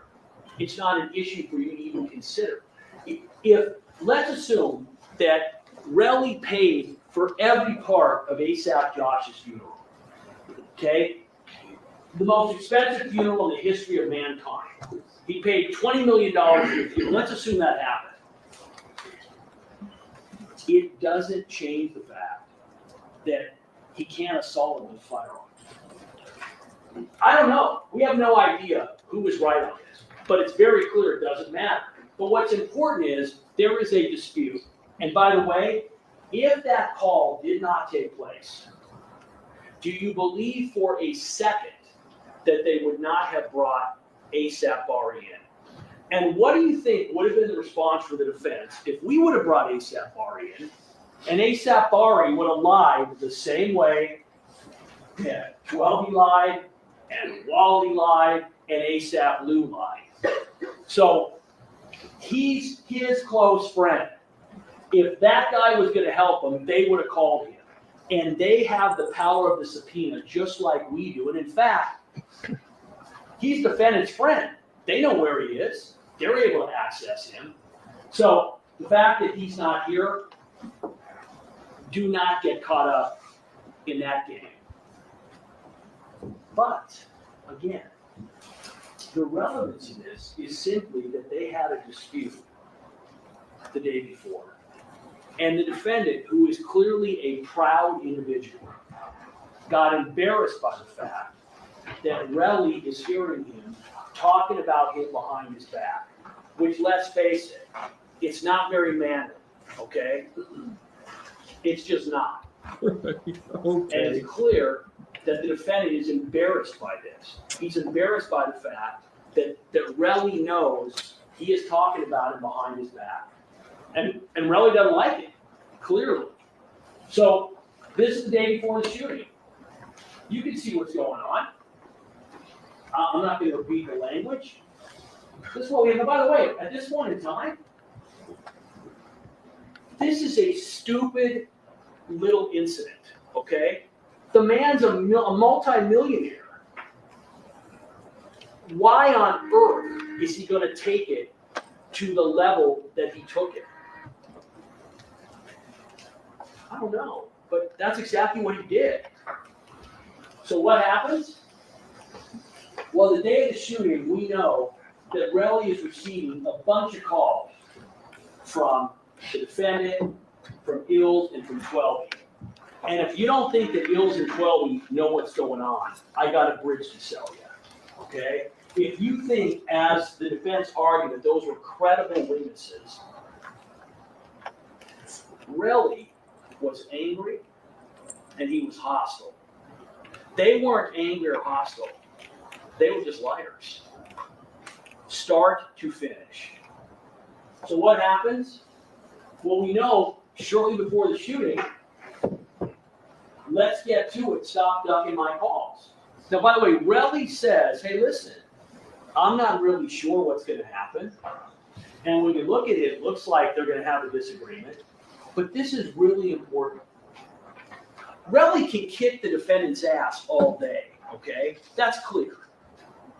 But if Relli does that, he loses his life.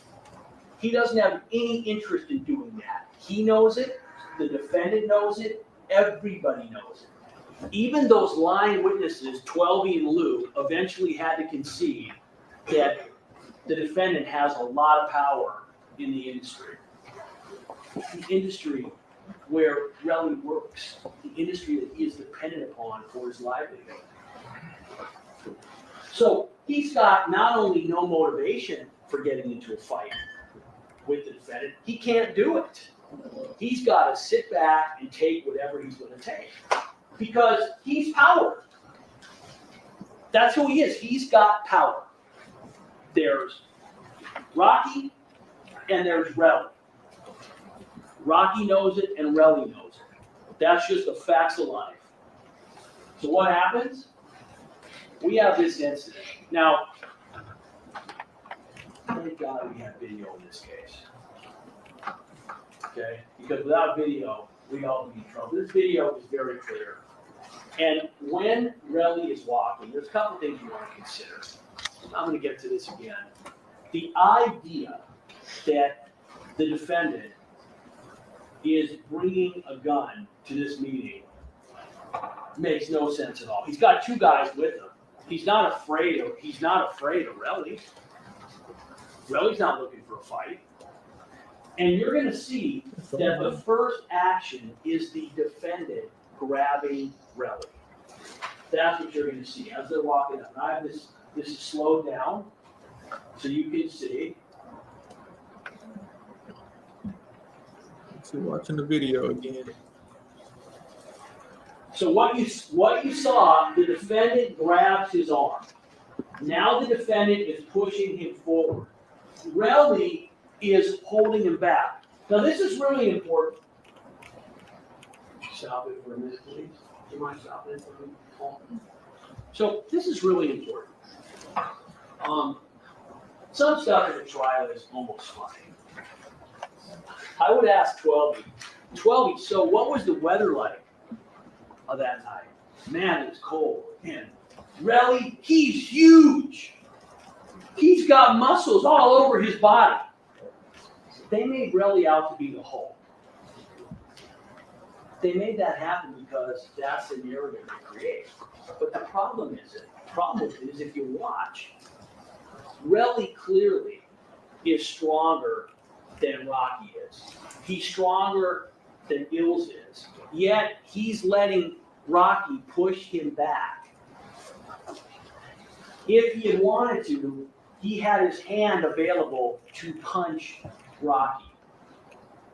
He didn't do it. Probably not because he didn't want to, because he's a grown man who understands that if he does that, it's over. He's got no career. He's done. What he doesn't understand is that in the next moment, Rocky's going to take out a gun And Relli is gonna realize, oh my God, it's over anyway. Please play it. Stop it. Stop.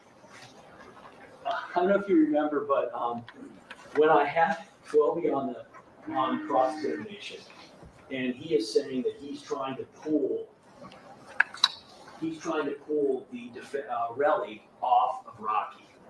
And I think this same image, and I'm asking him, well, wait a minute, how are you trying to pull Relli off of Rocky when you're in the middle? You're trying to keep Rocky off of Relli. No, I'm not in the middle. Of course he's in the middle. Keep playing it. And now watch the gun. Stop. It is true, we do not see the gun come out.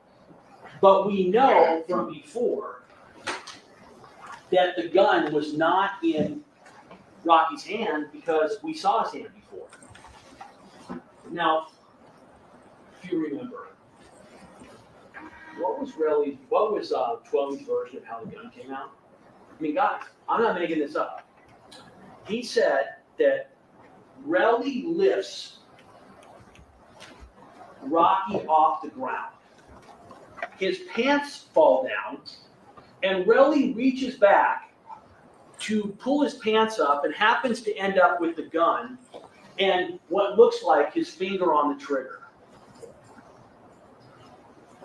That is more absurd than, again, the tornado example with Bigger. It's absurd. It insults your intelligence. And the only value that it has is if you are going to try to find a way to let this man get away with what he's done. And this goes back to what your duty is. You're here to call balls and strikes. What happens to Rocky is not your responsibility. Not whatsoever. Your responsibility is determining what happened. It's almost like what an umpire does, okay? When an umpire calls a strike or calls a ball, he doesn't own what happens in the game. The players decide the game. He's just making the calls according to the rules. Do not be fooled into the idea that, quote, Rocky's life is in your hands. Rocky's life is not in your hands. The determination of what Rocky did is. And what happens from there, that's on him, and that's up to the judge. So what happens? So he's got the gun out. Continue to play, please. Stop. So if he was trying to put the gun back, why is the gun now from behind him to in front of him? So they're going to say, well, you don't see what he does with the gun. Well, if his gun fell out accidentally, why doesn't he put it back?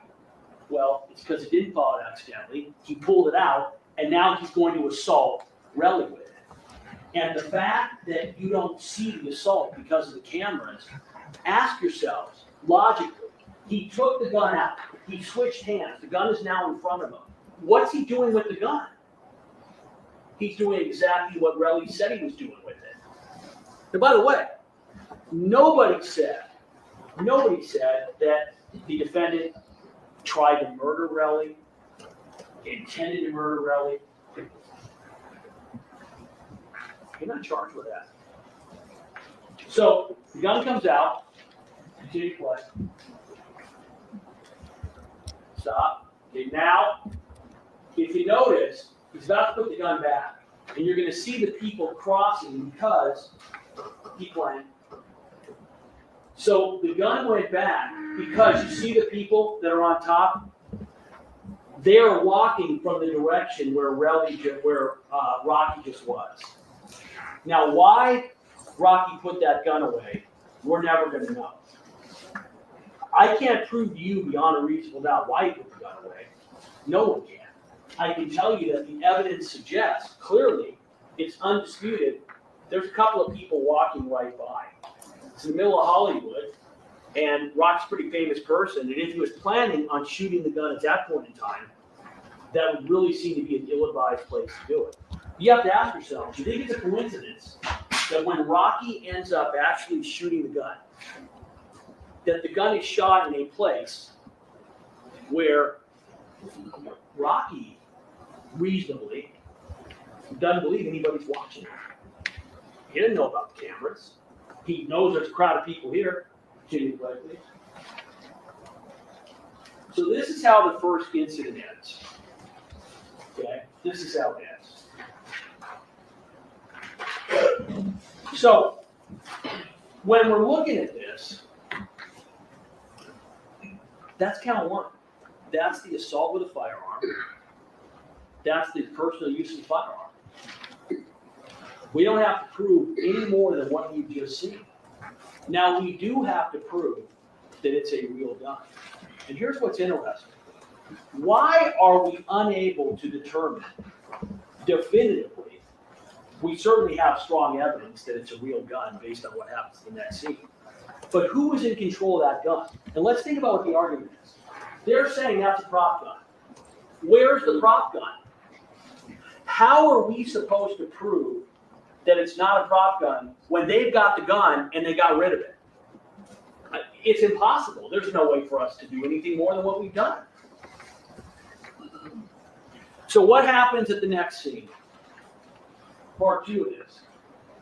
Now this is going to be important because what you're going to see here is you're going to see that the incident starts before Relli ever grabs Ills. By the way, Ills is the guy who likes. He doesn't like 12. So you want to just ask yourself for a second. He never tells anybody, hey, Ills had a gun, Ills had a knife. Here's why I assaulted Ills. He's not assaulting Ills. He's not punching. He's not doing anything to Ills. He's using Ills as a shield, just like he's going to say. But let's look up to the top left corner what's going to happen. Oh, okay. So here we go. Back it up again. Start this one over.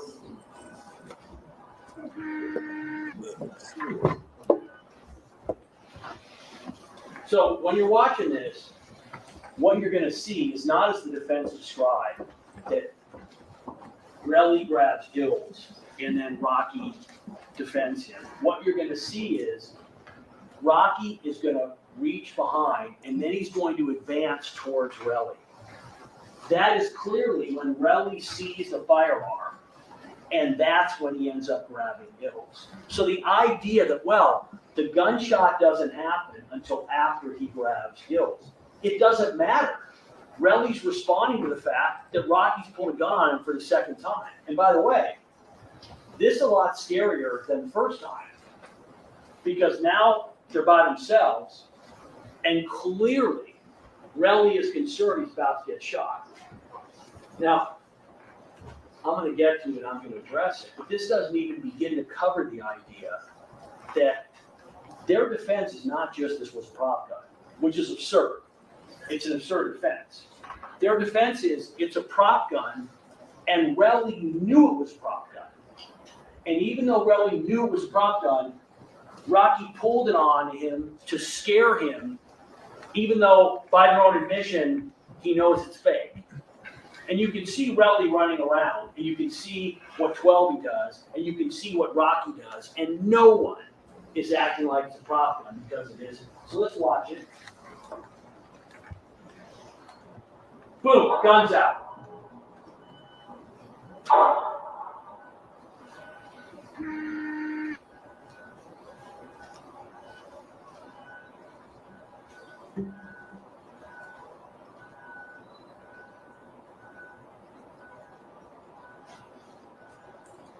By the way, at one point in time, one of the witnesses, I think it was 12, he said that the defendant fired a warning shot.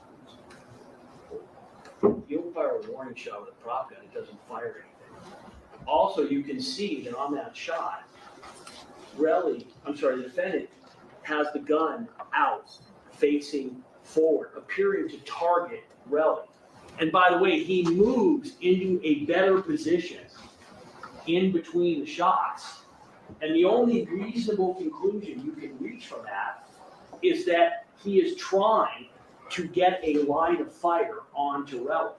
Relli didn't suffer the minor injury because the defendant didn't try to shoot him. He suffered the minor injury because he used ills as a shield, and for whatever reason, the defendant didn't hit him. At least didn't hit him other than in his hand. But the idea that you need to look at the gunshot and the fact that Relli is already grabbing ills as a shield, that's just misleading. It just doesn't work. I'm going to play this now in half speed. Let us give you the same. And the idea, by the way, that ills, that 12E is running away because Relli is trying to attack him is absurd. If you knew nothing, all you saw was this video, and somebody told you, hey, listen, that's a fake gun, and everybody knows it's a fake gun. You would go, well, wait a minute. If it's a fake gun, why is everybody running around? Why is Relli grabbing ills as a shield? Why is 12E running away? By the way, how does this incident end?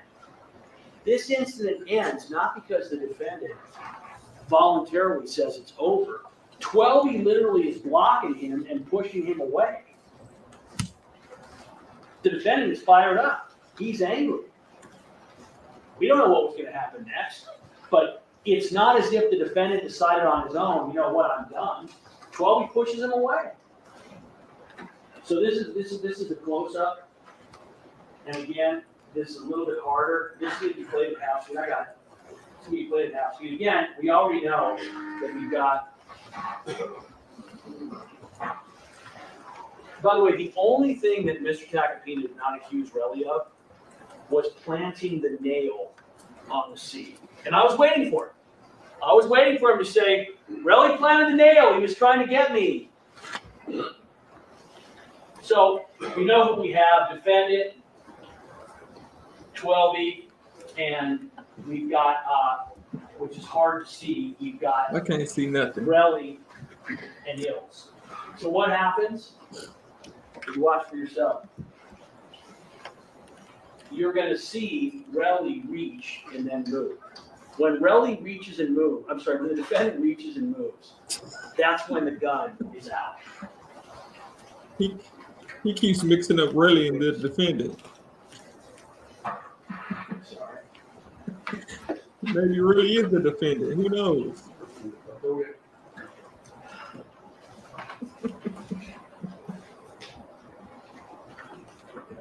So here we go. Boom. You see him reach, guns out. 12E moves.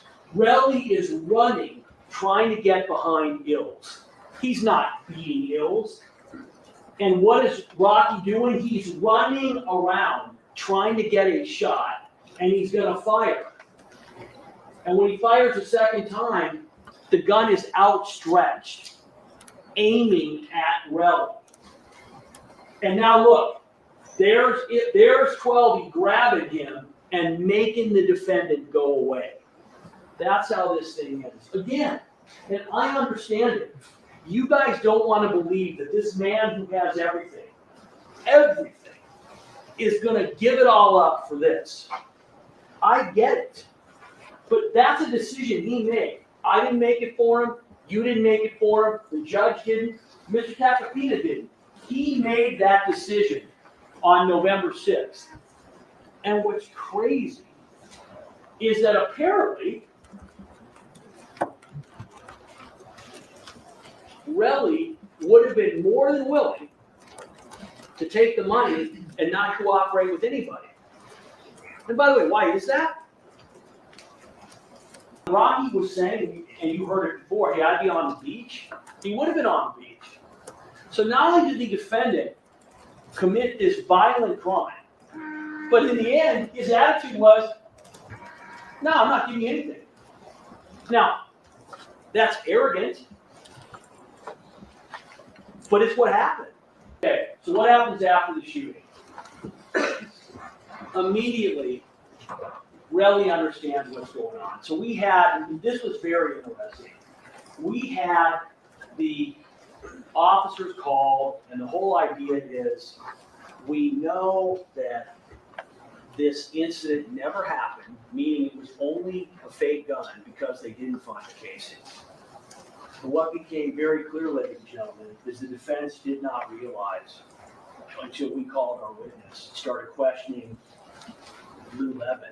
They did not realize, it turns out that the prop gun, which was apparently a 9mm prop gun using 9mm ammunition, prop ammunition, is going to have the same brass, maybe lighter, but it's going to eject the casing the same way a real 9mm does, because as Lou Levin told you, and I think it's 12 he told you, who knows less about guns, the point of those prop guns is they're supposed to look realistic.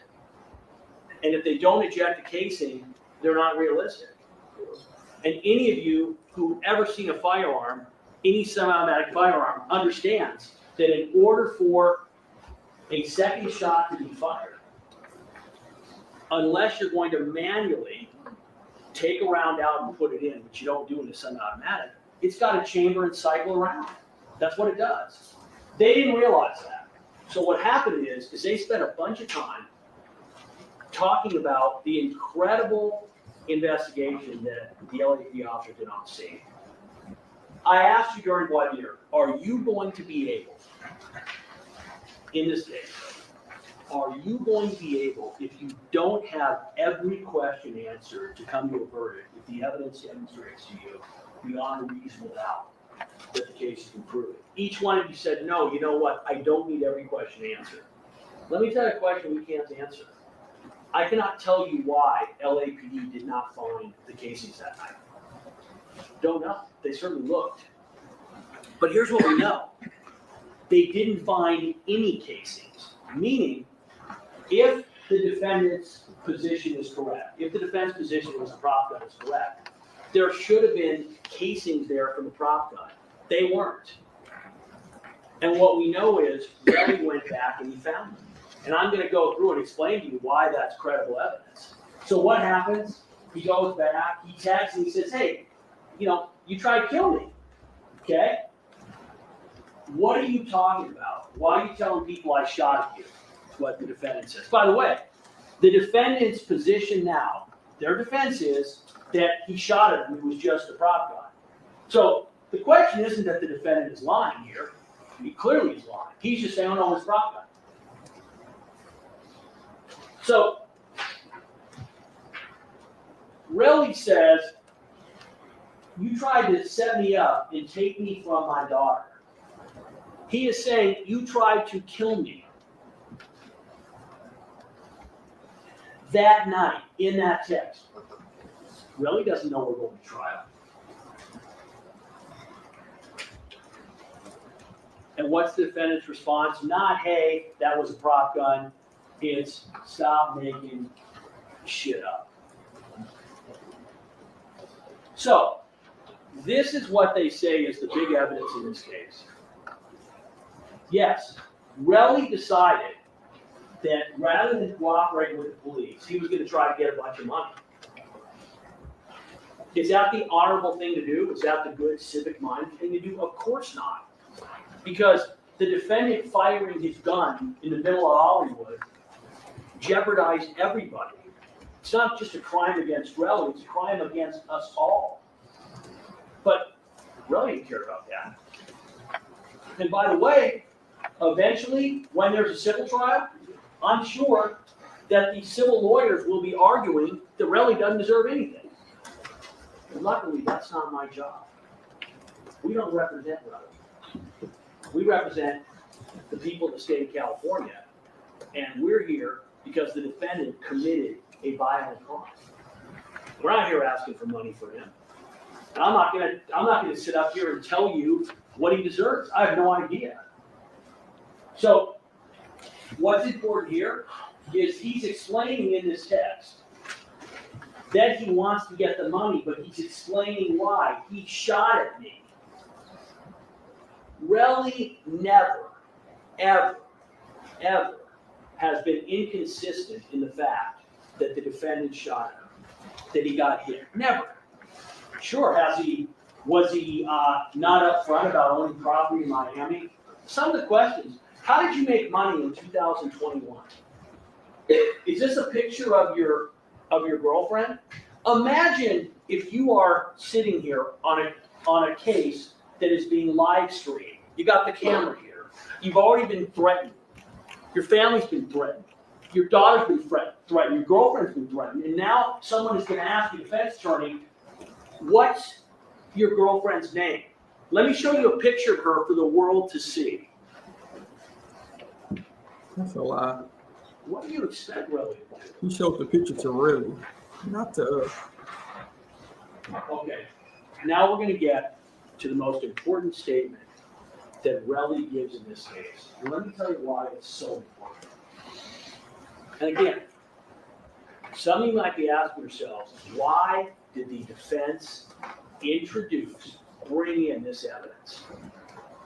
And let's be clear. When the defense says, well, we only brought Wally out here to testify to one thing, that's true. They easily could have played the call. There's no magic form where we got to play and they don't. They're arguing that Relli is inconsistent. The objection could not play that whole Well, we finally got the objection. What was the ground? The entire call. We played. By the defense. Well, that's what I'm saying. The defense could have played the entire call. They didn't. That was the objection. But objection sustained. Go on a second. So we decided that we were going to play the entire call. And you can listen to this call. And let me tell you what's so important about the call. Relli does not have any idea that he is being recorded. He's not talking to cops. He's not talking to a prosecutor. He's talking to someone who he thinks is his friend. Now, that person isn't actually his friend. That person is an agent of Rocky. How do we know he's an agent of Rocky? Well, we know it for a couple of reasons. One, and again, this is how just lack of credibility filled Wally's testimony. Wally says that basically he just happened to record him. And when I'm asking, wait, why are you recording him? Well, he had like 10 missed calls from me. Wait a minute, so your friend, you have 10 missed calls, you decide I'm gonna record his call? He recorded him because he was trying to get information to help Rocky. And you know that because what does he admit that he did right afterwards? He calls Rocky and tells him what he said. But here's what's incredible. When you listen, I'm gonna play it. Wally's testimony was he knew nothing about this incident before this phone call. Yet, you're going to hear him say, I'm not here to pick sides. So that's a straight lie. Of course he knew about it. He's Rocky's good friend. It's already been in the media. It's been blown up in hip-hop websites. Of course he knows about it. And when you listen, what is so crucial about this statement is this is Relli live, not in a courtroom, not to a police officer, but to a friend where he's got no motive to make up anything, where he's explaining what happened. And he is literally incredulous. When you listen to this, what's going on is Wally is trying to get him to try to settle this thing for money. That's what's going on when you listen. And Relli's like, hey, I tried to settle it for money. He didn't want to do it. But in terms of the facts of what happened, he is crystal clear and consistent about everything that mattered. So listen.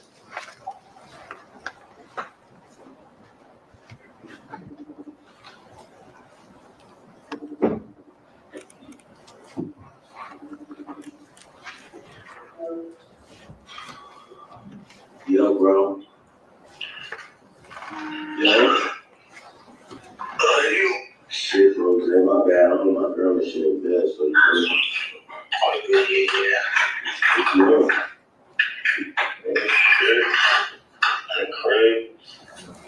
What happened, bro? You know, I'm not trying to pick sides, and I'm mad at both y'all niggas for letting that shit happen, you feel me? Oh, it ain't no picking sides. That nigga 100% crazy and wrong. Yeah. 100% wrong. And he got 12 years mixed bro. I'm not, you gotta understand, Racky been on his high horse for a very long time, you feel me? He didn't have to do what he did. I don't have, he forced my hand, you feel me? I got over 20 missed calls between him, Hills. Why is Rocky going out his way to do anything like that? You get what I'm saying? I'm pretty sure you didn't hear the story or whatever it is. But you gotta look at it like this. Why is he going out his way to call me 20 times? Got Hills and 12 with him. Text messages saying link up where you at. And all of this is because of I pressed him about Josh, him not doing right by Josh, and he spoke to Josh's mom and lied. You get what I'm saying? So I wrote him about that. He hits up Bari later about that, but I'm with Bari. Bari got the phone on speaker. You get what I'm saying? This shit didn't fit well with me. So Rocky talks about me within that conversation because he sees I text him about Josh. You feel me? Told him taking ASAP out my name. This is 7 months ago. I took ASAP out my name. You feel me? Yeah. He's a bitch, so he goes in and hit Bari because Bari influenced her a whole week later doing that complex con shit. You feel what I'm saying? Just so happened I'm with Bari while Rocky hits her. Rocky says my name. You get what I'm saying? Real Money, 12-year ills is at his house.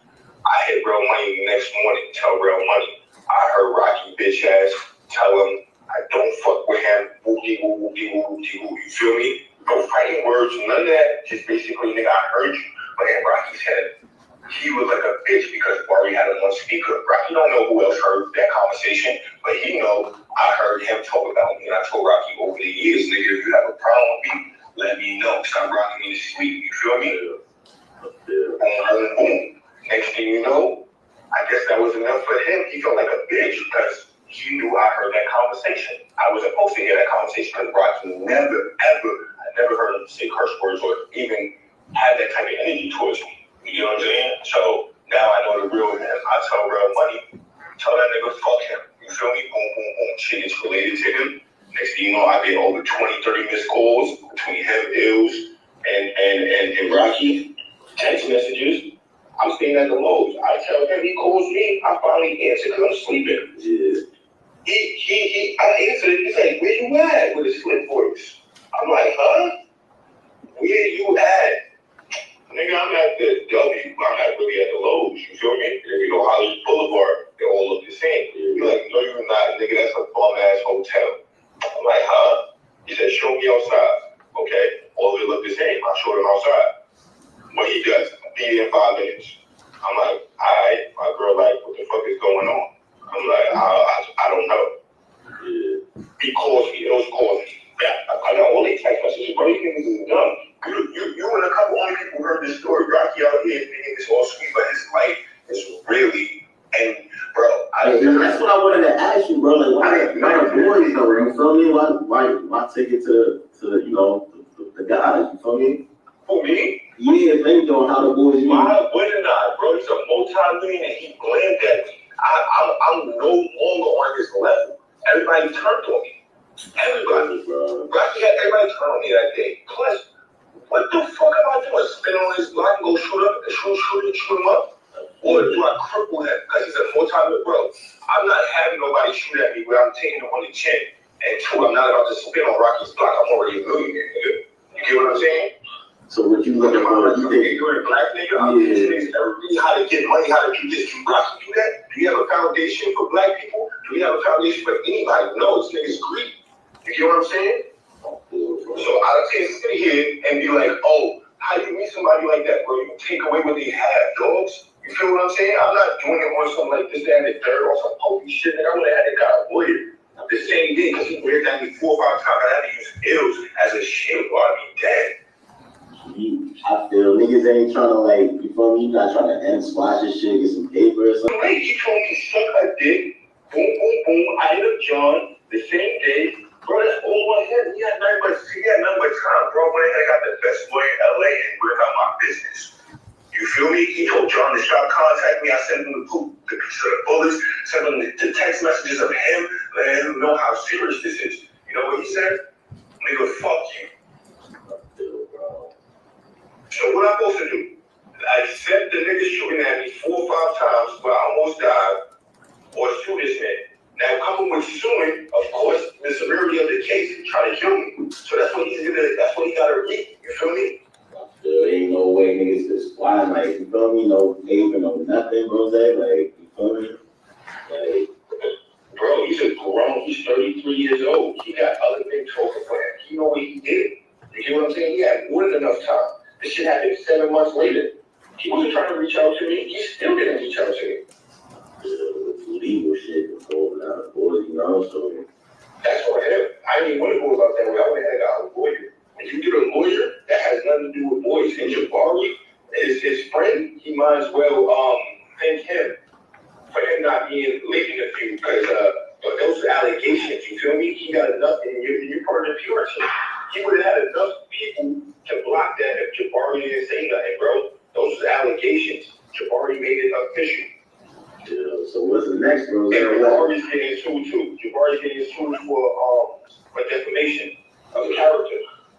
Because everybody look bad, bro. You know, I'm just trying to. He was bad. He did that, bro. I didn't call him. I didn't have a gun. He left his Hollywood house. Right? Everybody said everybody looks bad. Everybody points the finger because when I take, bro, I got Hollywood. I got so many people. Niggas grew up together, bro. Niggas grew up That's why together, bro. niggas hanging. He's in a mansion. Nigga, I paid my way around him every single time. That's him. He uses niggas. He used 12-year ills, nigga. That was the whole joke about the whole shit with Barbie and the whole game. You know what I'm saying? The nigga asked his Barbie, is he coming to the complex con? Nigga, Barbie laughed at him. Like, nigga, you're not using me. Nigga, the next conversation went about how he got 12 and ills on his jet or some whole shit.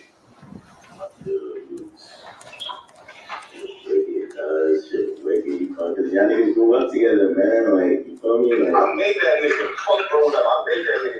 Not no 12, not no jams. He ain't no jams. He popped up at my crib on purple swag. I made that nigga. That's why he feel like that, bro. I've been powerful. I've been that. Jabari never did, bro. I put every last one. I just want y'all niggas to kind of end this shit, you know, find out. And he could have ended it when he shot at me. Who ends anything when a nigga shoot at you 4 or 5 times? You gotta grab another member to protect yourself. He called me out my living space. Called me, told me stop ducking him. He planned it. That's called premeditated, bro. You feel what I'm saying? He didn't give me a chance. He told me I'm coming to a gun battle. I came to link him to see what the fuck the status was about. He pulls out. He tries to chest bump me. He tries to chest bump me and then pull out a gun for self-defense. He's a pussy boy. Jimmy Ills is standing in between while he's trying to shoot me. He didn't give me no seconds. First shit happened like that. And I got it all on camera. You don't want that, like, trust me. You stupid. He did it all on camera, champ. So the world looking at me because of Barry's mouth right now, but in a few seconds, I wanted to do an HBO or do anything. His whole career is fucking. Everybody's looking at me like the man. That's what I like what's your, I guess it was the end game here, bro. Like, you feel me? The end game, I'm just doing this shit out of him. That was my game. And regardless, I ain't don't give a fuck about no police, nigga. I'm going against a multi-millionaire that's trying to kill me. So, really to get hit, bro, or you just trying to move on and shit? Besides suing somebody like that. You feel me? That he got to face the consequences of with that because he wanted to be a gangster and run out his crib like that. That has nothing to do with me. You feel me? I did my part. If you look at it on my end, what else am I supposed to do? Yeah, I mean, like, watch that shit in the streets type shit like that. You ain't no street nigga. Bro, what the fuck? You know who my family is? This ain't no street nigga. They ain't got 3 or 4 bodyguards, bro. Come on, don't do that. Don't do that. Don't do that. This man riding around with, come on. What street shit do he do, bro? This is a street nigga. You already know what would happen. Everybody know what happened. We're talking about A$AP Rocky, bro. The face of Dior, like, come on, stop it. I'm saying this shit there. Nah, I'm just trying to, you know, because I fuck with you heavy, bro. You know, I was always love every time, nigga, and I fuck with you. I'm trying to let people know, and the ones who's close by him, this ain't no, he ain't no gangster, bro, this ain't no gangster. If this was a gangster, this would be handled in the streets. So how niggas play? Got 3 or 4 bodyguards on 24/7. And like, what's next though, bro? Like, niggas go to court, you feel me? Like, why not just watch this shit? He's finished. Why not just ask for the bag or, you know? I tried already, bro. You don't ask for the bag because that's extortion, bro. When you got somebody that's shooting at you, you ever look like I'm smart, bro. You gotta understand I'm not a dumb black nigga, bro. You know what I'm saying? You ask for a bag without a lawyer first for extortion. You feel me? You're gonna do everything accordingly. Everything accordingly, or it's gonna catch up with you.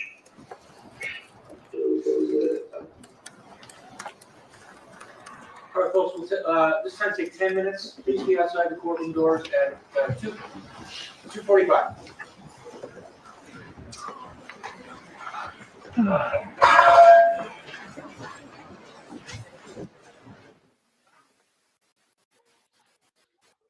Yo.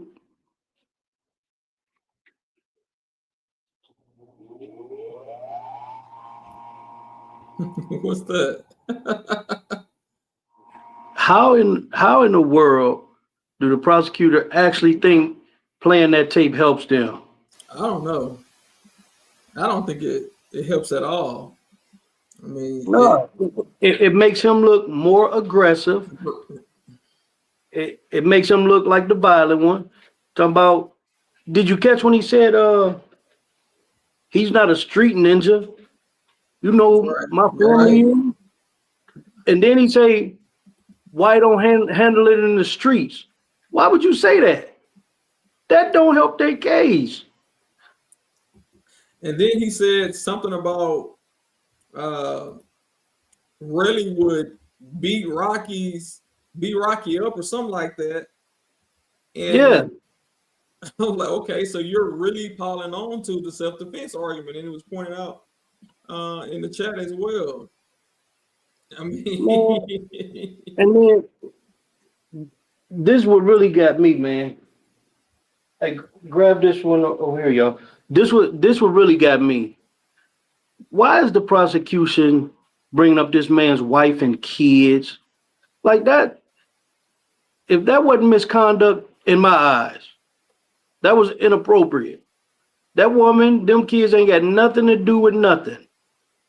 yeah, I don't think that's gonna go the way he think it is by bringing up her kids. And apparently, it's been reported that not only was the judge wife and daughter there the previous day, it's reported that Lewins, the prosecutor that's up now, his son is in the courtroom shaking hands and sitting next to the elected district attorney, Lewins' boss. Oh, wow. Yeah. So you didn't mention nothing about your son being here. Did your son come to all of your trials, or he just here because of this trial? So I don't think it was appropriate for him to be talking about. I don't care how many times they giggle or laugh. During the while the closing argument's going on, I think that was inappropriate for him to. Yeah, I mean, do that. He was doing everything to stay away from the actual facts of the case. Everything. Even when he started showing the videos, you notice he would always pause it. He wouldn't let the video play where you could see everything. You know, he playing Jedi mind tricks with the jury, and I don't think they gonna go for it. I mean, like, when did you see Rocky's arm ever extended out? And here's the thing. If he's aiming that gun and fires that gun at Relli, and if Relli is using Ills as a shield, like he said, how in the hell is Ills not hit? Got shot. Yeah, Ills would have been shot. He was saying, right, if it wasn't for me using Ills as a shield, I'll be dead. How?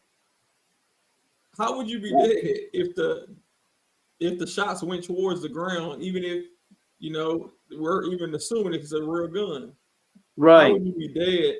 But I do like the prosecutor, how he just pointed out the obvious that we already knew. I know it hurt him to say it.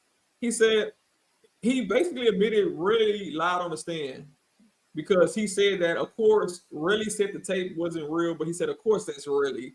He acknowledged that the recording between Relli and who was that? Was it Wally? The tape we just heard. Yeah, Relli and Wally. It was real. I mean, we all knew it was real, but Relli lied on the stand and said it wasn't real. The prosecutor, when he first started, he said it was real, but he's giving Relli an excuse. Relli was upset. He's receiving threats, so that gives him an excuse to lie under oath. And how would threats have anything to do with whether that tape is real or not. I mean, Right. whether if the tape real is real, that don't got nothing to do with a threat. What's going on, lady? VJ. She said, "Hey, I'm back. Thank y'all for coming in and liking the video on your way in." They say Lewin is a fan. He's a fan. He's a fan. He's a fan. Paris said he committed misconduct. Yeah, I don't know. He was saying something about he'd be watching the jury when they take notes. And he's like, why are they taking notes? Why are they writing down? Why are you worried about what they write down? Right. Remember I said that to you when he said that, like, Yeah, you put that in the why are you concerned about what they're writing in their notes? Listen, he's begging, he's desperate. He knows his case is weak. He knows it. Like, he's not even, he's not doing, hell, the first prosecutor that did the first closing was better than him. Right. And he said he was going to be quick. See, he made a promise to the jury, I'm going to be quick, straight to the point. I'm not going to keep you here. Y'all can go back and deliberate. But now he may have put his foot in his mouth because now you're going over. Yeah. I mean, when did court start? It started right at like about 110? 112. 112. So now it's 2:42. So what is that, an hour and a half? Yeah. But he didn't say, he said he wished he could tell them he would be quick. He said, but he can't. He's going to address, he said he's going to address everything that Taco has said. But I thought he said he would be up there long as Taco was. Yeah, he did say that. He said they will get to deliberations today. All right. But I think a big mistake he made was when he said, it is simple. You can come back with a verdict in 5 minutes. Yeah, that was a big mistake. Yeah, because it definitely is not going his way in 5 minutes. Yeah, that's not gonna work. Yeah, I don't understand that, man. And this guy said he's been practicing 30 years. How in the world can he not see, like the chat been saying, how can he not read the room? How can he not read the room, man? That don't make no sense whatsoever. Yeah, I don't think. And then as far as him being a likable person, I mean, you're talking about kids, a 1-year-old and a 2-year-old. Yeah, how are you doing that? I'm sure people on the jury didn't all been in that situation where they had a 1-year-old or 2-year-old or niece or nephew. Somebody in their family was a baby at one point in time, and of course they're gonna make a noise every once in a while. Yeah, for you to call it out, I don't care how much they giggle, how much noise they make. No. Yeah, that I don't know what he was thinking about. I mean, that's just an act of desperation in my mind, man. Because but not just the kids. Why is you bringing this man's wife up? Yeah, he more than once. Yeah, listen, the defense never brought her up. Only time she was mentioned in the defense is when 12 was on the stand and he said she was featured in the video when they was talking about the prop gun and he was talking about the video. That's the only time the defense ever mentioned her. This dude keeps saying, "Oh, Rocky, powerful." His wife Rihanna, even more powerful than him. Yeah. What does that have to do with this case? Maybe he's trying to trigger a reaction from Rocky. Right, Chelsea. Keep my wife's name out your effing mouth. You know what happened when you get to talking about a man's wife, ask Chris Rock. He may want an outburst. Yeah, that man was talking about, and he was just joking, talking about that man's wife, and Will Smith went over there and damn near slapped his eyebrows off his face. And Lewin already in hot water. When this case over, Taco going to see about him. And people saying the tape may have helped the state. I don't agree because I think this conversation happened after Rocky was already arrested. So apparently, at that point, Rails was already committed to the lie. He was already committed to, hey, Rocky shot at me. I want my money. So of course he's not gonna go around telling people Rocky didn't really shoot at me, because they're gonna be like, okay, why are you asking for money if he really didn't shoot at you? So he was committed to his story, to telling everybody that same story. That just because he told the story and he didn't know he was being recorded, he still knew he was talking to Wally, and he didn't want to start telling people that Rocky really didn't shoot at me, but I'm just making this up for money. I mean, he wouldn't say that. Of course not, because he know Wally was cool with Rocky too. Right. And you could tell from the call. Yeah, even him recording the call, you could tell he was, at least he was acting like he was cool with Relli, and I think he was. But like you say, he admitted he was cooler with Rocky. So yeah, I see you doing all this stuff. I'm going to send it to him. And listen, they keep talking about why he recorded the call because he wanted to. There's nothing illegal about that. Yeah. You know. Yeah, some Because, states are one party. yeah, I live in a state that's a one party. I'm from a one state party. Oh, okay. You know, so that don't fly at all. Because from my understanding, the calls didn't happen in California. It happened in New Jersey or New York, which they say are one party consent phone call. I mean, one party consent states. Brooklyn, NYC, Taco had to tell the judge to tell Lewin, the prosecutor, to not talk to anyone on Rocky's side. I remember that. Yeah, Taco that was early on. Yeah, that was early on. Taco said Lewin was trying to smooch up to Riri and told her he's sorry he has to meet her under them circumstances. Wow. And y'all know how he do. He like to allegedly go after the wives of the men he prosecute. Right. What I'm you gonna send doing him over there the bill. sitting in Riri face? Right. Right. And then see, that's how you know somebody two-faced. So you sitting in her face, speaking to her and stuff, but now you're talking about her in a negative light, and then she brought her kids to court to try to gain sympathy. Oh, here's another point. I just had to look at the chat that I sent you. Remember when Wally told the prosecutor on cross that he didn't have no personal, he didn't say he didn't know, he said he had no personal knowledge about the case. Wally said that to the prosecutor, and the prosecutor said he was lying. Well, in that phone call, Relli said these is exact words. He said, "I'm pretty sure you didn't hear the story."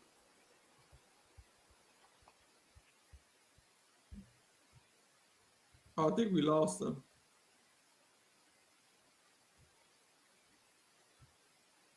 Okay, he made his thing again. Lewin is trying to get his son an autograph. We know game when we see it. That's what he's trying to do, get the autograph.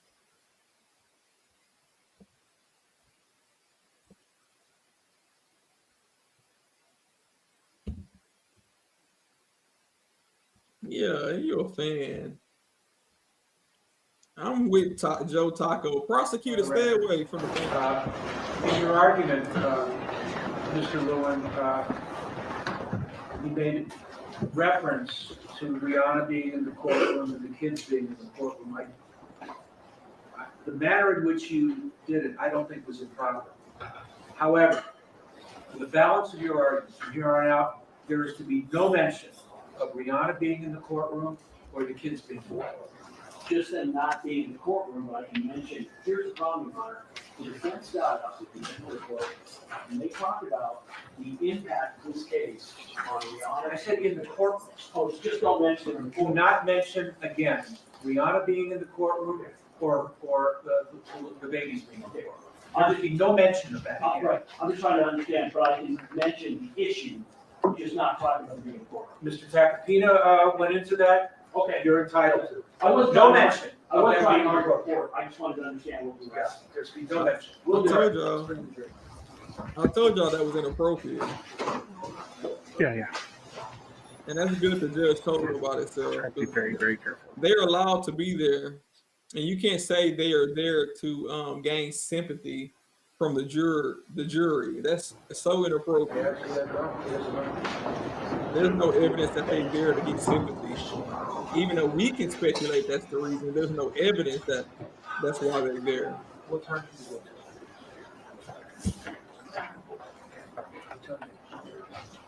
They said the judge verbally slapped him like Will Smith.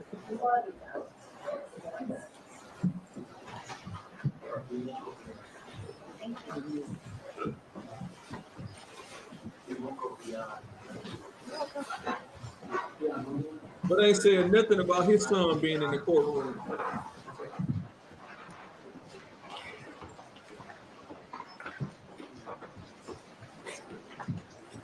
You don't have to take that. All right, you're, have returned to the back of the record. All parties are present, counsel is present. Go ahead. So that was the key evidence in this case regarding Relli. Could not have been more plain than what he said. Could not have been more credible regarding the issues that matter. And what are the issues that matter? The defendant shot him. The defendant brought a gun, a real gun, to the scene. What's interesting is that it's very clear, and you heard the testimony from Wally. Wally said he was, quote, mediating, which, please. At one point in time, what you heard him say, he changed the word, which he said.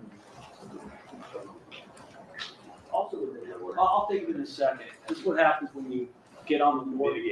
Mitigating, thank you. Later on, he said, no, he was trying to mitigate. Sometimes that's called a gaffe. A gaffe is something that you don't mean to say, but which turns out to be true. He was trying to mitigate for Rocky. And how do you know? Because he called Rocky immediately afterward. And then he's saying, I don't remember what Rocky said. I couldn't tell you. Why is he calling him? Why is he taping this? And why during this call, repeatedly, he is telling Relli, ask for a bag, meaning ask for money. Relli's telling him, I asked for money. He doesn't want to give it to me. Wally continually says, hey, basically, why are you taking it to the guys? Why take it to the boys? Meaning, why'd you bring the cops in? He is doing the bidding for the defendant. And what's amazing, and again, it's not right, but the defendant, according to Relli, could have eliminated this whole situation by simply taking care of it with Relli. It wouldn't have been right. It wouldn't have changed what he did. But Relli apparently would have been on an island where we couldn't have found him. He didn't want to do it. His choice, his option, his consequences. Now, the defense said that we believe, this is a quote, that that tape is, quote, death to our case. I don't know what he means by death. That is not death to our case. That tape was the key to Relli's credibility if you believe it is important. In other words, that tape backs up every material point that Relli has made. Okay, believability of witnesses. In determining the believability of a witness, this is California 226, you may consider anything that has a tendency to prove or disprove the truthfulness of the witness. Again, I'll be very clear.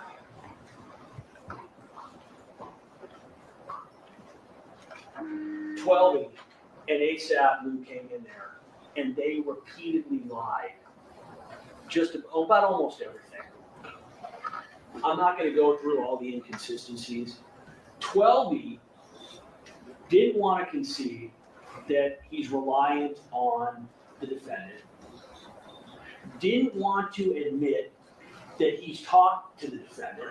If you believe 12E and Lou, they've had almost no conversations about what happened in this case since the start. And if you believe Wally, even though Wally is, quote, mediating the situation, he's never talked to Rocky about it. He's never talked to 12E about it. How do you mediate a situation when you're only talking to one party? It's just not true. They lied. The difference between Relli and the defense witnesses is Relli was hostile. Relli was angry. Relli threw things. Listen, that wasn't appropriate conduct. You saw the judge. The judge was very frustrated with him. Everybody was frustrated with him. Listen, Mr. Proslemek, that was his witness. That's no easy task for him. But in the end, his credibility about what counts in this case was absolutely proven, and it was proven through their own witness. The evidence in this case, remember, we didn't have that tape. That tape came from Wally. We heard that tape only slightly before you did. Wally comes in and testifies, they play a snippet, and we play the rest. So when you're looking at the factors, you're looking at what witnesses are to be believed. They called 3 witnesses. All 3 of them perjured themselves. All 3 of them lied. All 3 of them came in to protect the defendant. And although they were calmer and more respectful, they perjured themselves in material areas. Relli, on the other hand, was truthful about everything that counted. So the defense focused on the fact that basically you can reject the testimony of Relli if you find that he lied about anything. However, Calcrim 226 tells you do not automatically reject testimony just because of inconsistencies or conflicts. Consider whether the differences are important or not. So listen, is it true that Relli at points in time was untruthful during his testimony? Absolutely. When he's saying, I don't know my girlfriend's name, of course he knows his girlfriend's name. When he's saying he doesn't know about a place in Miami that he purchased, of course he knows. But those differences, those inconsistencies, those conflicts, they're not only not important, they are completely irrelevant.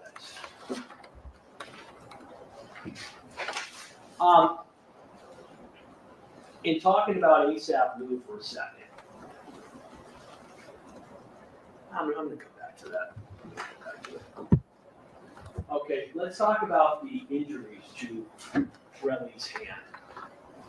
Now, the defense said, hey, prosecution, you did not call a witness to come in here and say that that is a wound from a gun.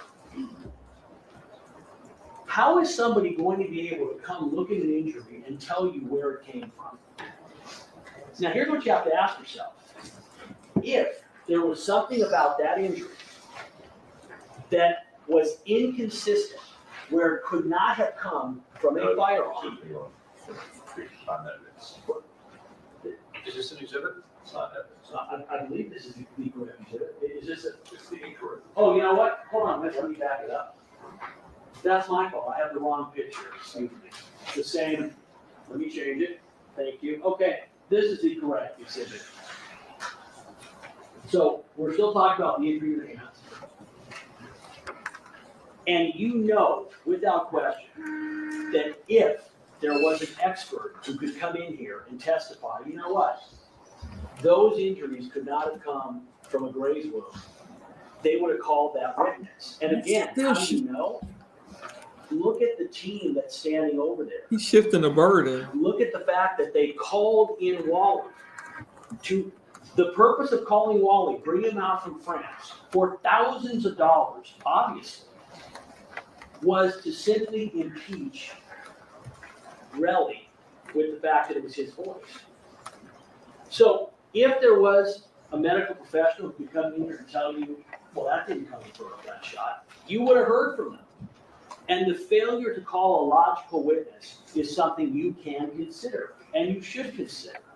And when the defense says, wait a minute, the people didn't call somebody in to testify, well, you have to ask yourselves, if we call someone in to testify, what are we going to be able to get from them?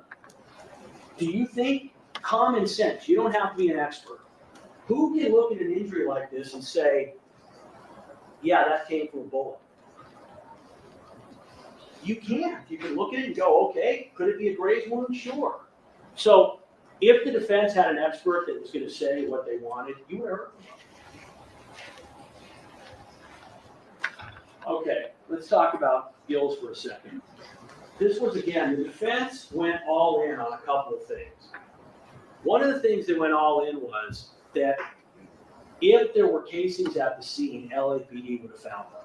Well, they didn't realize that the prop gun put out casings as well, and therefore the question isn't that LAPD missed the 9mm casings in this case. The issue is that without question, whether it was 9mm or the prop gun, it would have left casings, and LAPD missed it.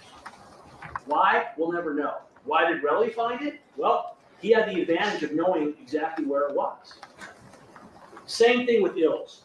Again, the plan was clearly from these witnesses, and particularly from 12E, we're going to build up the fact that Relli gave Ills a beatdown. This had to do with his strength, how strong he is. He's punching him in the fist. Remember the judge? I still think there's a difference between a closed fist and a regular fist. But the judge, if you remember, when I mentioned closed fist, the judge said, well, a fist is a fist. It doesn't really matter. Their testimony was, and even today, you've got the defense saying how Relli is landing haymakers on Ills. They said that he was bleeding. Okay? Relli's a big guy. He's very strong. They said he was punched in the face at least 3 times. Well, I guess they didn't realize we were going to have a video the next day, less than 24 hours later. And this is from the video. Look at his face. No injuries.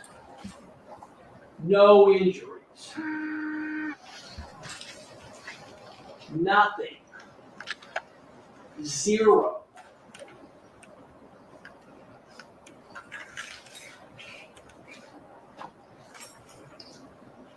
Still photo from the video. Nothing. That is not the face of somebody that was punched in the face repeatedly, given a beating by a large, strong man less than 24 hours before. Someone who they said was bleeding from an injury to the lip where we see nothing. And by the way, Ills. Ills is his friend, Rocky's friend. If you think for a moment that Ills would have had something helpful to say in this case, they would have called him. And when they said, wait a minute, the people needed to call him, why on earth would it make sense for the people to call one of the 3 individuals who was clearly involved in ambushing Relli in the first place and who is reliant on the defendant for his career? If Ills had anything helpful, they would have called him. Overruled. Wow. Overruled. So I brought. Yeah, we finally got our first burden shifting objection. I was waiting on it, and the judge overruled it. That was crazy. Go back a few seconds. If Ills had anything helpful, they would have called him. Objection. Overruled. So I brought this up in voir dire, and this is really important an idea that I wanted to make sure you guys understand. We mentioned that we might have to be a little bit aggressive on cross-examination. And I wanted to make sure, I asked you all in advance, hey, listen, if we have to be aggressive in cross-examination with witnesses, are you gonna hold that against us? You all said that you wouldn't. Now, whether you all found Mr. Prezlenik to be too aggressive, too loud, too mean, That's you. I can't control this man. That's you. Not I can him. try, but it's impossible. And again, I make that joke because obviously, I'm an intense guy. This is a serious situation we're in. And Mr. Takapina got up here, he explained to you what it's like to be a defense attorney, what it's like to have what he said is an innocent client. Let me tell you something. I want you to imagine right now that someone you cared about was a victim. What kind of prosecutor would you want? Would you want somebody who takes what they're doing seriously? Not Who is you. aggressive, who does their job, and who goes after witnesses who need going after? So I'm not asking you guys to like me. They don't. It'd be nice if you did. They don't. That's not what this case is about. It's not about me, my personality. It's not about Mr. Takapina's personality. It's about what the evidence of the case is. And there's a great quote. Professor John Henry Remore, Northwestern Law School dean, he also wrote a series of books, legal books. He was a scholar. And what he said was, cross-examination is beyond any doubt the greatest legal engine ever invented for the discovery of truth. The defense put up 3 witnesses who lied about basically every material fact they were asked about. Those lies were exposed through cross-examination. Was it gentle? It wasn't. But that's what it took. And I won't apologize for it. I said before, I can't expect you all to do your job if I don't do mine. All right, let's talk about what the elements are of assault with a semiautomatic firearm, 2.5 feet. 1, you don't need to actually touch someone with this. So the fact that did the defendant touch Relli with the gun on the first incident, it doesn't matter. By the way, he pulls the gun out. If any of you are buying the idea, as 12 said, that it fell out when his pants were being pulled up, then I'm up here wasting my breath. I would add that you're all intelligent people, and if anybody is even remotely considering that, I would ask you to ask yourselves and to ask them, is that what you think, or are you trying to find a way to not convict this man because of who he is? The issue of treating everybody equally, it's paramount to our criminal justice system. So, again, back to the elements, you don't need to actually touch someone. The evidence is that he did. You do not need to intend to use the force, meaning you don't have to pull that gun, meaning that you're planning on shooting it. You don't actually need to injure someone. You don't need to fire the gun. You don't even need to point the gun at the victim. This is in the instruction. And that also goes for the personal use of the firearm. Now, the one thing is, it has to be a firearm. And again, I'm going to go back to this because it's so important. The defense is it was a prop gun. That's the issue in this case. They say it's prop gun. They say all the evidence shows it's prop gun. We say it's firearm. Once you decide that it is a firearm, that means that their entire defense has fallen apart. And now what Mr. Takapina apparently wants you to do is say, well, even if the witnesses we put on lied, even if it was a real gun, here's why it was self-defense. There's an old story about it's a civil case, civil lawyer, and he has a dog bite case, and he is defending his client with the dog, and they're being sued. The client is being sued because his dog has allegedly bitten somebody.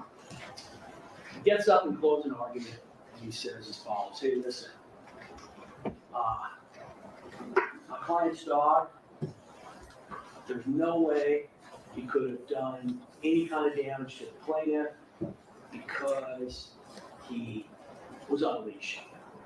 He was in the yard, could not have gotten to where he says he got. But if you find that he was loose, the dog's old, and he couldn't have done any damage with those old teeth of his. But okay, if you find that he was off leash and he had some big teeth, well, my final defense is my client doesn't own a dog." That's what we have here. It's no different. It's a prop gun. Absolutely a prop gun. Evidence doesn't show it's a prop gun, but it's a prop gun.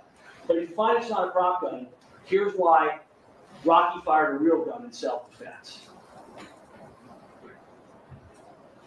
It is almost insulting because it is so inconsistent.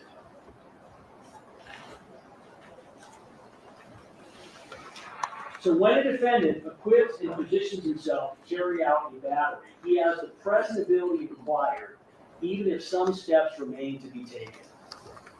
This is basically saying once he's taken that gun out and he's committed the assault, when that gun comes out, at that point in time, the assault's done. So this is the 3470, the right to self-defense. And this is really important because remember, it only applies if it is a real gun and not a prop gun. But it's a little more than that, because what it basically says is you have to show that they are acting in lawful self-defense or a defense of another. The defense position in this case is that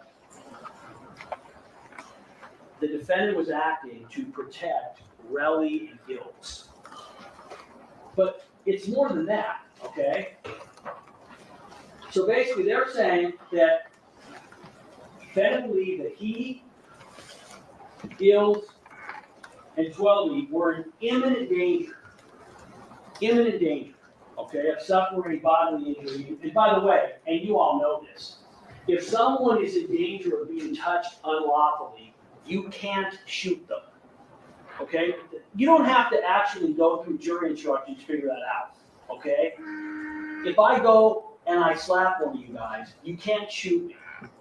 And why is that? Because he's got to believe that the immediate use of force was necessary to defend against the danger and that it was no more force than was reasonably necessary to defend against the danger. So what does all this mean? Well, they're basically claiming that the defendant used a prop gun, which means self-defense doesn't apply. So as soon as you find that out, you're done. But they're also arguing, hey, if you find, well, then it was a gun, even though that's not our argument. And Mr. Tacopina wouldn't come out and say it. But that's what the law is. If you don't believe me, you can ask the judge. Self-defense only applies in this case if it's a real gun. And the problem is, it also only applies if the force used was no more than reasonably necessary to defend against that danger. And now let's look at what that alleged danger is. There is no beating up of Gills, okay? There was no beating up of Gills. It's a lie. It's not true. You see the video. But even if somehow you wanted to argue, and you know it's a lie, because you can see that the gun, you can't see what the item is. So let's be clear. You can see Rocky pulling something out. You can't tell what it is, but you can then see that what he takes, he ends up putting out in front of him and aiming and shooting. That is what prompts Relli to grab Gills. They say, well, he had to use, I guess, and Mr. Tech can never argue this. He can't because it's inconsistent with his theory. But the theory would have to be that Rocky ended up firing the gun at Relli, because Ills was in imminent danger. What imminent danger? He's got no injury. It's made up. The defense is created. Didn't happen. Very important. Belief in future harm is not sufficient. So even if you somehow believe that Relli was going to cause future harm, it doesn't work. He has to have believed at the time that there was imminent danger of bodily injury. Imminent danger of bodily injury. Okay? That's what you need. It has to be reasonable, and he has to act because of that belief. You don't have it, ladies and gentlemen. That's why the defense didn't really argue it, because they are riding the boat. Their position is the dog was off the leash. Sorry, the dog was on the leash. Not that the dog had no teeth, and not that the guy didn't own the dog. But in the end, that's what their argument requires. You have to believe inconsistent defenses. It just doesn't work. What? Now again, the slightest touching, we're not talking about the slightest touching. They're basically saying that in the first incident, they're trying to argue that Relli is the aggressor when the facts in the video don't show it. Even if he grabbed his arm, no one says he has a weapon. You cannot pull a gun on somebody who doesn't have a weapon, who's not physically hurting you. You can't threaten them with a firearm. I mean, I don't have to explain that to you all. You understand that. You can't do it. It doesn't work. So we have the burden of proving the AP beyond a reasonable doubt. However, again, it doesn't come into existence until you find that it was a real gun. And once you find it's a real gun, it means their entire defense was fabricated. It wasn't true. Automatically, there was no way that it could be a real gun and the defense was not fabricated. Those are impossible. Those are mutually inconsistent possibilities. And when I say possibilities, meaning alternatives. So, a person who starts a fight has a right to self-defense. Relli did not start this fight. The defendant started this fight. And he has to actually, in good faith, he's got to try to stop fighting, which he doesn't. He's the aggressor. Both incidents. And in no way is element 2 satisfied either. So you can play games debating how a self-defense claim that the defense is not even relying on doesn't apply to the case. But you know that. Their defense is, no question, it's prop gun. A person also cannot claim self-defense if they are the one that provokes a fight or quarrel with the intent to create an excuse to use force. And that's what happened here. Relli didn't even use any force. Basically, the defendant assaults him with a firearm because he's mad at him. Shoots at him again because either Relli said something or he's still angry. So, in the end, the statements, Terell gave a lot of statements in this case. And about all the issues that matter, he was consistent. Now, they want to say, but wait a minute. He originally said it was 3 to 4 shots. And imagine for a second. Remember, he doesn't know in advance the defendant is going to shoot. So his memory, and you can all, it's not hard to imagine, you're in a situation where you believe you're fighting for your life. How do you know that Relli was fighting for his life? He's telling Wally he was fighting for his life. He's saying the defendant tried to take him from his daughter. He believes at the time the defendant has fired 3 or 4 shots. And when he talks to Wally, he says 5 shots.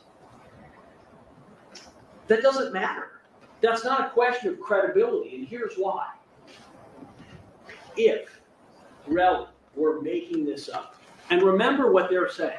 They're also saying that Relli had to have planted the 9mm casings, okay? And let's talk about that for a second, because it's important. They are saying, hey, listen, Relli was out here 2 weeks before this shooting, and we don't know that he went back home. So apparently, Relli planned this out in advance. He got 9mm casings from when he went target shooting, knowing that 2 weeks later, the defendant would be upset with him, would text him repeatedly, and would assault him with a 9mm firearm, and he would have casings ready to put at the scene. But just to make it extra difficult, he's going to tell the cops, you know what, I got shot there were 3 or 4 gunshots, but he's only going to turn in 2 casings. So remember, if he's making up this whole thing, which of course he isn't, he is certainly going to produce the amount of casings at the scene that he is saying happened. That's an irrefutable concept. And that's not what occurs.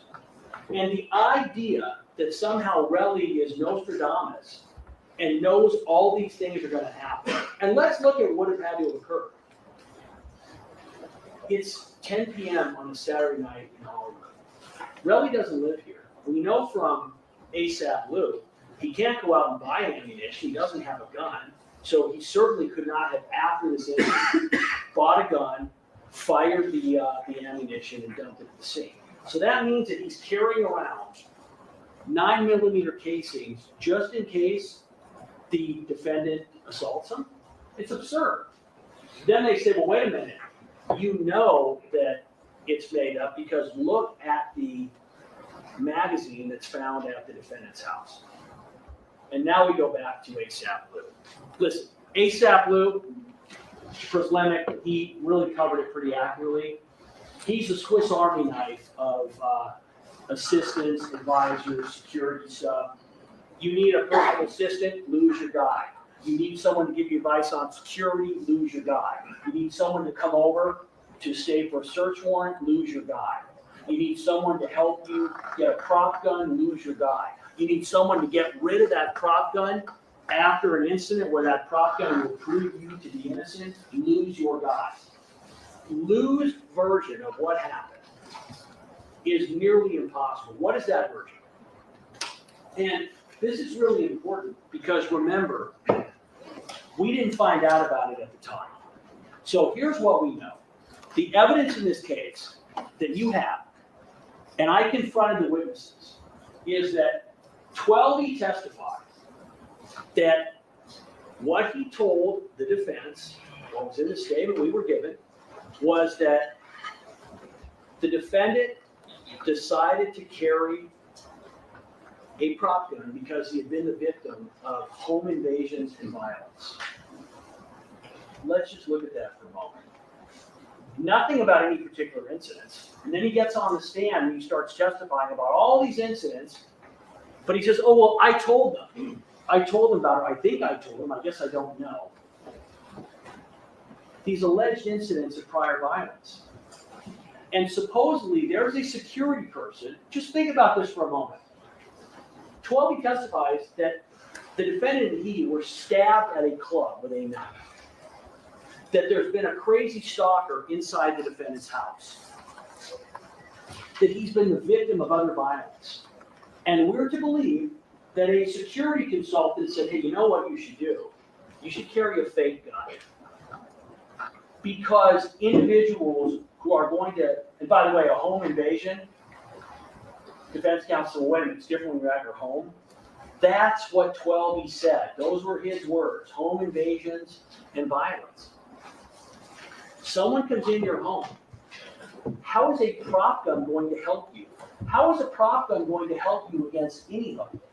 As soon as you pull a prop gun on somebody, they are going to believe that that prop gun is real. And if they have their own weapon, out of necessity, they're going to have to fire back. It's not just bad advice, it's complete insanity and it's made up. But the situation here is even worse. Because remember, they're saying that Relli knew there was a prop gun from the start. If he knows it's a prop gun, then what is the use in Rocky pulling it out in the first place? it would have no value. Relli said, of course, I didn't know it was a prop gun. It wasn't a prop gun. It shot me. But the idea, you don't even need Relli's testimony. The idea, they're the ones saying, their defense is, Relli knew it was a prop gun. He stands up and says, put that fake ass gun away. You look at him in the second incident. Is he acting like that's a fake ass gun? Is anyone acting like it's a fake ass gun? Is the defendant acting like it's a fake ass gun? Of course not, because it wasn't fake. And now let's look at Lou. Lou says, well, so here's what happened. Originally, we hear nothing about the circumstances of I went over to the house and we were going to go shooting. We don't hear any of that. All that he says, now he said, I might have told the defense, I might not have, I don't remember. I didn't get into particulars. Are you kidding me? It's the entire case. But all of a sudden, he gets on the stand and he says, for the first time, well, here's what happened. I was going to teach the defendant, we were going to go shooting at a gun range. So I brought my Glock 380, which does not use 9mm ammunition, and I brought my Smith & Wesson 9mm, which cannot use a Glock 9mm Glock 43 magazine. It won't fit. They don't even look anywhere the same, and that is from Lou. Look completely different. He says, he gets over to the house, and that's when he realizes for the first time, oh my God, I bought the wrong magazine for my Glock. Now, does it make sense that he felt a need to go out and buy a magazine for his gun, and then did not find out for some period of time, he wouldn't say where he bought it, when he bought it, and it was not for the right gun, but he made another mistake that he clearly wasn't aware of. I confronted him with the fact, he said, well, so I realized that when I was over there, I tried to put the 9mm, the 380 ammunition in, and it wouldn't fit. Okay. But why was it found loaded completely with 9mm ammunition? As soon as it didn't fit, he would stop. And that's just, well, I'm a fidgety dude.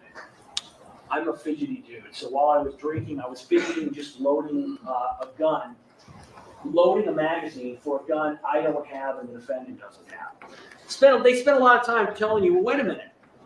That magazine is new, hasn't been used. I asked Lou, isn't it true, Lou, that when you buy a gun, a new gun, most of the time they come with two magazines? Well, I don't know. I usually only buy one. Well, it's interesting because he clearly went out and bought a second magazine for the 380. So not quite understanding what that means. But what is very clear, ladies and gentlemen, is here's what happened. Lou doesn't own a Glock 43. He's never had one registered. So he has no reason to have a magazine for a gun he doesn't own. The defendant doesn't have a Glock 43 magazine. He has no reason to have a Glock 43 magazine for a gun he doesn't own. However, there is evidence that suggests that the gun that was used in this crime was a Glock 43. It doesn't have to be, but it is consistent with the evidence. And what is clear is that the defendant got rid of the gun after the incident. Now, he says the gun he got rid of was a prop gun. That's not what the evidence shows. He got rid of that 9mm and the magazine that went with it. But he clearly forgot that in his closet was a second magazine for that gun. A magazine that clearly was not being used in that gun and very well might have been new because he was using the magazine that was in the gun when it was fired at Relli. So Lou's version is completely impeached, but it's even worse than that.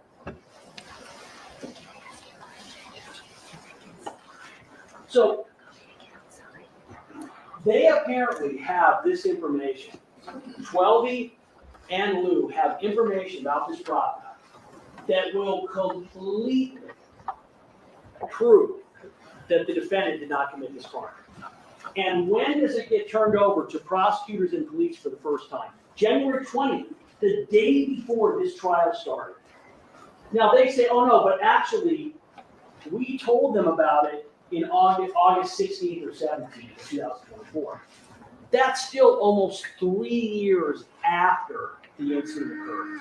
Remember, ASAP Lou is at the house when the search warrant is served.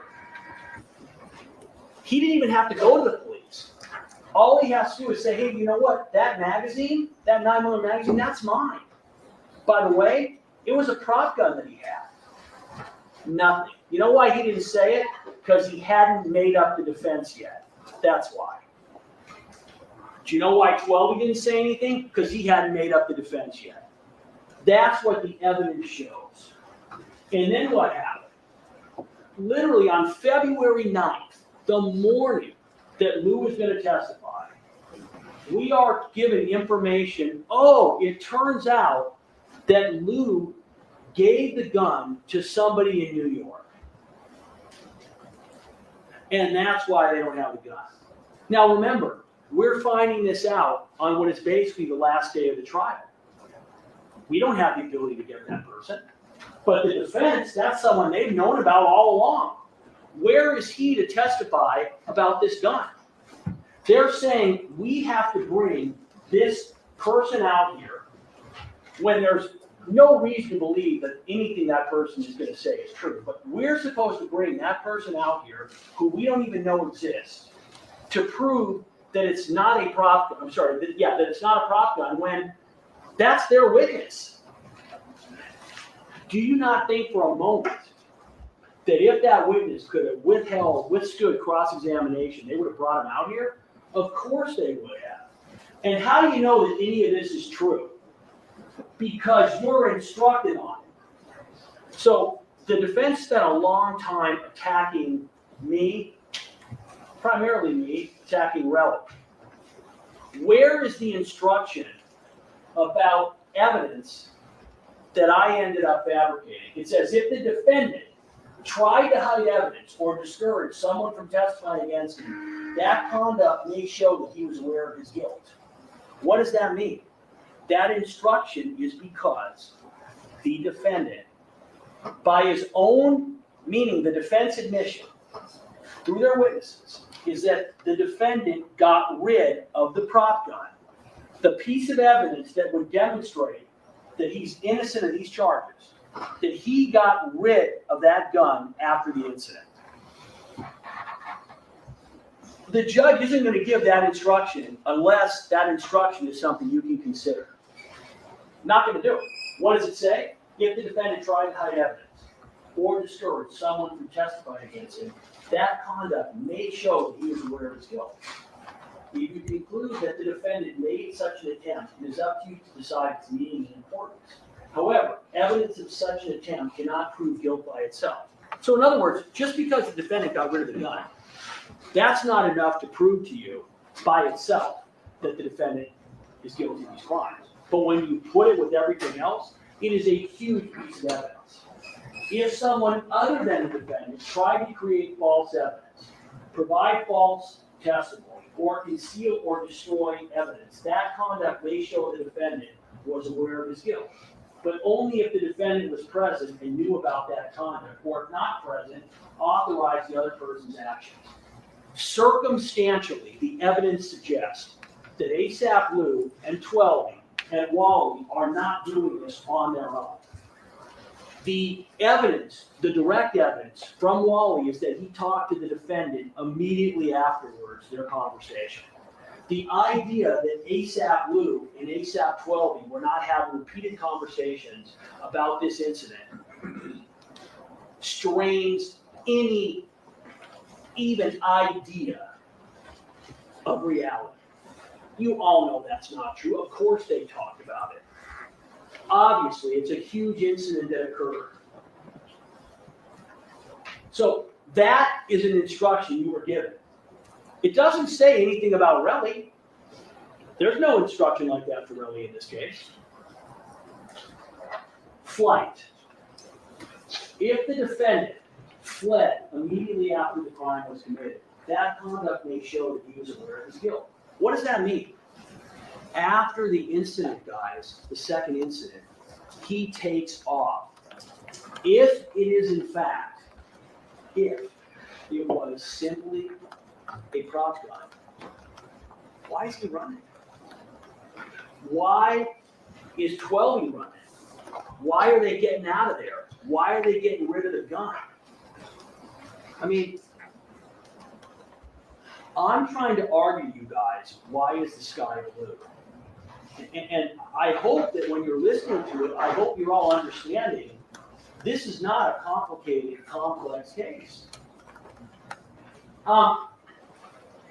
In the end, the evidence in this case, almost all of it, it's not circumstantial. So the video is direct evidence. Direct evidence of what happened. The testimony of the witnesses is direct evidence. Relli's statement on the call is direct evidence. The testimony, as incredible and unreliable as it is, of Wally, of 12, and of ASAP Lou is direct evidence. This is not a circumstantial evidence case. About the only circumstantial evidence in this case that you have that matters is circumstantially, we have to prove that the defendant pointed the gun at Relli in the first incident because we don't have it on video. But we've got his gun being pulled out, we have his gun in front of him, and we have Relli in that position. We have him fighting with Relli right before and fighting with him right after. So the only reasonable interpretation of that circumstantial evidence is what you're seeing. Defendant's failure to call logical witnesses. This is really important. I've mentioned this before. Every argument that the defense made, the defense, and again, I'm not blaming Mr. Tacopina. The witnesses got up here and lied. Mr. Tacopina gets a statement from the witnesses. The witnesses say what they're going to say. He calls them. Mr. Tacopina does not vouch for his witnesses, meaning, just as we don't, we call witnesses, and those witnesses testify, and you evaluate them. However, it is certainly legitimate that all these individuals that the defense is saying, why didn't the people call them? Those are witnesses that they are saying we have to introduce to disprove their fabricated defense, which we don't have the ability to do because they control that evidence and information. They've got the prop gun, we don't. They have these witnesses they don't tell us about, we don't. We have proven that this was not a prop gun in every way that we can. It defies common sense, it defies logic, and it defies all the other evidence that we can get. Now listen, I'm not blaming the defense for what they've come up with. When life gives you lemons, you make lemonade. Okay? That's what they've tried to do. They have tried to take a case, and they got bad luck. Imagine, guys, for a second, if we didn't have those video cameras. Imagine what the defense would be. You can't show anything happened. This is all made up. You got nothing. But we have the video. We have the gunshots. That's bad luck for the defendant. And again, that situation he made, that's his luck. Now, one of the things that's going to happen is you're going to go back there. And we talked a little bit about this before. Let's assume that somebody, when you go back there, starts saying, what if, isn't it possible that, could this have happened? You are not allowed to speculate outside the evidence. That also goes for things like, well, gosh, what if Rocky gets in prison on this case? I don't want to go to prison. If any one of you feel that yourselves, you need to let the court know, I can't serve as a juror on this case. That's okay. Some of you during voir dire at points said, I don't know about certain things. And if you remember, the judge told different jurors, hey, listen, if at any point in time you cannot live up to your oath, let the judge know. If one of the rest of you decide, I'll give you an example. Let's say someone goes back there and they say, you know what, I really dislike DBA Lou. I don't like him. I didn't like him when I saw him.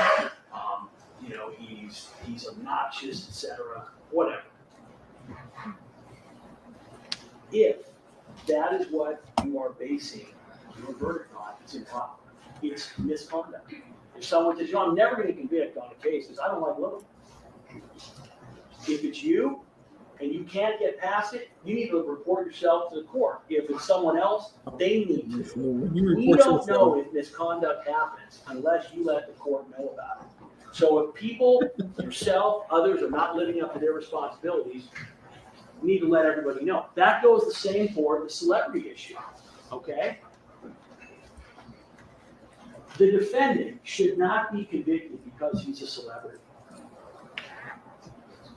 But he also should not be acquitted because he's a celebrity. He should not be acquitted because he's got a lovely family. He should not be acquitted because he's successful and wealthy. He should not be acquitted because he can go out there and entertain people and make millions of dollars. Those are factors I'm not just recommending, you're not allowed to consider those factors. All you're doing is you're going to weigh the evidence in this case and you're going to come to your decision. Reasonable doubt in this case. So, proof beyond a reasonable doubt is proof that leads you with an abiding conviction that the charge is true. The evidence need not eliminate all possible doubt because everything in life is open to some possible or imaginary doubt. What does that mean?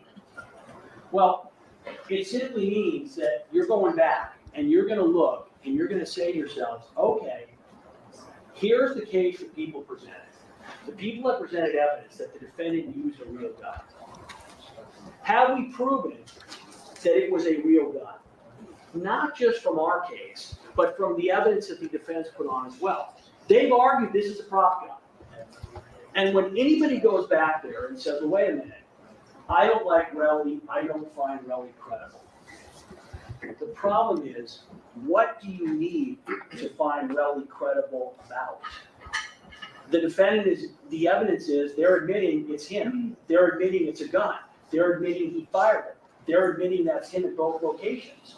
The only thing that they are really disputing is they're disputing that Rocky ever put the gun up to him in the first incident, which, by the way, once he pulls it out and he's pointing it and you can see it, he doesn't have to point at it, but once that gun comes out in that situation, you can read the elements 245. They've met it. The second incident's easy. He actually fires the gun. So where exactly is Relli's credibility? Where is it material? It isn't.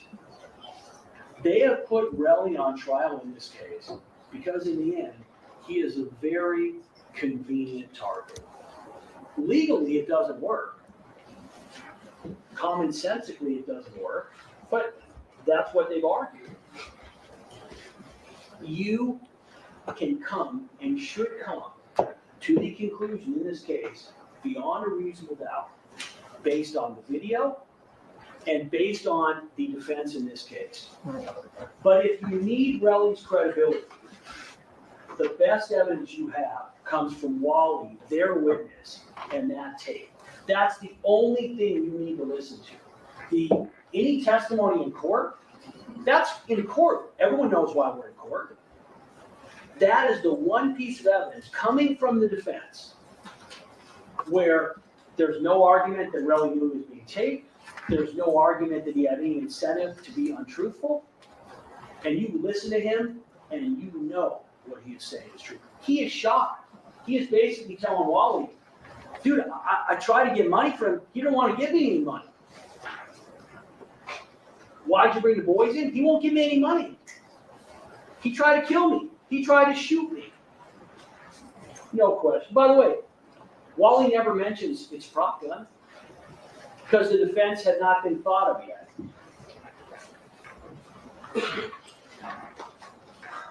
We started off in this case very early on. We started off with the situation with Boomer. And Boomer is a very important illustration of the difference between what's reasonable and what's possible. And as you remember, Who is this? we know Man. what happened. Okay, so the We dog know guilty. that the evidence demonstrated that Boomer was the one that got into the trash. And the evidence has demonstrated in this case, Man, sit down. beyond any reasonable doubt whatsoever, that the defendant, Rakim Mayers, that on November 6th, 2021, that he committed these crimes. I'm going to end with this. Thank you. We've done our job in this case. We have. Yeah, you We've have. put on That's more sure. than enough evidence through our case, through the cross-examination of witnesses. Put on the show. We've done our job. I'm going to ask you all to do yours, whether you want to convict the defendant or not, based on the evidence. That's what you're compelled to do. Because we can't have individuals, you can't have it, deciding that because they're angry, or they're upset, or they've been disrespected, that they're going to be allowed to go out and shoot at people on the street on a busy Saturday night. In Hollywood. We cannot have it. As you go back there, and I'm going to say this again, the first thing that I would ask you to do is to decide, was this a prop gun or not? And if you decide it is a prop gun, for those of you who do, you're going to have to get past all of the nonsensical evidence in this case. You need to ask yourselves, are you following the evidence? Are you following your head, or are you following your heart for whatever reason? Once you do that, the case is over, because that means the defense is fabricated. That means it was a real gun. That means you can't believe anything that was said by any of their witnesses. And that means that in the end, the defendant used a real firearm and committed these crimes. Again, as defense counsel stated, I want to thank you all for your time and for your attention. And I too want to thank Judge Arnold. It's not been an easy case.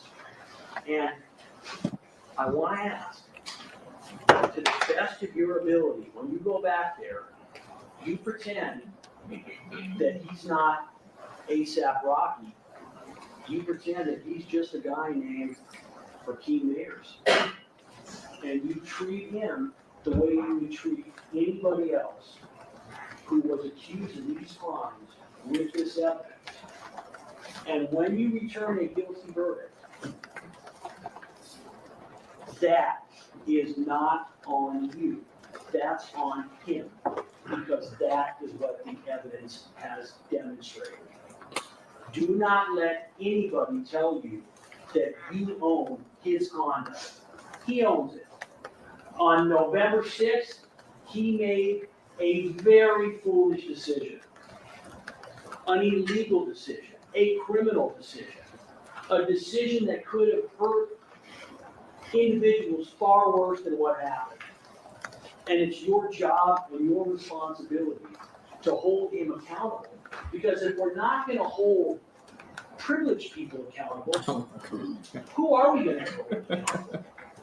That's Again, inappropriate. thank you for your time and attention.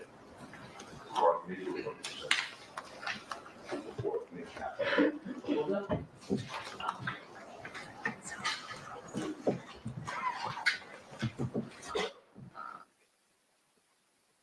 Yeah, so I guess he's gonna go put his objections on the record. And look at the dog, the poor dog. Hold on, let me bring y'all back up. Oh The yeah, poor dog. Say the dog did it. man. Somebody called a dog pound. What did Relli lie on the dog or what? He keeps saying they've shown no evidence that it was a prop gun. Well, you've shown no evidence that it was a real gun. That's true. So that's a stalemate. That's reasonable doubt. Whether it was a real gun or not, take self-defense out of it and everything. Whether it was a real gun or not, nobody knows. The jury don't know. So he's trying to ask them to assume. Same thing he's asking the witnesses. Assume, speculate. They can't do that. They got to go off the evidence. He did bad. Then he kept bringing this man's wife and kids up. I don't get that, man. Like me after this trial, you know, they find me not guilty. Oh man, I say the harshest shit to him. Oh, excuse me. I had the harshest stuff to say to him ever, man. Dude, don't ever. You know I was joking about the Will Smith, Chris Rock thing, but on a serious note, man, you don't never ever try to use. He was using Rocky's Rihanna and their kids as props. Yeah. Man, I'm glad the judge called him out on that. That was in the pro. He should have called him out when it first happened because he was saying it over and over again about them being there and being in the court, being able to participate in the proceedings. This is a public courtroom. It's a public trial, and you have a right to a public trial. And his wife and family, you know, allowed to be there. So I don't think that the kids being there is just inappropriate. I've seen kids in the courtroom. I see it all the time. Sometimes you have people come to the courtroom with no one to watch the kid, so the kid has to come with them. So yeah. So let me ask y'all this: do y'all think the jury will start deliberating tonight, or are we coming back on Tuesday? What y'all think? I think it'll be Tuesday because it's already going on 4:00 California time, and they usually end at 4:00. Right. You know, I'm quite sure that jury. Well, he might ask the jury what they want to do if they want to deliberate now, Go home. or start Tuesday. They still got dinner plans, and hopefully they made their dinner plans late. Yeah. Well, because it's gonna be 4:00 there. I'm thinking, you know, so they can still go out. If they stay a couple hours, they can still enjoy the night. Yeah, if they go back and then they have a 3-day weekend. The first remark relates to the jury instruction on circumstantial evidence. It's jury instruction number 224. Jury instruction number 224 tells you everything you need to know about circumstantial evidence. There was some question about whether it was shown in its entirety. The entire jury instruction is in 224. Another thing I want to mention to you is I think it is very obvious that everyone at that table left it all out of the field. Everybody put out 150%. I think that's very evident. All right. I want to hopefully focus your duties by kind of summarizing something that both sides have mentioned to you. All right. The people have the burden to prove beyond a reasonable doubt that the gun was real. If the people have not proven beyond a reasonable doubt that Mr. Mayers used a real 9mm, then the verdict is not guilty. If you do find that the that the gun was real, then you look at the 5 elements that are listed for assault with a semi-automatic pistol. That's jury instruction 875. You have to decide whether those elements, all 5 elements, have been proven beyond a reasonable doubt. Then also, you can consider the jury instructions on self-defense and the defense of others. You have that jury instruction as well. So I'm hoping that this assists you in kind of focusing how you deliberate. All right, I'm going to read the two final jury instructions. When I'm finished with this, I'm going to send you to where you're going to be deliberating. You won't be deliberating in the jury deliberation room here for this court. You'll be deliberating in the deliberation room that is from my court, which is Department 115 on the 11th floor. So when I release you, I'd like you to go to the 11th floor and go to Department 115. Department 115, it's right there when you get off the elevators. And Alex will meet you up there. He'll escort you into the jury deliberation room. You can take all of your materials, you can set them down, and you can leave for the day. On Tuesday, you must be here by 9 a.m. Jury deliberations start at 9 a.m. And when you show up on Tuesday, you're to gather outside the courtroom doors of Department 115 on the 11th floor. Did you want to say something? Yes. Same thing? That's not too much of a problem. Can we start at 9:30? If possible, and everyone's okay with that? Is that what you all want? All right, I'm seeing nods. Yeah, all right, 9:30. 9:30. All right, here are the final two jury instructions. When you go to the jury room, the first thing you should do is choose a foreperson. The foreperson should see to it that your discussions are carried on in an organized way and that everyone has a fair chance to be heard. It is your duty to talk with one another and to deliberate in the jury room. You should try to agree on a verdict if you can. Each of you must decide the case for yourself, but only after you have discussed the evidence with the other jurors. Do not hesitate to change your mind if you become convinced that you are wrong, but do not change your mind just because other jurors disagree with you.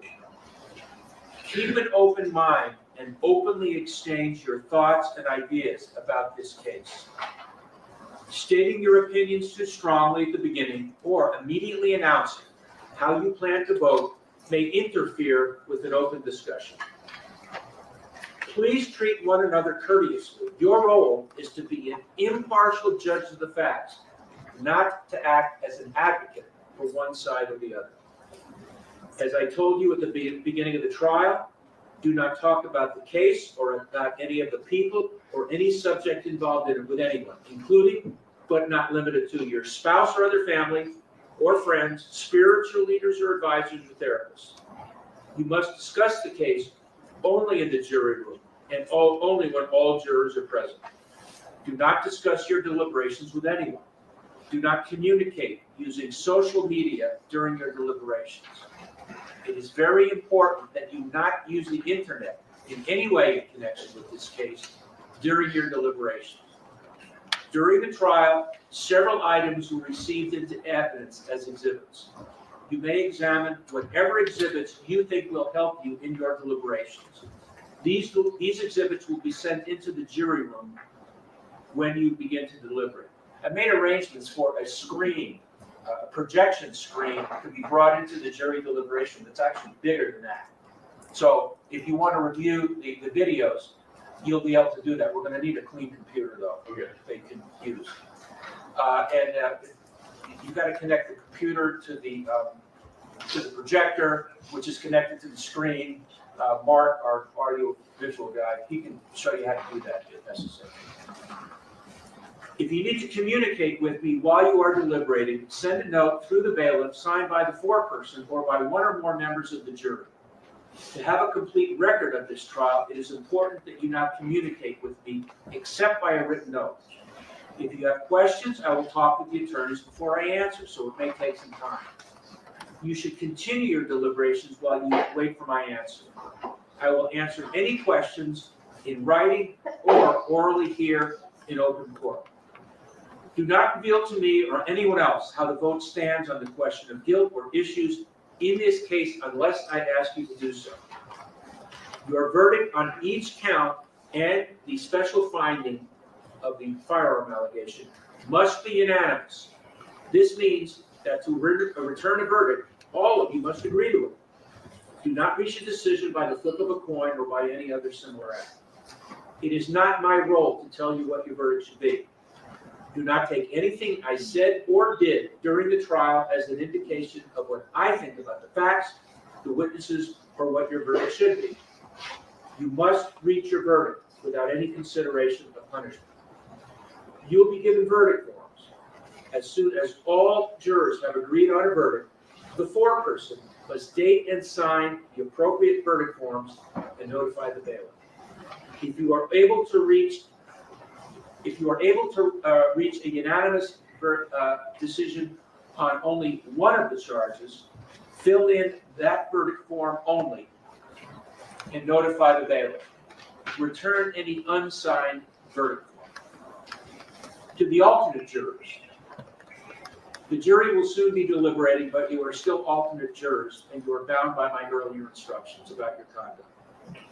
Do not talk about the case or about any of the people or any subject involved in it with anyone, not even your family or friends, and not even with each other. Do not have any contact with the deliberating jurors.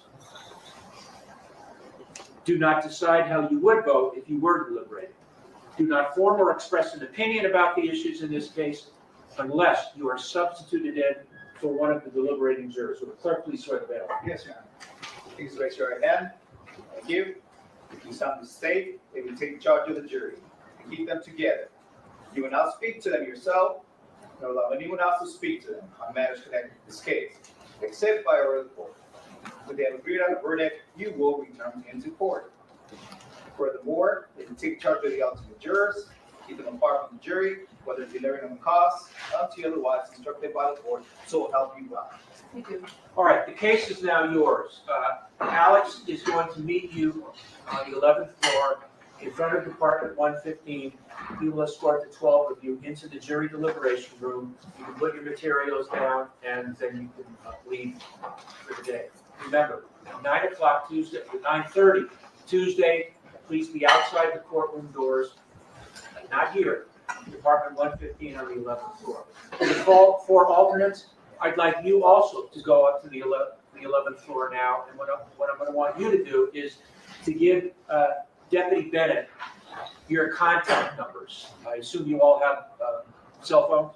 All right, I'd like you to give Deputy Bennett your cell phone numbers so we can reach you in case we need you. And if we do call you, we're gonna need you quickly. So while the jury is deliberating, you can be in the hallway, you can be in the jury assembly room downstairs, you could walk around, you could be in the cafeteria, but you have to be ready, willing, and able to come to the courtroom if you're summoned. All right, you folks are going to be excused now. Take all of your materials. Council needs to remain. We have a couple of council. Your Honor, what should the alternates do with our materials?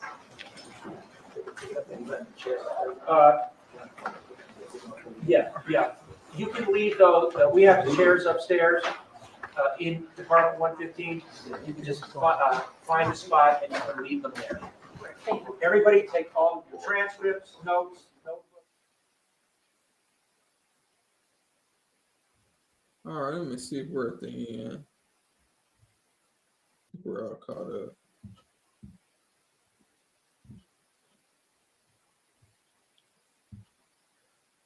He said we might have a few matters that we need to discuss with the lawyer, so let's see what that's going to be. And then we can get out of here. Yeah, I figured they wouldn't deliberate What today. I want to know is, in the information, there are two aggravating factors that are listed. In the event that Mr. Mayers is found guilty, the aggravating factors that come into play, obviously, if he's found not guilty, the aggravating factors have no relevance to anything. What I want to know is whether, if there is a conviction, how you want to deal with the two aggravating factors. What I mean is, you want the jury to make a finding as to whether they're true or not, or you want to let the court, me, at some time in the future, make that decision. What about, all right, in the event that the aggravating factors become relevant, you have a right to have this jury determine whether or not the aggravating factors are true. And they have to make that finding beyond a reasonable doubt. Either the jury can do it, or I can do it.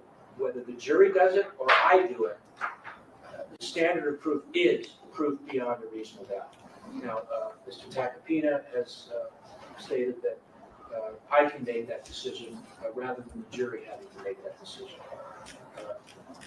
Do you understand that? Absolutely. Yes. Do you waive your right to have the jury make the decision and agree that I can make that decision when it becomes necessary in the future? I think we are. Join?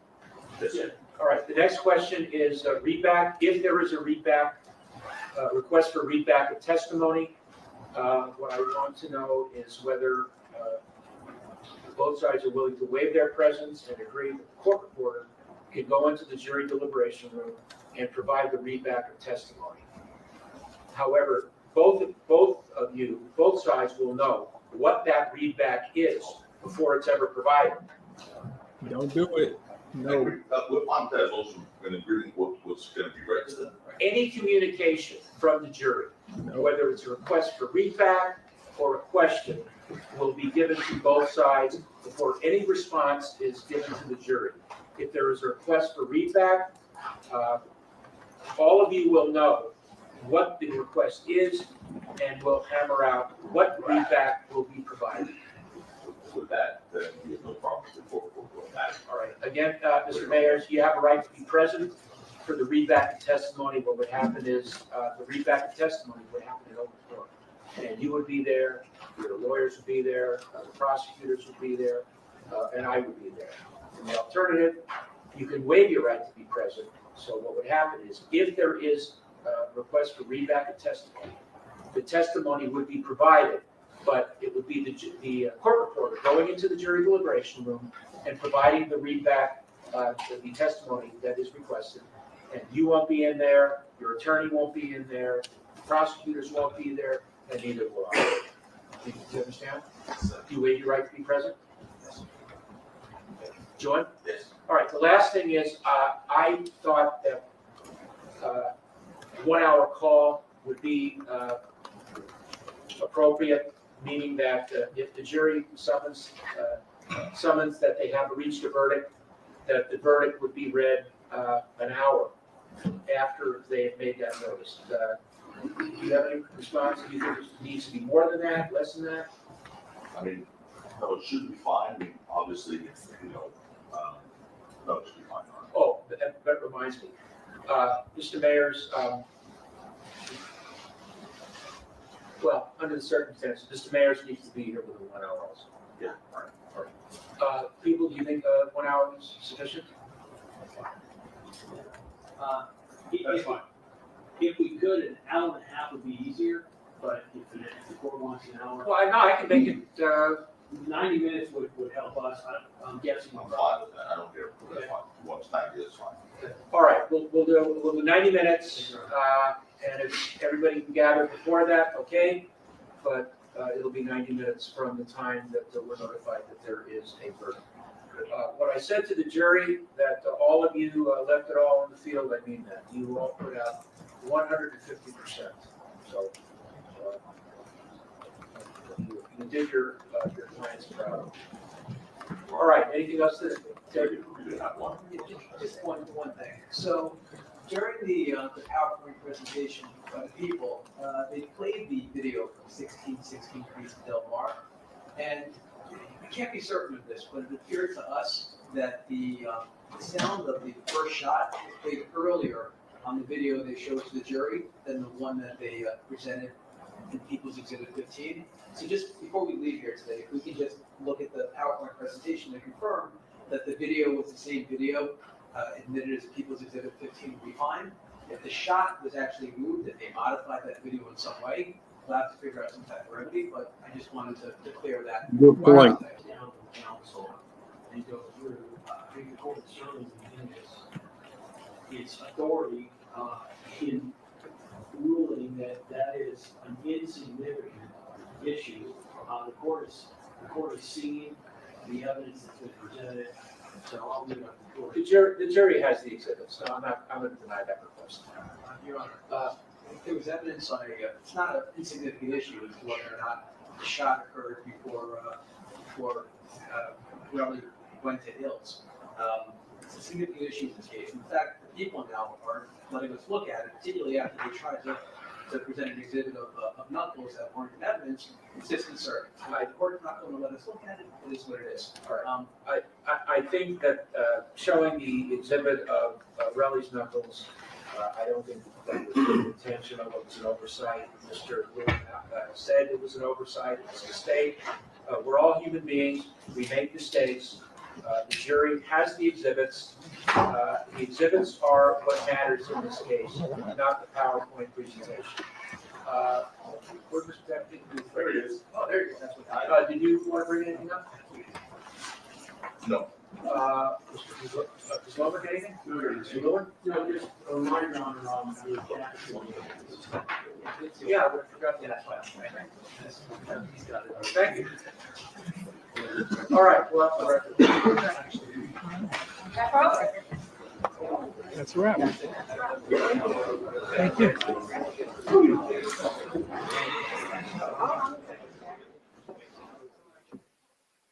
What I will say, as far as Rocky and his attorney, everything is live streamed, so they can easily go back to the feed. They can go back to Law and Crime. They can come over here to Talk That Law and play it back and see if the prosecution altered that video. Now that'll be some nasty work if they made the gunshot noise appear sooner than what it really was supposed to be. That'll be crazy if we go back, and we'll have to do that on Tuesday because that'll take too much time today. And see if that's the case. Did they go back and change that gunshot noise in the video? And now the prosecution don't even want to show the defense. They're like, you don't need to. There's no case law saying we have to show y'all. So that sounds suspicious to me. No, that's exactly what they did. And when they happened, you said something about it. And even the prosecutor himself, he said, "Oh, I'm sorry." He said that was an accident. Yeah. So I don't know what type of tricks they playing, but I'm sure the legal team for Rocky will be taking a look at the feed and going back to see if something is, if something's up, something's not clean in the water. They're not on the up and up. It doesn't pass the smell test. Yeah, Somebody said he pulled a Miss Love. Come on. that was nasty work. Yeah. But the jury, I can't say but the jury, because the judge should have granted that motion and let them go back and look at that where they could definitively say, because he did it. I remember hearing it, and you said something about it. And the prosecutor himself, he said, "Oh, I'm sorry, that was an accident." And he said something else about it. Yeah. And see something, they slick. He said it froze. I'll redrop the link for you, Lady VJ, so we can it's still not letting you. Yeah, I still can't see you in the back. But did you have any I guess we'll all be coming back on Tuesday. Did you have any final comments that you wanted to say before we get out of here? Because I know it's like I said, a holiday and everybody gotta go. Right. Yeah, no. I mean, I don't got much to say. Just wait for these deliberations, man. I think they're gonna come back with a verdict Tuesday. Oh yeah, I think so too. So right now, it's almost 300 votes. So 73% not guilty, 16% guilty, and 11% hung jury. So that 73% is a good majority. I'll say that that's well over 50%. And I believe that the jury, well over 50% of the jury will think like the public. And I know some people are popping in and out, and some people are saying that, he's guilty. He should have taken the deal. Celebrities get away with it too much. They need to be held accountable. But I'm going based on the evidence. No, I'm not no, we not, everybody in the chat, not groupies. We don't know these people.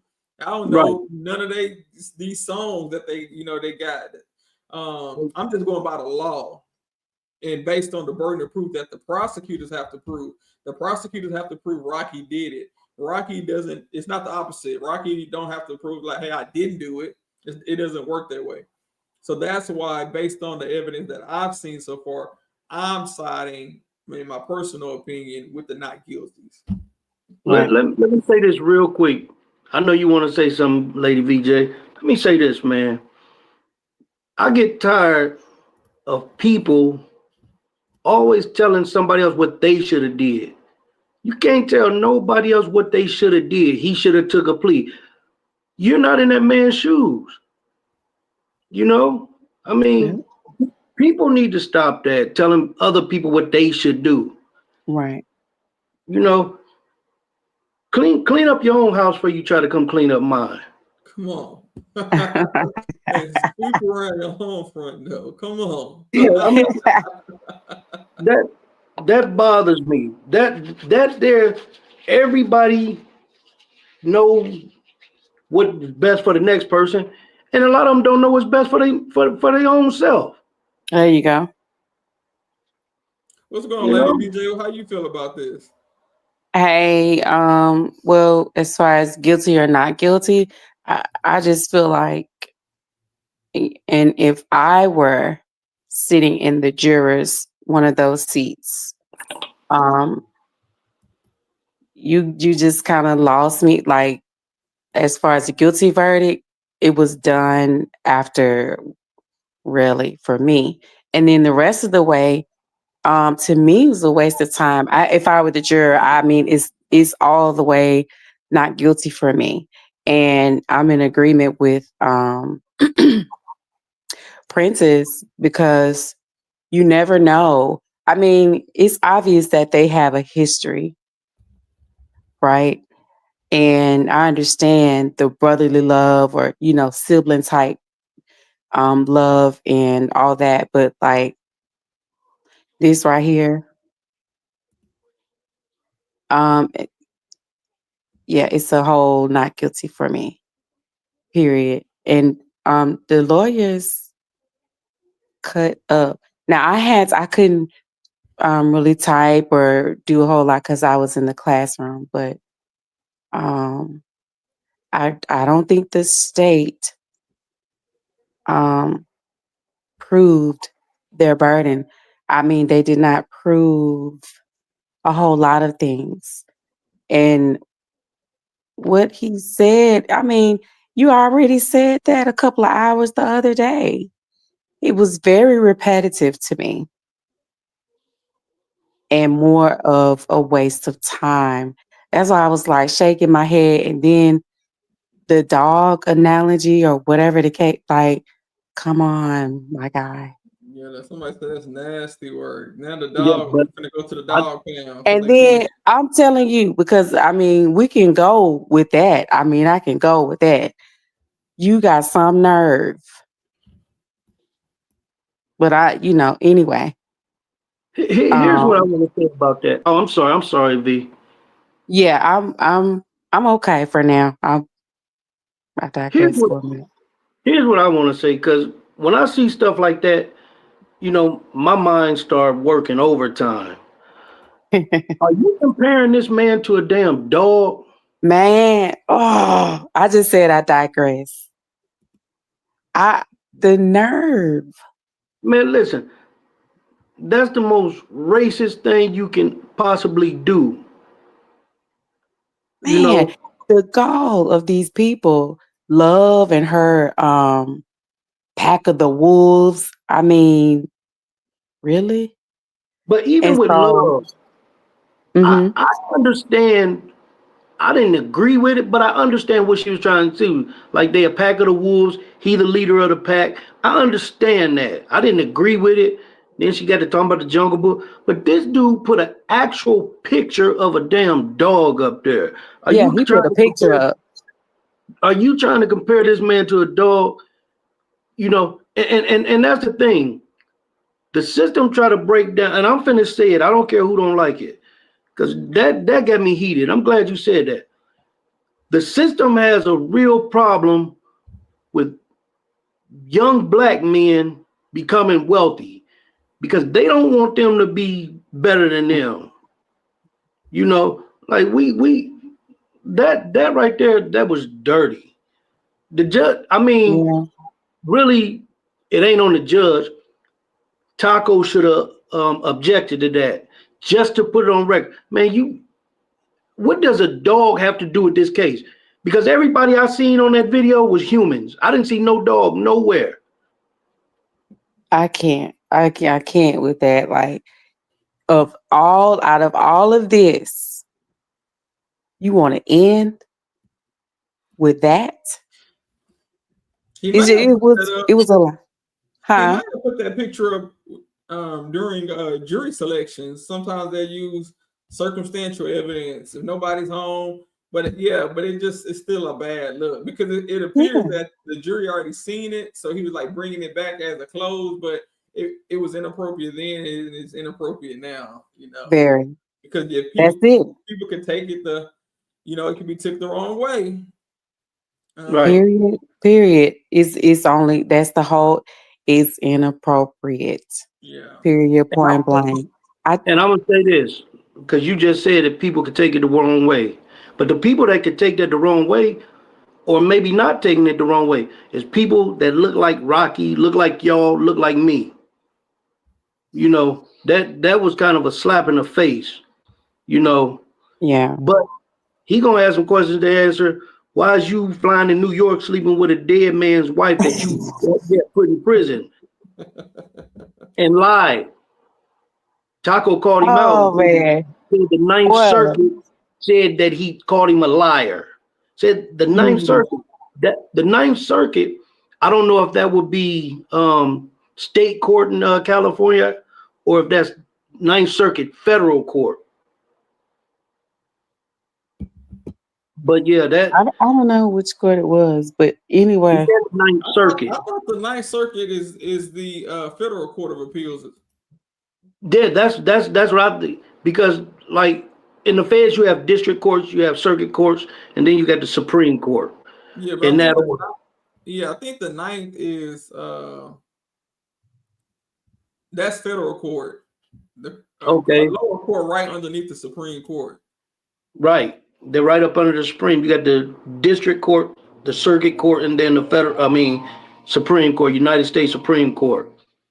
Right. Like in the states, I know like state like Ohio, you have the district court, and then you have the the state Supreme Court.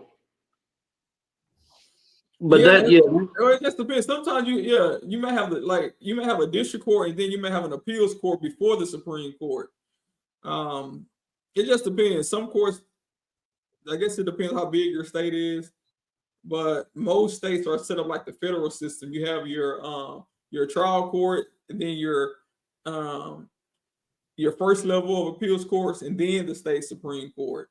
Well, yeah, no, that's what you have. You have the trial court, the appellate court, and in Ohio, each appellate court, they have a district that they're in. So you got you have the trial court, the appellate court, and then the Ohio Supreme Court. Right. And I think we're one of only two states, Texas and maybe I think the other one is Oklahoma, that have two Supreme Courts on the state level. We have one for criminal cases and one for civil cases or everything else. But it's a big state, so that's why. But that's how it's normally set up. But yeah, that's the Ninth Circuit, the federal court of appeals, right below the Supreme Court. And if they calling you a liar, this is what Joe said in court. If they calling him a liar, then that's some serious business. Yeah.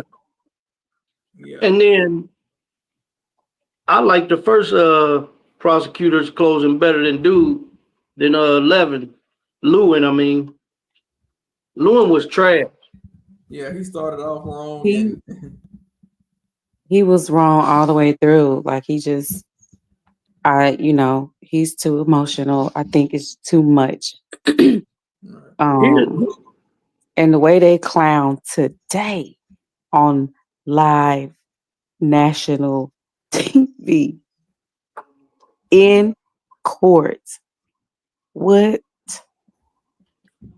and what? But yeah, all of that stuff. Oh yeah, I was about to say before last time you started talking. Man, I wanted to scream. I wanted to scream earlier. I just couldn't because I was in the classroom. I was just tripping off today. I was ready for some physicality to jump off. And that dude said, you ought to be, or whatever he was saying. You should Like, be, Joe. You should man, be, I Joe. You should be. I thought somebody was finna just pop off, like just snap, because I felt it was thick up in there. And I thought, because remember they told a story outside, I don't know what day that was, and they were talking about who said in the hallway and something about they had gotten in a fight a while back or something like that. Well, no, this was because such and such, such and such. So I was like, it made me think about that. The way they were cutting up today. You ought to be, and this and that. Like, really? I thought he was getting ready to take his jacket off. I was like, I wanted to scream, but I thought he was getting ready to take his jacket off and try to sock Joe. But Joe was like, let's talk about it. Boy, I wish I could have chimed in when he said that. Hey, like, let's talk about it. We're gonna talk. Let's talk about it. right. You know what I'm saying? Like, oh, okay. Remember when Taco took his blazer off? Rocky took his off. They was ready. They was ready. They was ready to get active. Yeah. She said go back and play it. I said I wasn't gonna keep y'all on, so but I'll go back and play it real quick. Let me see if I can find it. It's been so long ago that I think it was after Joe went. Let's see, let me mute it. Oh, okay. I think it was after Joe. When Joe hit him with the Ric Flair and said, Man, I'm that was scared. so funny. Oh, maybe it would have been before lunch, maybe. Yeah. Yeah, it was before lunch. Before lunch. That Ric Flair. Oh man. Yeah, see, it'll be hard to go in and find that exact timestamp. Yeah. I think you had passed it a while ago. I think you passed it. Everybody's still here. If you got the time, I'm quite sure ain't nobody in a rush. They want to hear it too. I mean, yeah, I have time, but Yeah. Well, we'll just. I mean, we're gonna be back Tuesday. We're gonna be on jury trial watch, so we have plenty of time to do it on Tuesday. Yeah, I don't see it. I don't because the link is still moving. They haven't closed it out. Oh, okay. Yeah, I mean, yeah, we can look at it Tuesday. Yeah. Yeah, because I don't see it. If y'all, let me see something right here. Let me change this view. You know, those attorneys got to be careful too. Not just the attorneys got to be careful, not just the prosecutors and defense. Because once you do something and you lose the jury, I don't care what it is, their mind gonna be set. And we learned that in the YSL trial when the jury spoke out about Ms. Love. When the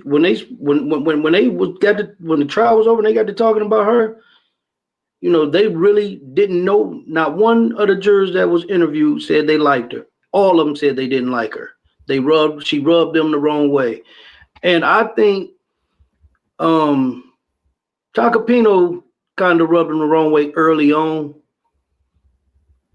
but nobody like Lewin. That guy, man. I don't know. Him and Hilton, he had a conversation with Hilton before today. She told him to turn up. The Ninth Circuit just said like I think I found it. She told him because he when he was going in. I think There I it found is. it, y'all. It was real quick. Let's see real quick. About had it with him. This from a lawyer who, and I just say this on it. This from a lawyer who asked in front of a jury for a stipulation that a shooting range was not in California when either he knew it was in California or had no idea that it was in California. Okay, so he literally asked for a stipulation in front of a jury that he knew was not true or didn't know if it was true, and that's unethical. That's unethical. And this is a guy who the Ninth Circuit just said lied to a jury in the Branford case. Your Honor, So Your I Honor, want to Your hear Honor. about One more thing out of him, and we air everything that's happened in this case, which the court's aware of. Stop. He might want to stop. I'm so threatened. You should be, Joe. Let's take a break. You should be. I'm so threatened. You should be, Joe.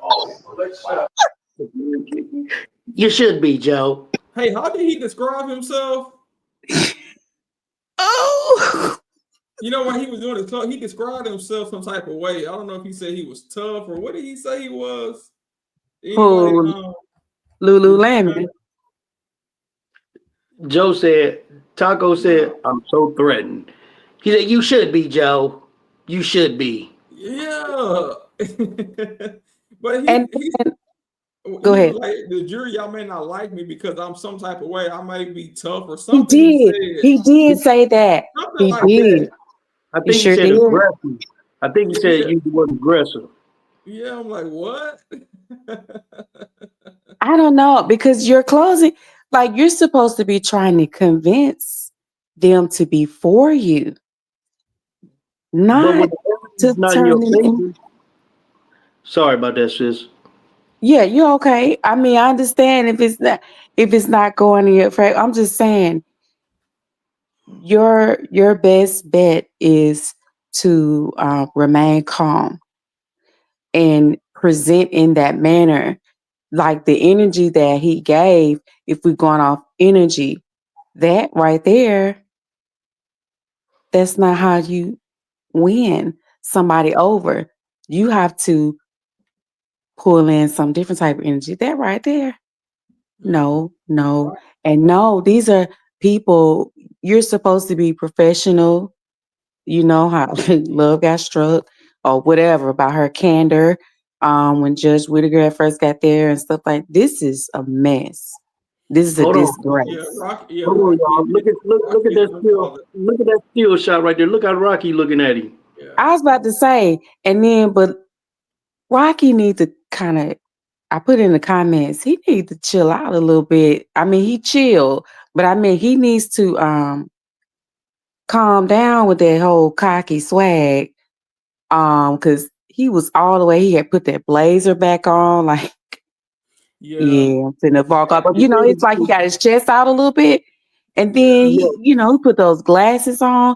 I just think he should have just held out a little while longer, because I think it's cool to be confident and okay, but you understand that you're in the court and these people, your life is in their hands. Your life is in their hands, and you got some type of cocky attitude like this. Brooklyn NYC said the jury. Here's the thing I think. Yeah, I was just going to say, the thing about that is you're right, but at the same time, the jury didn't see none of that. Yeah, they didn't see any of this? No, the jury, part. No, the jury had okay. But no, it just no, the jury hasn't seen any of like the little cocky shenanigans that he's been doing. No, so no, yeah, the jury, okay. and but still, I don't know. I don't like it. I understand how he feel, because you got to remember, this man's freedom on the line. Up to 24 years of his life is on the line right now. Right. And you got a Mhm. prosecutor who is doing all this unethical stuff. He's lying. He's doing a bunch of stuff. I would feel some type of way too. Now, you don't show it in front of the jury, which he didn't do. Right. He didn't express none of that in front of the jury, which is good, because the jury would have looked at him crazy. I'm glad you mentioned that the 24 years in prison, because the prosecutor mentioned it. He said even though Rocky can get 24 years in prison, you can't consider that. I don't know why would you tell them that, because now they're really reluctant not to find him guilty. They don't think he should get 24 years in prison because somebody got a graze on their hand. So I don't even know why the prosecutor brought that up. Okay, he said a lot of things like if that. anybody go back there and consider that, they committing misconduct. So Right. he said to the jury, y'all, they committed misconduct. Like, dude, they're not gonna like you now for sure. And here's Like, and another then why thing. does he keep doing stuff like that? You are not helping your case. Yeah. Because his case is weak from the beginning, and he knows that. Yeah. He knows it. He knows it better than anybody. He's the one brought. Well, him and the head DA, they're the ones who brought the case. So he knows that. But I don't understand why this man kept playing the video of the part where Relli was either beating up Eels or used him as a human shield. There's nothing in that video, and we all seen the video showing Relli using this guy as a human shield. And if that's the case, there's no way possible if Rocky shot that gun at him, whether it's real gun, if it's a real gun, there's no way possible that Eels wouldn't have been hit in some part. How do you get grazed and you're behind this guy using him as a human shield, but he doesn't get hit? Well, I could see a small possibility, right? Because in order to use, he has to use his hands to bring him to whatever position as far as using somebody as a shield, right? So if he's claiming it was in this direction, did he not do that? But watch this. Check this out, sis. Even if his hands is in front of Eel like that, Eels would still get hit. His hands are a lot smaller than Eel's body. Or his foot or something, right? Something down there. But if you're using something as a shield, your hands is not going to be in front of the shield. Your hands is going to be behind the shield. Well, I don't know in Relli's case. I don't know. Yeah. I don't know. We don't see the jury. We don't know what the jury made up of, who is made up of. We do know there's no black jurors on the 12, but that doesn't make a difference in my mind. And we've been seeing that through a lot of cases. That doesn't make a difference these days, because you can't fool people. And when we're talking about somebody's life being on the line, 24 years is a life sentence, even though they said that they would ask for 8 years if he's convicted. They said they would ask for 8 years. And here's another thing why they know their case is weak. If he's facing 24 years, why in the world would you come with a plea bargain for 6 months in jail? Why? Right. And the jury won't be able to hear that. Right. The jury won't. Obviously, the max is the max, but yeah, I think they just want a conviction. Exactly. I think. But anyway, that tells you when you weigh the scale, okay, he's convicted, he's facing 24. They can ask the judge for whatever they want. The judge can give what he wants. The judge doesn't have to go with whatever they say. So he's facing 24 here, but we're going to offer him 6 months. Make that make sense. Well, wasn't it something similar when they were going back and forth with those pleas? And I don't know how much or how many people you heard after the fact of when Brian was talking about the stupid offers that they were making. And remember when the Judge Whitaker said, let's put on the record what you had originally. Right. Just let's But put that on record. yeah, she said she was not lost in the fact that the prosecutors were willing to give him probation. And that's why she did that, because that's what they was. But they wanted him to admit to certain things he Exactly. refused. So And he Woody went. too. So Not no, Woody. Woody, and then no. something with Mook too. As far as like, okay, well, Woody was never charged.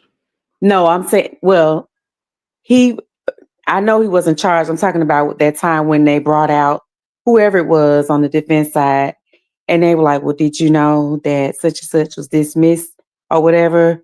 Oh no, that was Woody on the stand, because the DA had dismissed. No, wait. Yeah, dismissed some charges that he had, but they left it open to where they can bring those charges back up.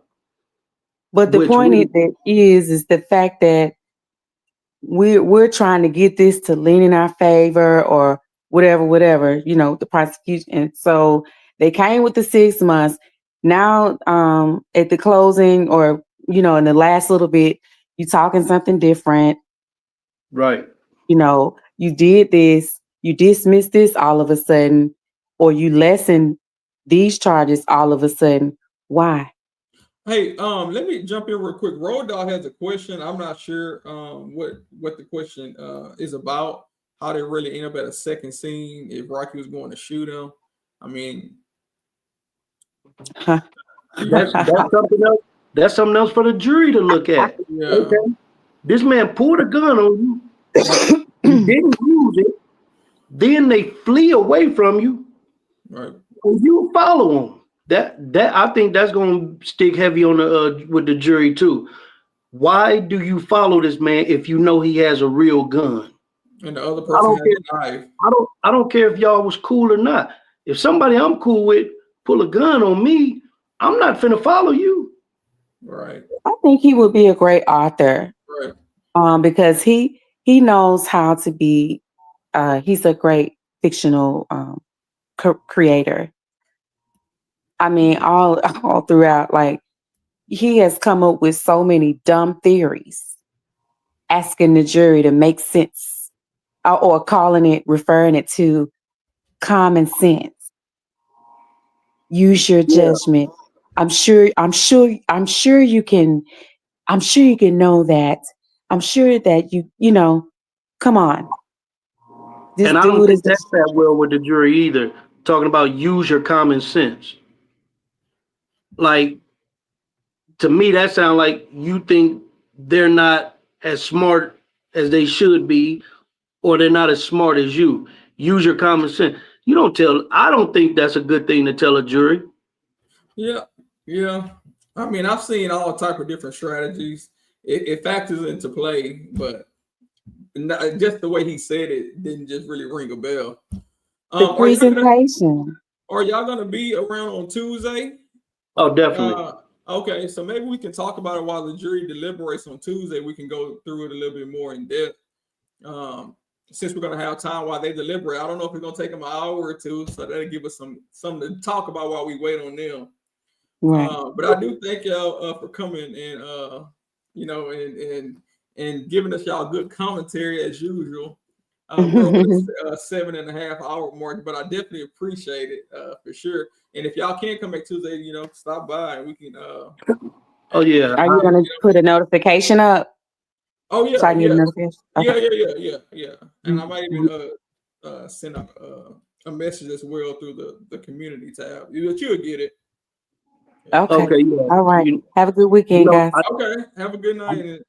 All right, y'all. Yep. Everybody have a good night. Chat.